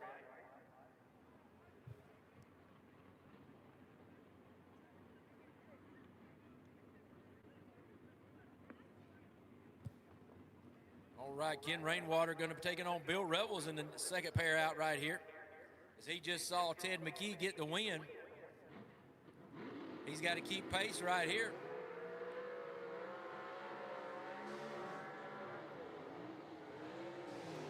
And in order to keep pace, he's going to have to beat the guy that sits in the Quick Time Performance right lane, and that is Bill Revels out of Canton, North Carolina, in his 63 Comet called the Black Betty.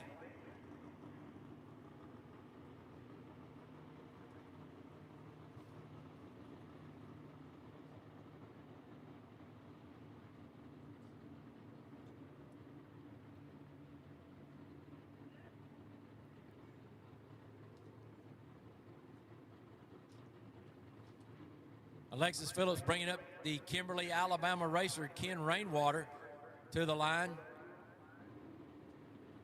Revels being brought up by his girlfriend. I do not know her name. I'm so sorry.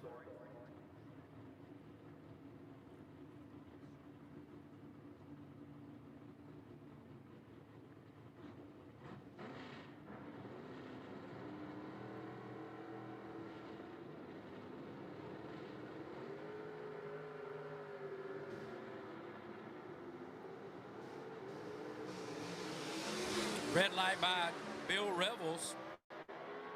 So both of the racers that are in a points championship battle here have been gifted virtue of the red light.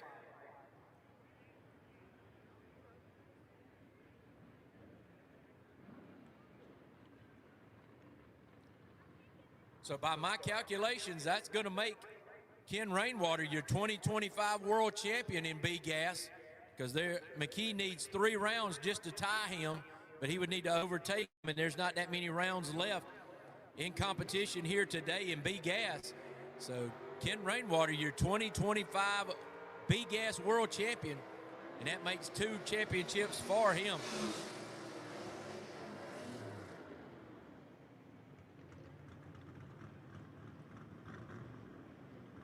Interesting matchup right here. The number 4 qualifier versus the number 5 qualifier.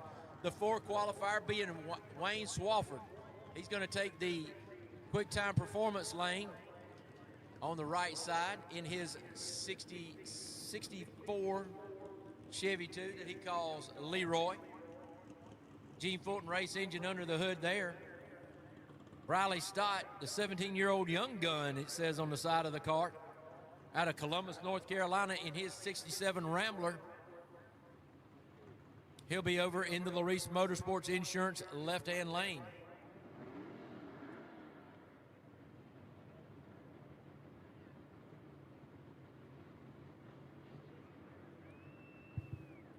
I'm calling A-Gas for about the 3rd time. We need you in the lanes. A-Gas. Move them, guys. Let's go. Burning daylight.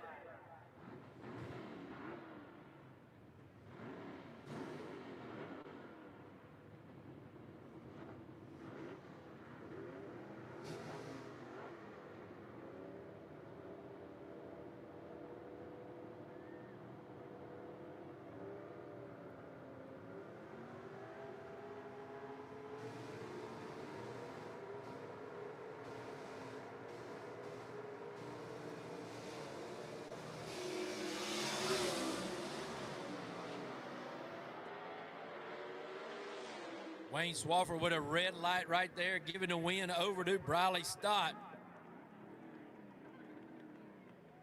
That was a very narrow margin right there, but nonetheless, he goes 0-1 red on the red side.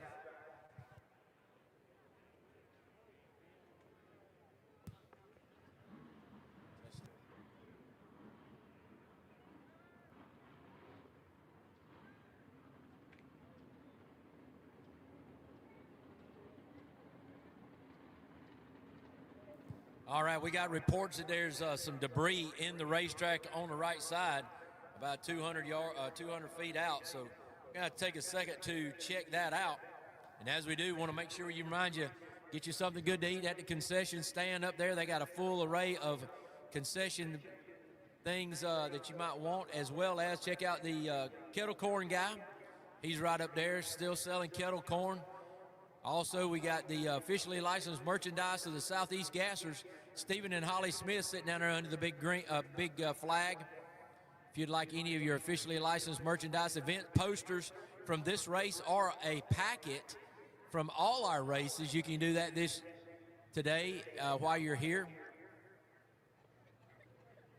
Also, I haven't seen him in a while, but the Pickle Man been making rounds out through here. So I don't know if y'all been keeping him up on the top rows or out there in the crowd. I hadn't seen him make a way this way anytime soon, but I know he's here today with a full assortment of dill pickles, spicy dill pickles, jalapenos, sweet and spicy, green tomato pickles, honey mustard, and bread and butter pickles. So see the Pickle Man and get your fix on today, as we've got one more pair here in B-Gas, and we'll move on to A-Gas. And guys, if you ain't in the lanes, we'll just move right by you.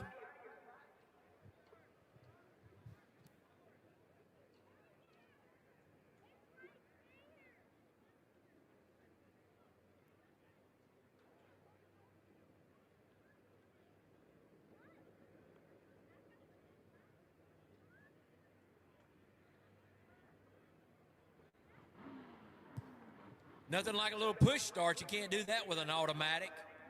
Daniel Haynes getting a little push start right there as he's going to be in the Larice Motorsports Insurance left lane in his 1960 Ford Falcon, the Patriot.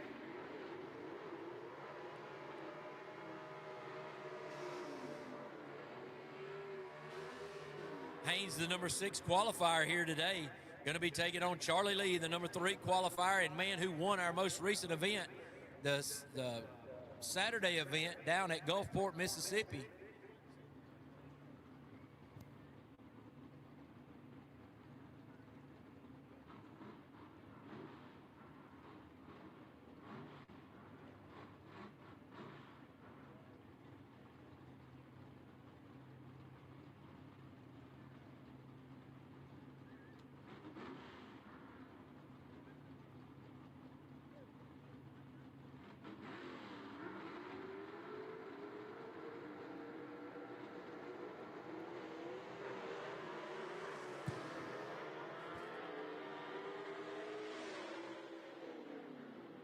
So Charlie Lee gets there first. Unfortunate ending in the day to our 2024 world champion, Daniel Haynes. But we're glad, hey, there's the pickle man riding through the lanes. We're glad he made it out here today and had a good showing here and kept everybody honest with that number 6 qualifying effort. Now we're going to move on to A gas. These cars weigh 6 pounds per cubic inch of displacement. Gabriel Burrow going to have a bye in this round by virtue of that number 1 qualifying spot and dispatching Ray Ballou in first round.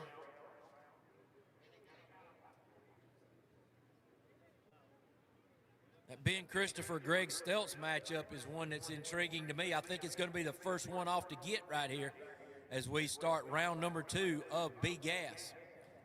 Christopher sits in the number 3 spot in points, not far off the number 2 man, so lots could change right here in our point standings as this day unfolds. Christopher going to be in the Quick Time Products right lane in his 66 Chevy 2.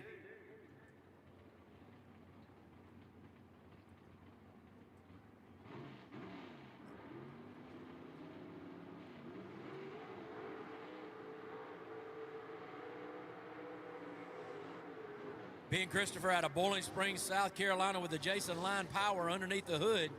Going to be racing Greg Stelz out of Wapaka, Wisconsin.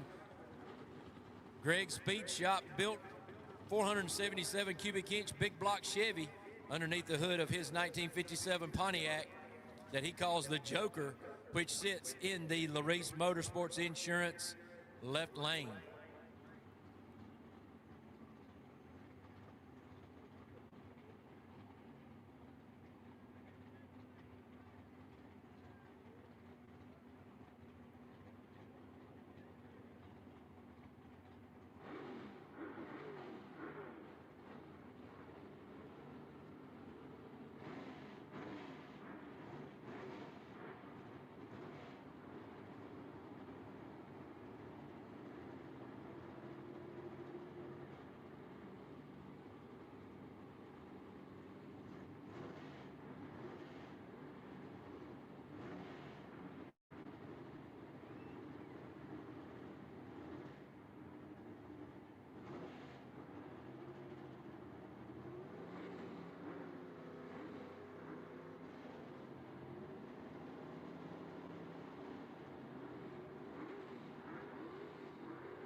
Ben Christopher moving all around that Quick Time Performance right lane, but he still takes the win. So Ben Christopher serving notice. He's not dead in this points battle yet.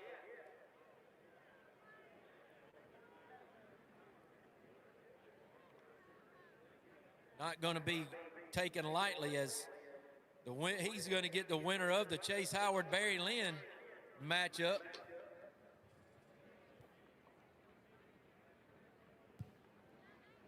2/2 of a second, the margin of victory down there at the stripe for Ben Christopher. As his car moved to the right, he had to stay in it.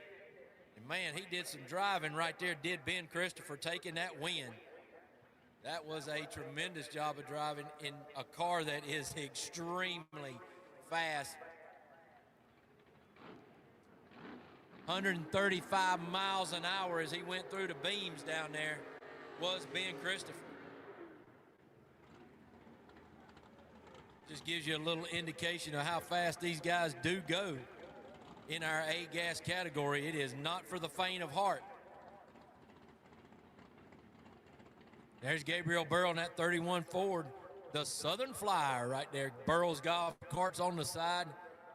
I'm assuming that's still a John Kazi motor underneath there, as hadn't had a chance to race much this year, but comes out here and is really set the woods on fire here at the last race, the Shadyside Finals, presented to you by Robbins Repairables.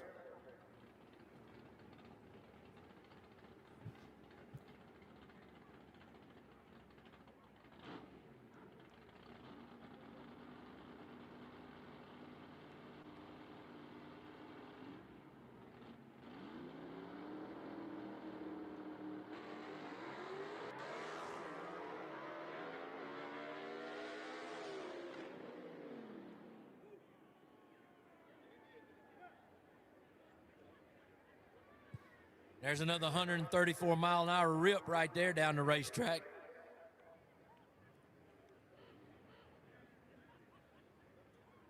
So the third pair out, going to find Leslie Horn and Alan Pittman.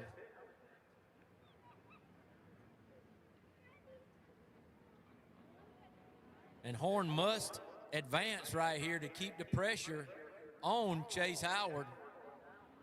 It's like a chess match. You got to match what your competitor's doing. There's only a 5-point difference between Horn and Howard coming into this race, and they have pointed as much. Each other have the same amount of points for this race so far. So can Alan Pittman play the spoiler?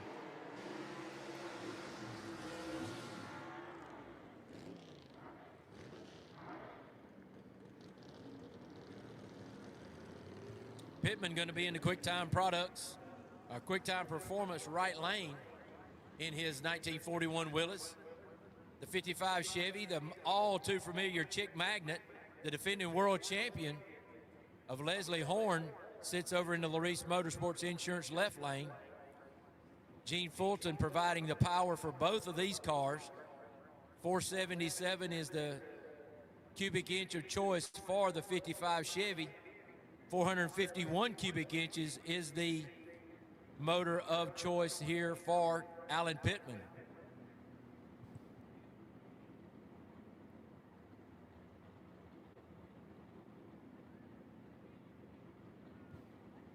There you see Robbins Repairables, the sponsor of this race, right there on the front fender well of the 55 Chevy of Leslie Horn.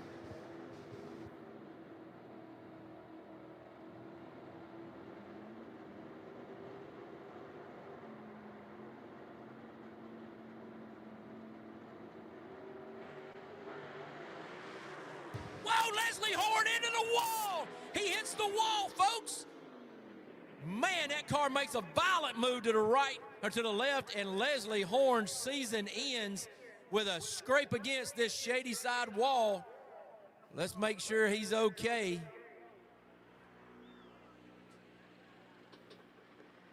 Man, that was a tough hit by Leslie Horn as he scraped down the wall. Fortunately, no rollover or nothing like that, but I still do not see him exit the vehicle yet. Hope he's not knocked out or something of that nature.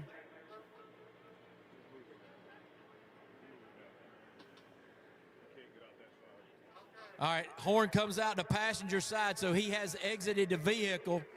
So thank God for that. Looks like Leslie Horn will live to fight another day, but his 2025 points championship chase has now come to an end here at Shadyside Dragway in dramatic fashion. We have reports from track personnel that the driver is good and speaking with them. So Thank God Leslie Horn is okay and out of the vehicle. We can replace cars.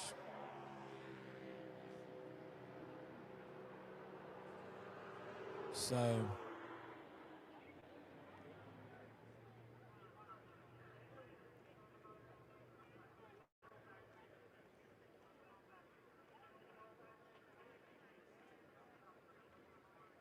it looks like it's going to be a few minutes as they have called for the rollback.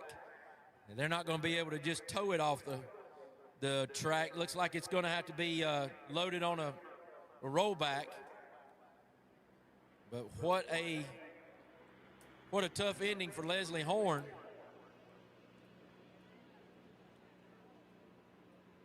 First time I remember Leslie ever having problems like that. But, you know, the man's in a points battle trying to chase down, 5 points to even everything up. And sometimes you stay in it maybe a little bit too long. But Leslie Horn's day and season ends here in the second round. As now we're getting some video from the top end on our live feed.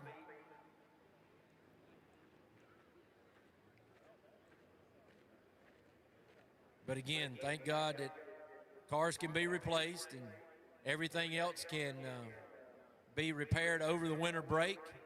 And we have safety is paramount, and looks like everything is fine for Leslie Horn. We'll take a few moments, and we'll be back with you in just a few minutes.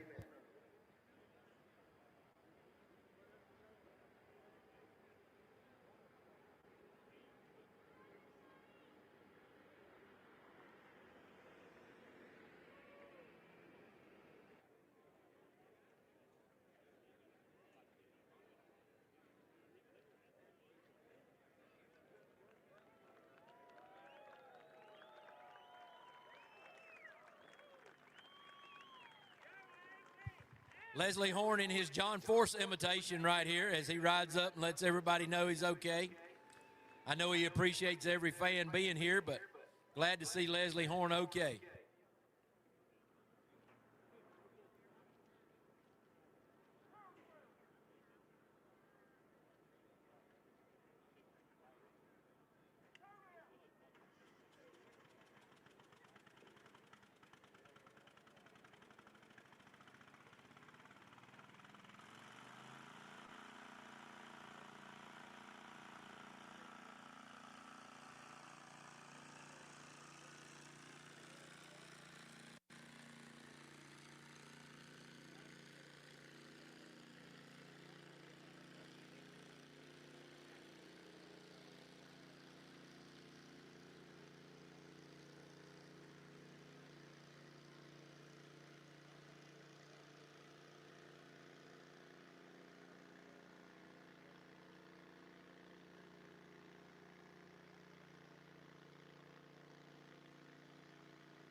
All right, Greer, South Carolina represented really well down here on the racetrack right now as Barry Lynn in his little red wagon going to be over there in the Larice Motorsports Insurance left-hand lane. The 65 Chevy Chevelle two-door wagon with the Par race engine underneath the hood. And over into the quick time performance lane, I guess we can go ahead and announce it. That is your 2025 A-Gas World Champion, Chase Howard from Greer, South Carolina. So Greer, South Carolina in both of these cars. Gene Fulton, 477 cubic inch, big block Chevy underneath the hood of that 67 Chevelle.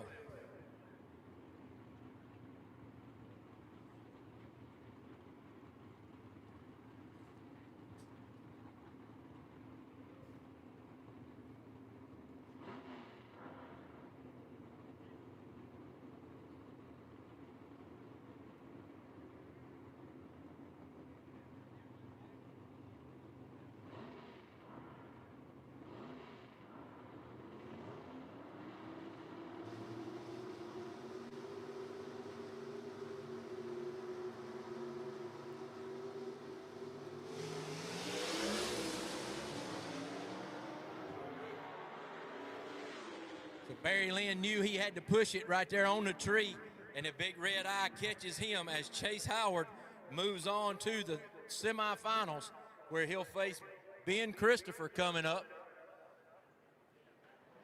Going to be intriguing to see who'll have lane choice there in that matchup between Christopher and Howard. And in the other side of the semifinals, you'll have Gabriel Burrell in the Southern Flyer and Alan Pittman in the Pittman and Sword 41 Willis. And that I just got confirmation that Howard will have lane choice in that matchup over Ben Christopher. So that'll do it for that A-Gas. All right, we need the extra round of C-Gas to the lanes, please. This is C-Gas, and they had to have an extra round because they had 5 rounds to determine a champion, so we need C-Gas competitors to the lanes now, please.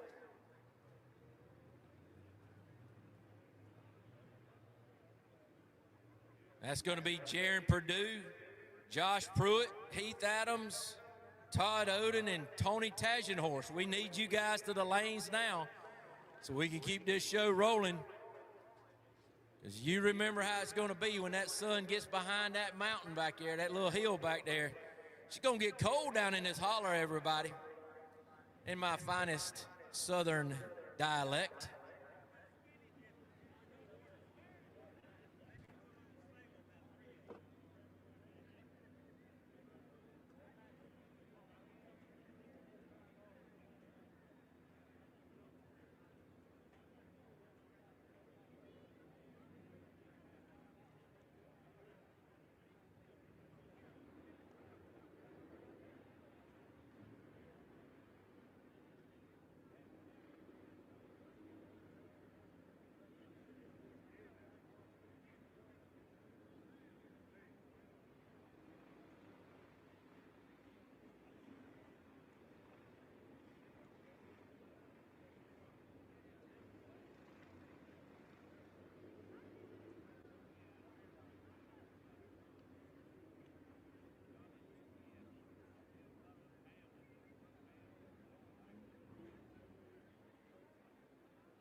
Heath Adams.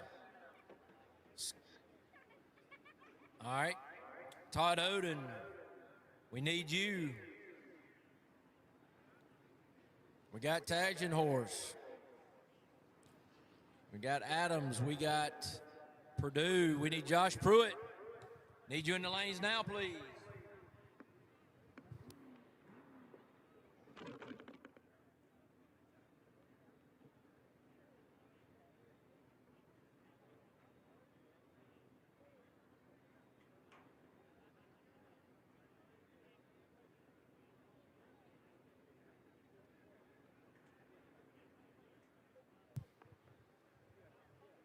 We need AFX to the lanes behind C-Gas.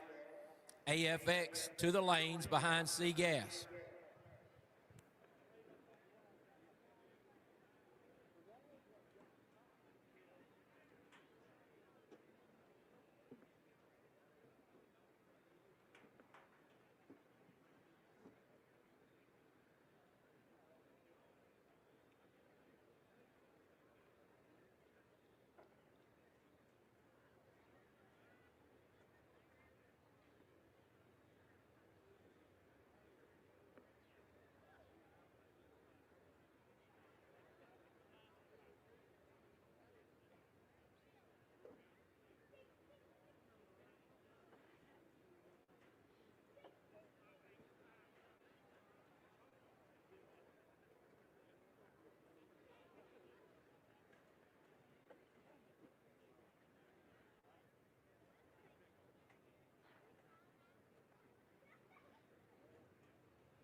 All right, first pair.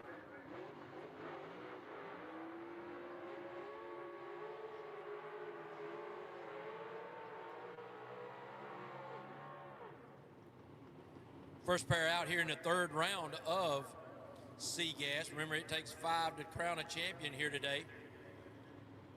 That's going to be Todd Oden out of Birmingham, Alabama in the 58 Del Rey, the double X in the Larice Motorsports Insurance left lane. Tony Tashenhorse is going to be in the quick time performance lane here on the right in his 63 Chevy 2. The wasted wages is what he calls it. Columbiana, Ohio, where Tashenhorse is from. Ross race engine under the hood for him. One Way Technologies providing the power for Todd Oden, as you see his wife Gina with one little fist bump right there before they go down the racetrack, as always.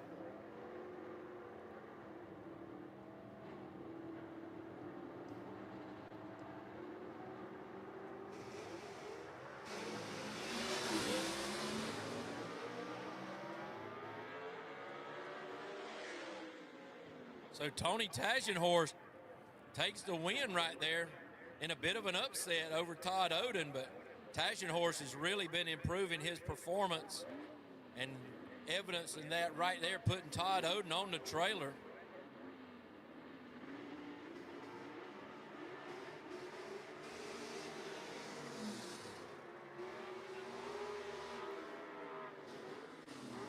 All right, Jaron Purdue and Josh Pruitt up next.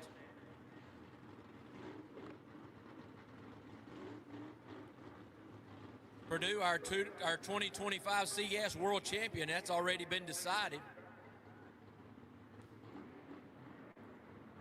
He's over in the Larice Motorsports Insurance left lane.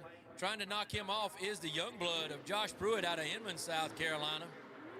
The 63 Ford Fairlane being brought to the line by his Aunt Debbie Eisen. Heather Peak bringing up Jaron Purdue as always.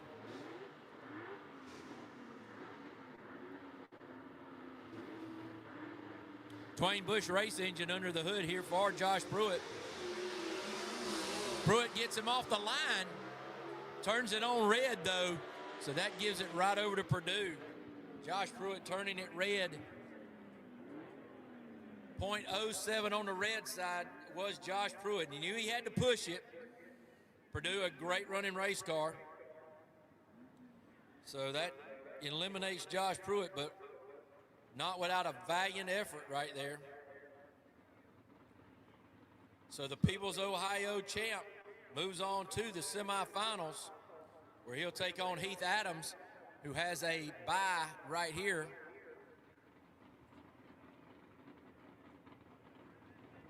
Adams, it'll take his best elapsed time of the day to match what the elapsed time was just laid down by Purdue.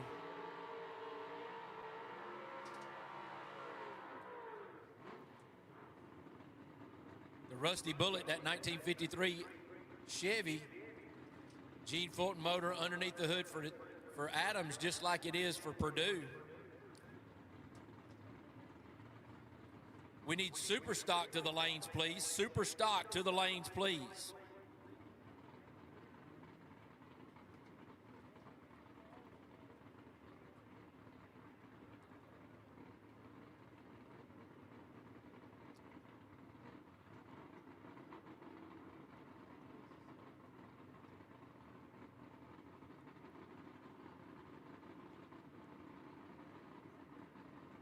So Adams definitely going to try to make a pass right here for elapsed time. And let's see if, I'll let you know if he overtakes Purdue and gets lane choice.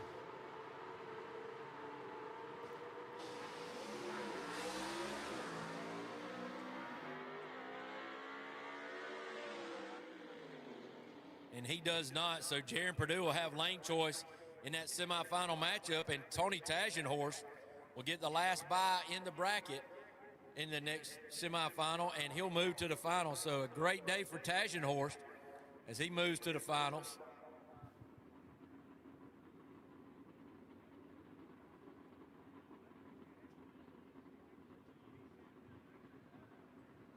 We need super stock to the lanes, please. Super stock to the lanes, please.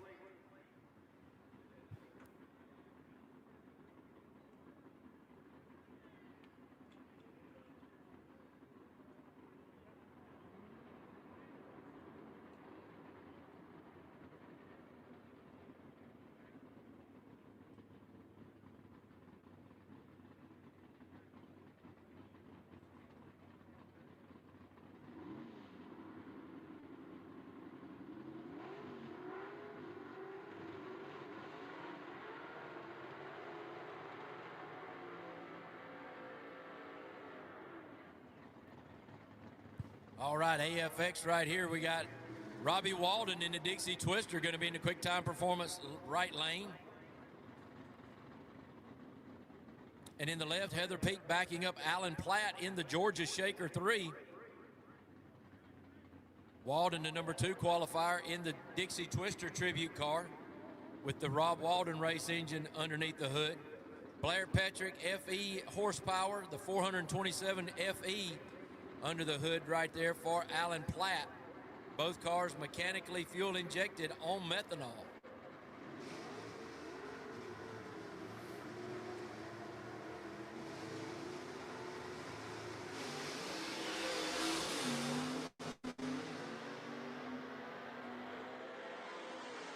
Alan Platt gets there first.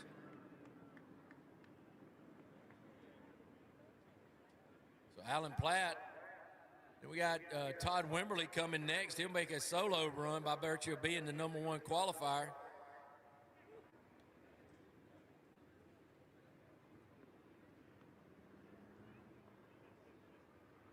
We need Super Stock in the lanes now. We need you in the lanes now, Super Stock. We need you moving now, Super Stock.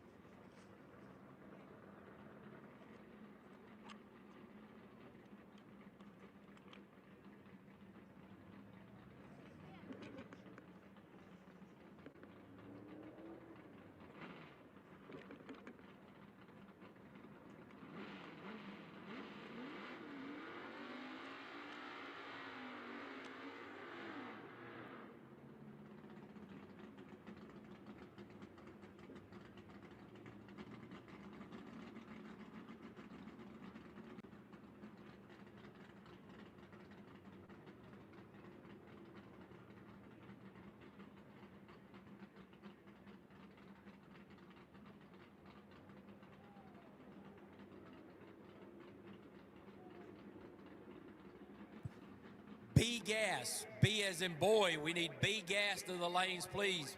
B gas. We need you to the lanes, please.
I didn't realize I was talking.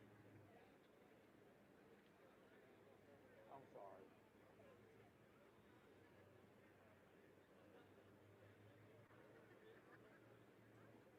That's my fault. Damn it.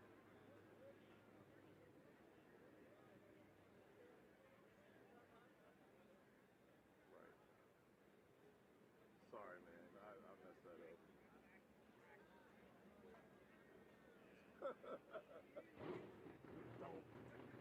Sorry about that.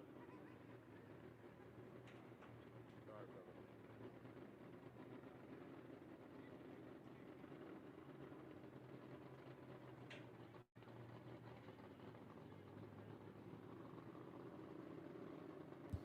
Number 2 qualifier out of Campobello, South Carolina, Kenny Phillips, in the street legal. He's going to be in the quick time performance lane for his bye run right here.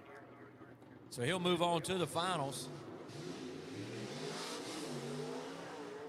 Just going to take it on down the racetrack and save it for the finals, where he's going to pick he'll race the winner of our next race, which will be our 2025 point champs, Jerry Dean and Rob Walden.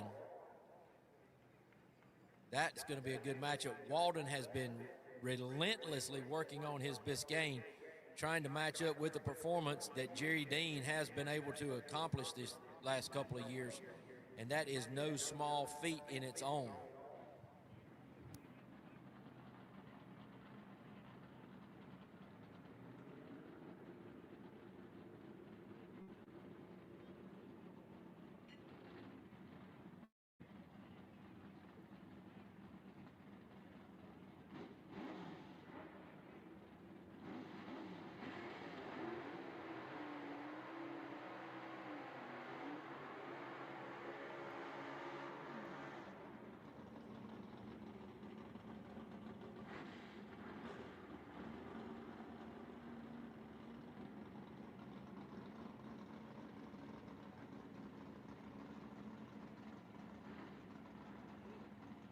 So Jerry Dean, the world champ, he's going to be over there, two-time defending world champ.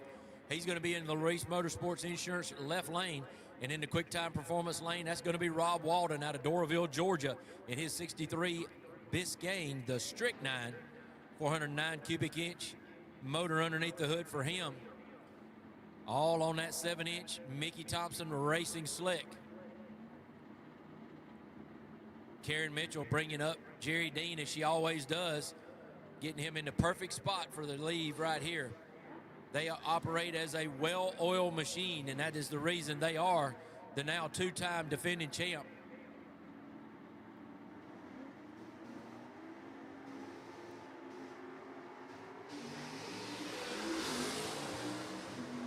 Man, Jerry Dean with a beautiful leave that time, and he carries that on to victory, where he'll get Kenny Phillips in the next round in the finals. So Jerry Dean with a beautiful leave right there, and that is credit to the balance that they have on that race car. Just a awesome looking leave by him. Hey, the Pickle Man coming back around the Tower area, so if you're looking for anything, he's still got some. He brought a heavy load here today. Dill pickles, spicy dill pickles, jalapeno, sweet and spicy, green tomato, honey mustard, and bread and butter. He may be out of some by now, but I'm telling you, I hadn't found a bad one yet when I eat his pickles. Told me he ages a lot of them 28 days before you get them. That's like a fine wine, folks. Going good with grilling season and those hamburgers and hot dogs. Also, go check out the Kettle Corn Man up there. If he's got any left, that's going to be some good hot honey corn and some kettle corn, as well as the concession stand here at Shadyside Dragway, which always does a great job of getting you the concession foods, Pepsi products. And if you are looking for any officially licensed merchandise with the Southeast Gassers, get over there and check out Stephen and Holly Smith on the concourse over there. I know he said he was already out of sweatshirts for the day. So he's going to put in an order because they run Southeast Gasser gear, and you can also order on southeastgassergear.com if you did not get a chance to do that today. B-Gas will be coming your way next, and we'll be back in just a moment.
All right, SEGA semifinalists, we need to come down as soon as you can. We need to do that to keep this show rolling because you got that extra round. We got to roll with it, guys. Need your help and cooperation. We burning daylight. All right, B-Gas, we moving into the semifinals right here. Ken Rainwater, the #1 qualifier here today, our new ET record holder in B-Gas. And I can go ahead and let you know he is our 2025 B-Gas World Champion. He finds himself over there in the Larice Motorsports Insurance left side in his car called the Renegade. He's out of Kimberly, Alabama. Huntsville Race Engines providing the bottom half of that race car motor. Heads and the top half provided by One Way Technologies. But he's going to get him a tiger by the tail right here by the name of Briley Stott, who sits in the Quick Time Performance right lane in his 67 Rambler. It's going to take a good pass right here by Rainwater and a good pass by Stott if he expects to knock Rainwater off. So eyes up on the starting line as this has the makings of a good one.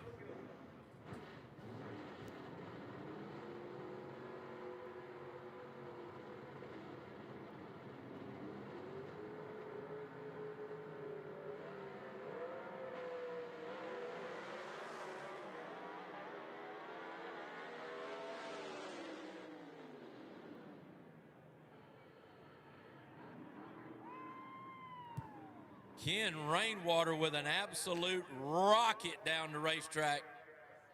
It just reset the elapsed time record right there as Rainwater is on a tear today.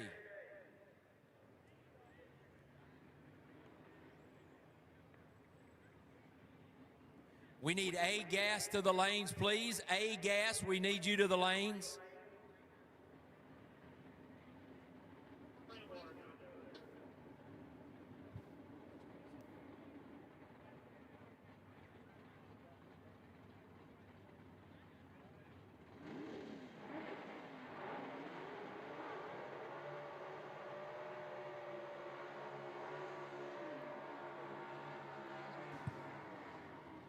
Couple of Tennessee volunteers right here on the line.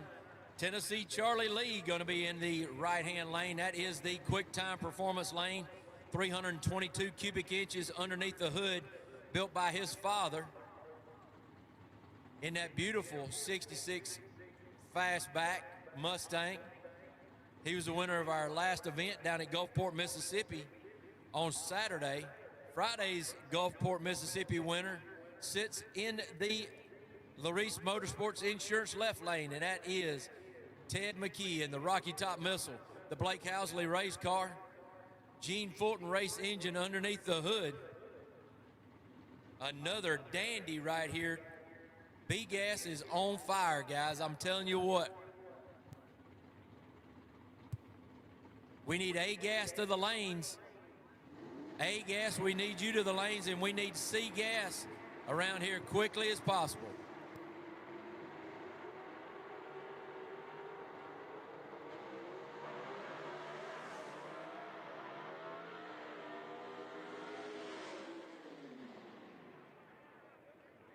So Ted McKee, that is an awesome run right there. Margin of victory, 0.86 at the line. 0.86 at the line was the margin of victory right there as Ted McKee takes the win.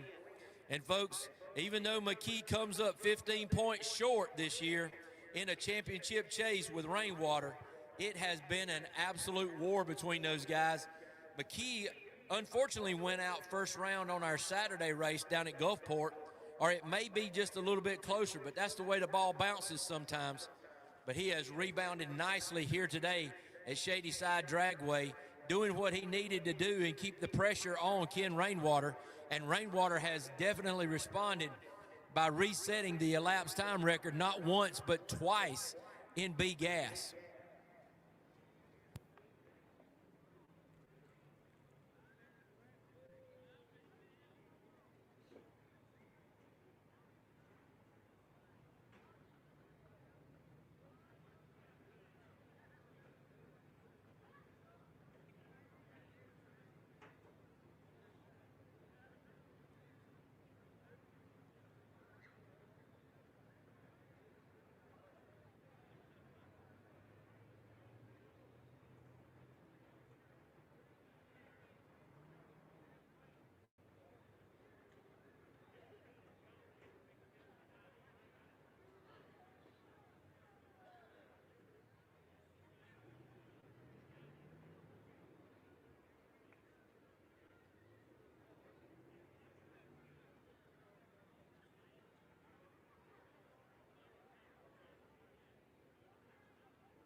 A gas to the lanes, please. A gas, we need you in the lanes, please.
All right, real good matchup right here. Your 2025 world champion, Chase Howard.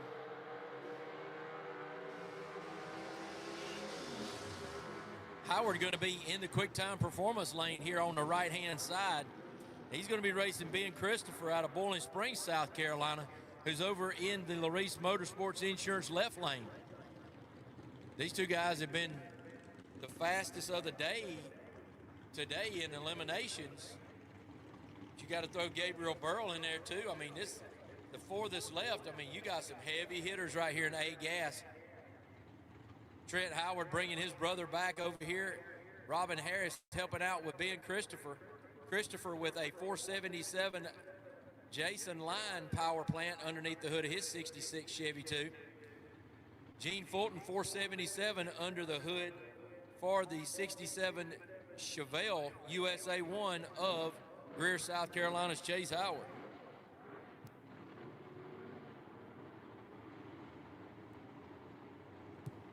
You got to know Howard would love to double up here as he won earlier this year. Taking home the championship now, he'd love to get a race win as well. And standing in his way is going to be Ben Christopher.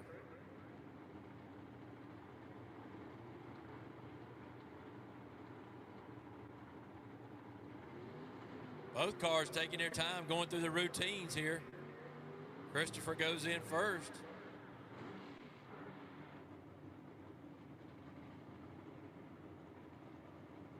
Howard creeps in ever so thin.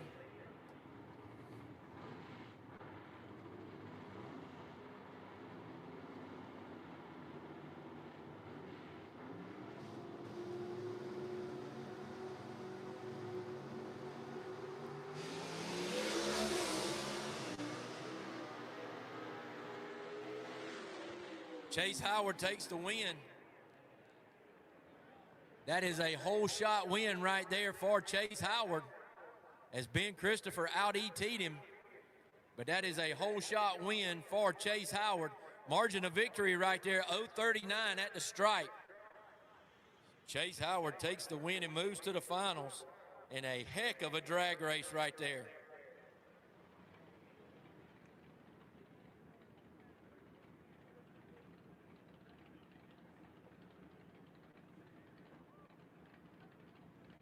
Two great looking race cars sit on the line right now that just scream early drag racing.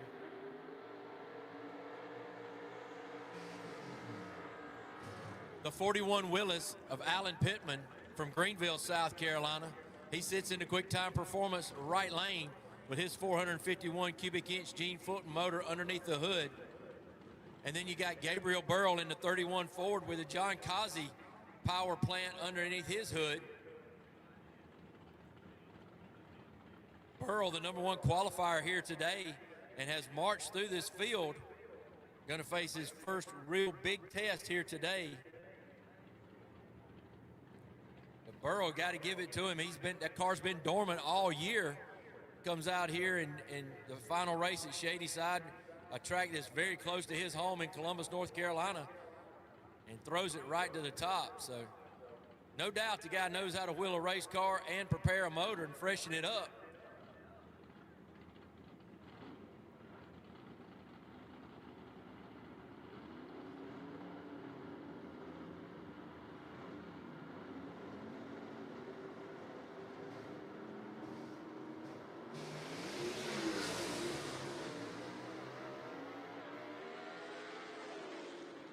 So Gabriel Burrell takes the win right there. Alan Pittman had him off the line and had a good reaction time off the line, but Gabriel Burrell just out-ETs him and drives by him on the big end. And so we got a good matchup coming up in the finals.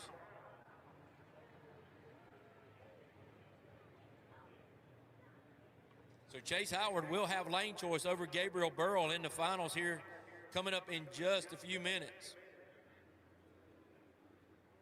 Folks, I tell you what, with the number of entries we've had here today and the number of quality entries we've had here, you've enjoyed a great day of drag racing, as seeing some margins of victory that are just razor thin and some excitement as well.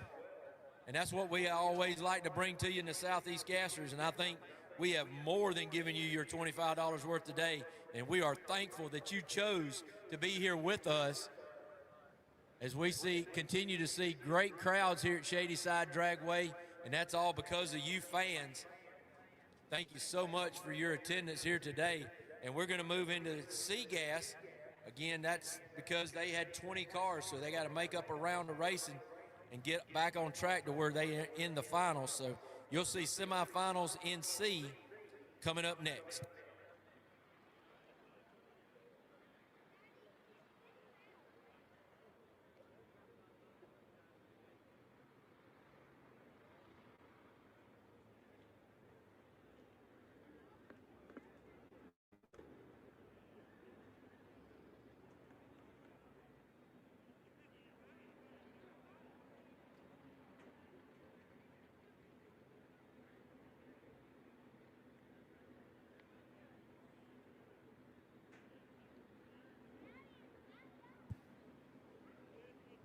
All right, need to clear that starting line out down there, guys. We got cars coming that way. Clear that starting line out. Get back.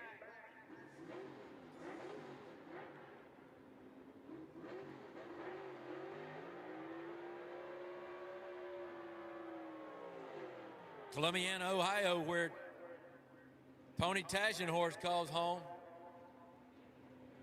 1963 Chevy 2. Ross race engine, 302 cubic inches. He's got a buy run. He's got a buy run right here by virtue of being that number 4 qualifier, making his way through the bracket.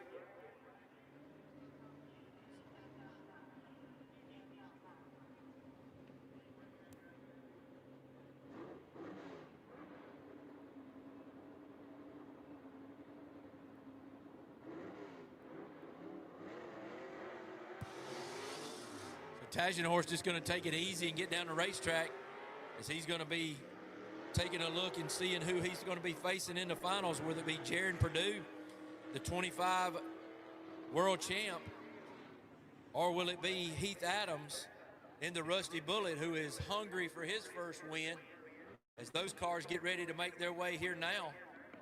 Perdue going to be in the Larice Motorsports Insurance left lane in his 62 Chevy 2 wagon. Gene Fulton Power underneath the hood for both of these motors. Both of these drivers, their engines provided by the race shop there on Highway 221. Heath Adams out of Greenville, South Carolina in the 53 Chevy. He'll be in the quick time performance lane.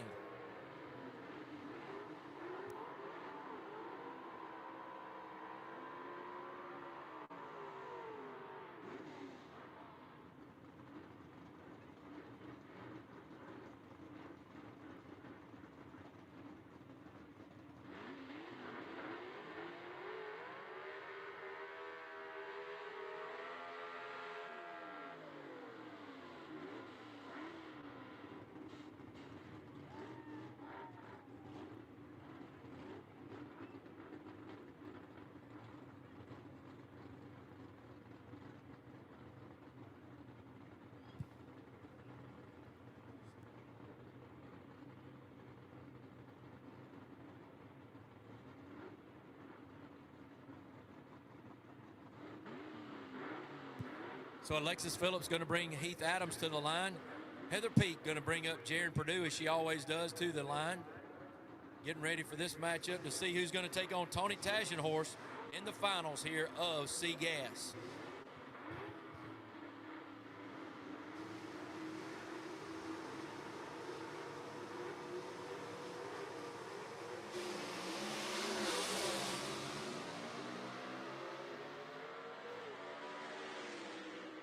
Heath Adams with the upset right there. A little bit of an upset, but Adams has been working on his program, and he takes out Jared Perdue. That's a big win right there for Heath Adams. And so we're going to have a first-time winner in our SEGA finals here today, as Heath Adams and Tony Tagenhorst, both finalists for the first time. So that makes for a great storyline and a great day for those guys. Not your normal Todd Oden or Tagenhorst.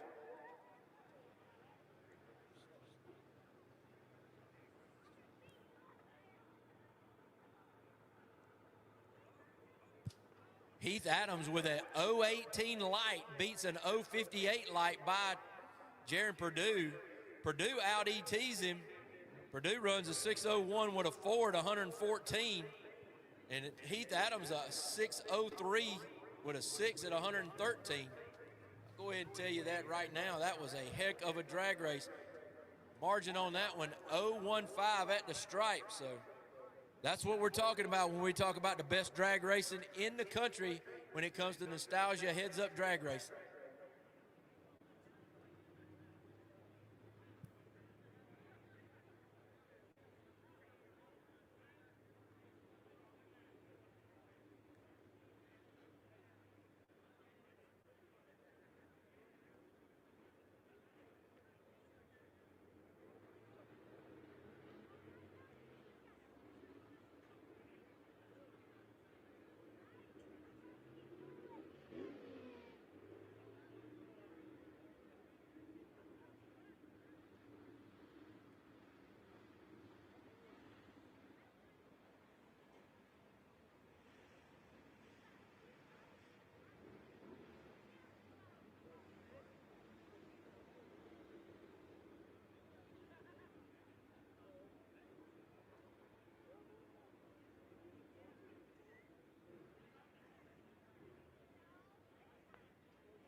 With a scrape against this Shadyside wall. Let's make sure he's okay. Thank God for that. Looks like Leslie Horn will live to fight another day, but his 2025 points championship chase has now come to an end here in Shadyside Dragway. Dramatic fashion. The Chick Magnet is on a rollback. But Leslie Horn is all right, talking with fans. There's a huge crowd. That's a way to get people's attention there, Mr. Horn. It is. You know I'm an attention hog, but ain't quite the way I wanted to do it. When it went that way, I've been in that position many times. Usually when I grabbed second and to come back, I was hoping she was going to glance off the wall, and it just drove into the wall. So pretty good little lick on it. First thing I asked Brian, that dude at red light, was going to try to get it back in and make another pass, but no, it got it pretty good. So it'll be fine. It scared the family, but it's okay. I told Mama's birthday, happy birthday, Mama. That's what I told her wherever she's at. There she is. And I told her, I said, all them motorcycle races I've run, that wasn't nothing compared there. The hits I took in motorcycle racing. So anyway, but yeah, she's good. It's good. We've been looking for a reason to build a new one anyway. So I guess that's a pretty good reason right there, Lee. Certainly. We're glad that you're all right, Leslie. A testament, though, that you all that are out here, especially even in AGAS, with what's happened with Chase and others, you right here at Shadyside, you all are racing these old race cars, and it is extremely competitive. Well, yeah, just that last pass I went for it, I didn't run, but I think like a 23, but I went 135.3 mile an hour, so it was rolling on top end. So I'm glad I didn't have it top end. That's all I can say. But yeah, old car done good. I was still trying to steer it when I went down through there, but they was finally when my tire started passing me, I said, well, it's time to give up on it. It's over with. So, but yeah, it was a pretty good leg. Pretty good leg. Leslie is all right here at Shadyside at the championship finals. The Chick Magnet might have be demagnetized, but they'll get it back to the track. Chase Howard will be your 2025 AGAS champion in the Southeast Gassers Association.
Whether it's tires for your off-roading application, your street rod, and certainly the world of drag racing, from junior dragsters to the popular ET Drag Slick, which some of the top competitors in Southeast Gassers Association drag racing use to perform at a high level.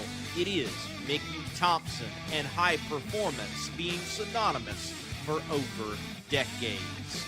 Those Mickeys are sticky. Get stuck with high performance with Mickey Thompson.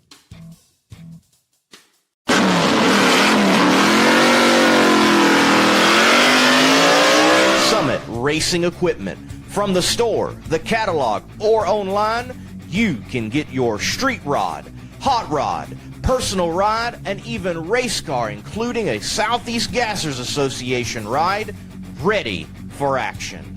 Build with Summit Racing Equipment.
takes the win here in the last race.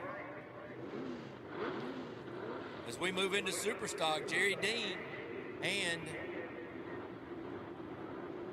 Kenny Phillips. So Kenny Phillips going to be in the quick time performance right lane in his Chevy, the street legal.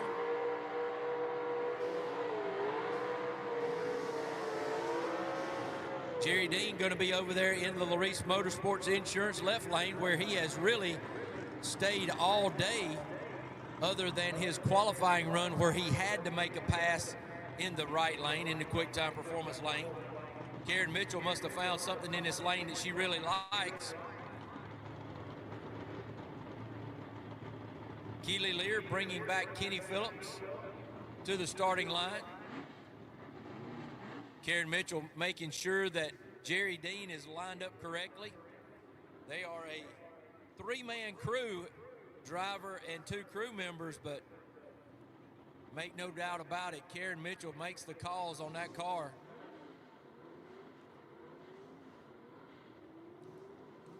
Got rumors that Jerry Dean may move to B gas next year. That'll be something to see if he moves to B gas. Serving notice to those people out there, they better get their stuff together. The Lacey Spring, Alabama driver goes in, and we're ready to go.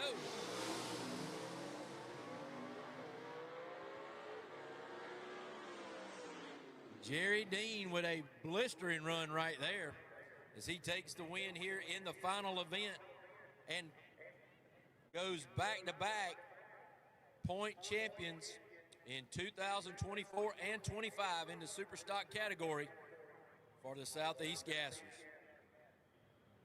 Next up is a race I'm really excited about. Heath Adams out of Greenville, South Carolina in the Rusty Bullet, and Tony Tagenhorst in the Wasted Wages. Neither one of these drivers has ever made a final, and now they find themselves in the finals here. Somebody's going to win a big gold cup for the first time ever. Ross Race Engines under the hood for Tagenhorst, 302 cubic inches. Fulton Race Engine under the hood for the 53 Chevy out of Greenville, South Carolina of Heath Adams.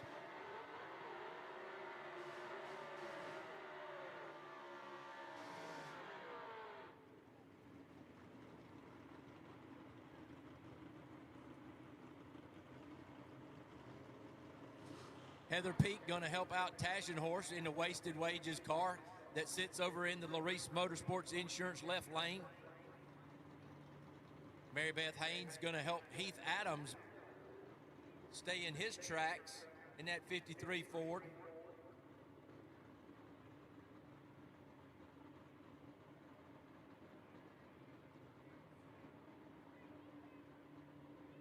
So SEGA Finals right here. Going to see a first-time winner, and there'll be some excitement in victory lane for whoever wins this race right here.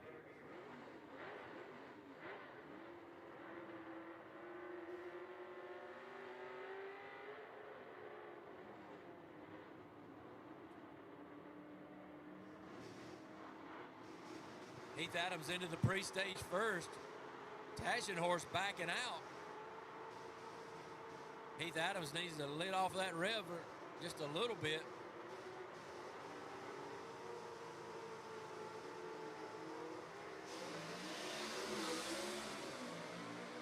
Clean and green as we go down the racetrack. Tagenhorst looks to have the advantage, but Heath Adams drives by him.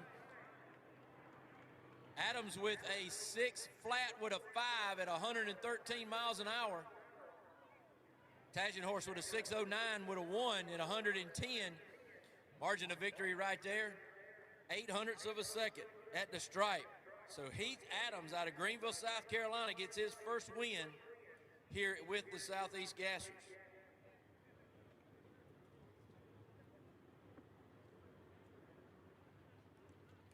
And then there were two guys. These are the fastest two cars in B-Gas consistently all year.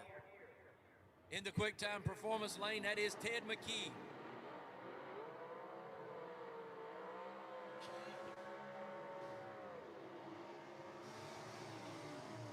Ted McKee in his 66 Chevy 2. the Rocky Top Missile. Gene Fulton prepared 319 cubic inch small block Chevy underneath the hood there. Blake Housley built race car. Alexis Phillips bringing him back to the line. And over in the Larice Motorsports Insurance left lane finds Ken Rainwater, our 2025 world champion, our B-Gas elapsed time record holder out of Kimberly, Alabama. And this is the way it should come down. The top two, the finals, and the showdown at Shadyside, brought to you by Robbins Repairables. Hopefully this is as good a drag race at the stripe as it is matched up to be here on the starting line. McKee already into the pre-stage. Rainwater goes in and double bulbs him. And then McKee turns on the red light, and that is all it takes is McKee turns the red light on right there. 0:36 reaction time for Ken Rainwater as he goes 5:61 with a 2 at 122 miles an hour and takes the final race here at Shadyside to culminate his 2025 points championship. Congratulations to the big chief down there and Teddy McElwain as they are crewing on that car for the renegade of Ken Rainwater.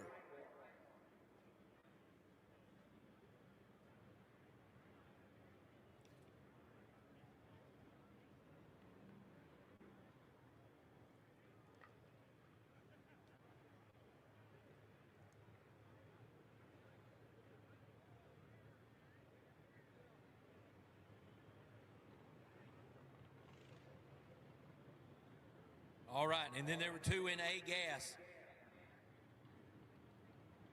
2025 world champion, newly crowned world champion Chase Howard in the 67 Chevelle USA 1. He sits in the quick time performance lane on the right side. In the Larice Motorsports left-hand lane, that is Gabriel Burrell. In the 31 Ford Tudor, John Kazi race engine underneath the hood for him.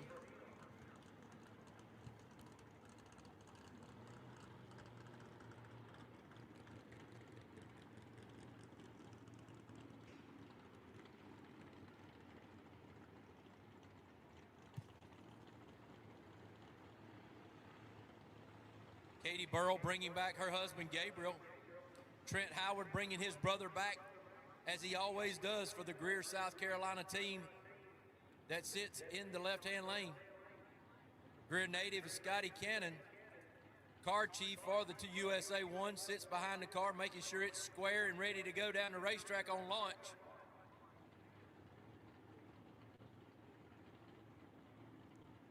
Gene Fulton, 477 under the hood for Howard. John Kazi riding the power over there for the Southern Flyer.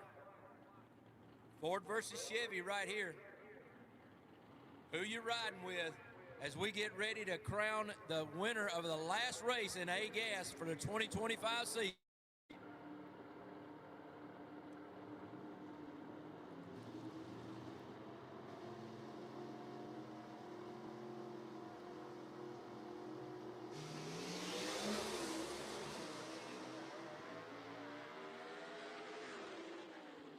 Chase Howard gets there first. Chase Howard with a 5:23 with a Ford, 133 miles an hour. Gabriel Burrell with a 5:24 with a 1 at 133 as well. Reaction time advantage goes to Chase Howard with a 079 light to the 127 light of Gabriel Burrell. 0.05 of a second, the margin of victory at the stripe. And Chase Howard caps off the double here today, winning the point championship and the final race at Shadyside.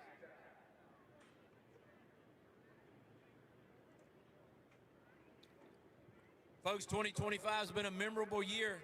We get you out of here at 6:45 at night at a race that started at 12, 2 rounds of qualifying and over 70 cars. We're thankful for your patronage here today. Remember, We beg you, traveling mercies, as you go home, remember your right foot is a restrictor plate. Keep them out of the roads and ditches. And we'll see you guys in 2026 as the Southeast Gasser Tour will be back in Shadyside, North Carolina. Larice Motorsports Insurance offers drag racers the broadest insurance policies in the industry. Larice Motorsports Insurance was created by racers for racers. Larice insures race cars on and off the track, trailers and equipment. Larice even pays racers contingencies at the fling bracket races. Don't wait until it's too late. Call Larice Motorsports Insurance today.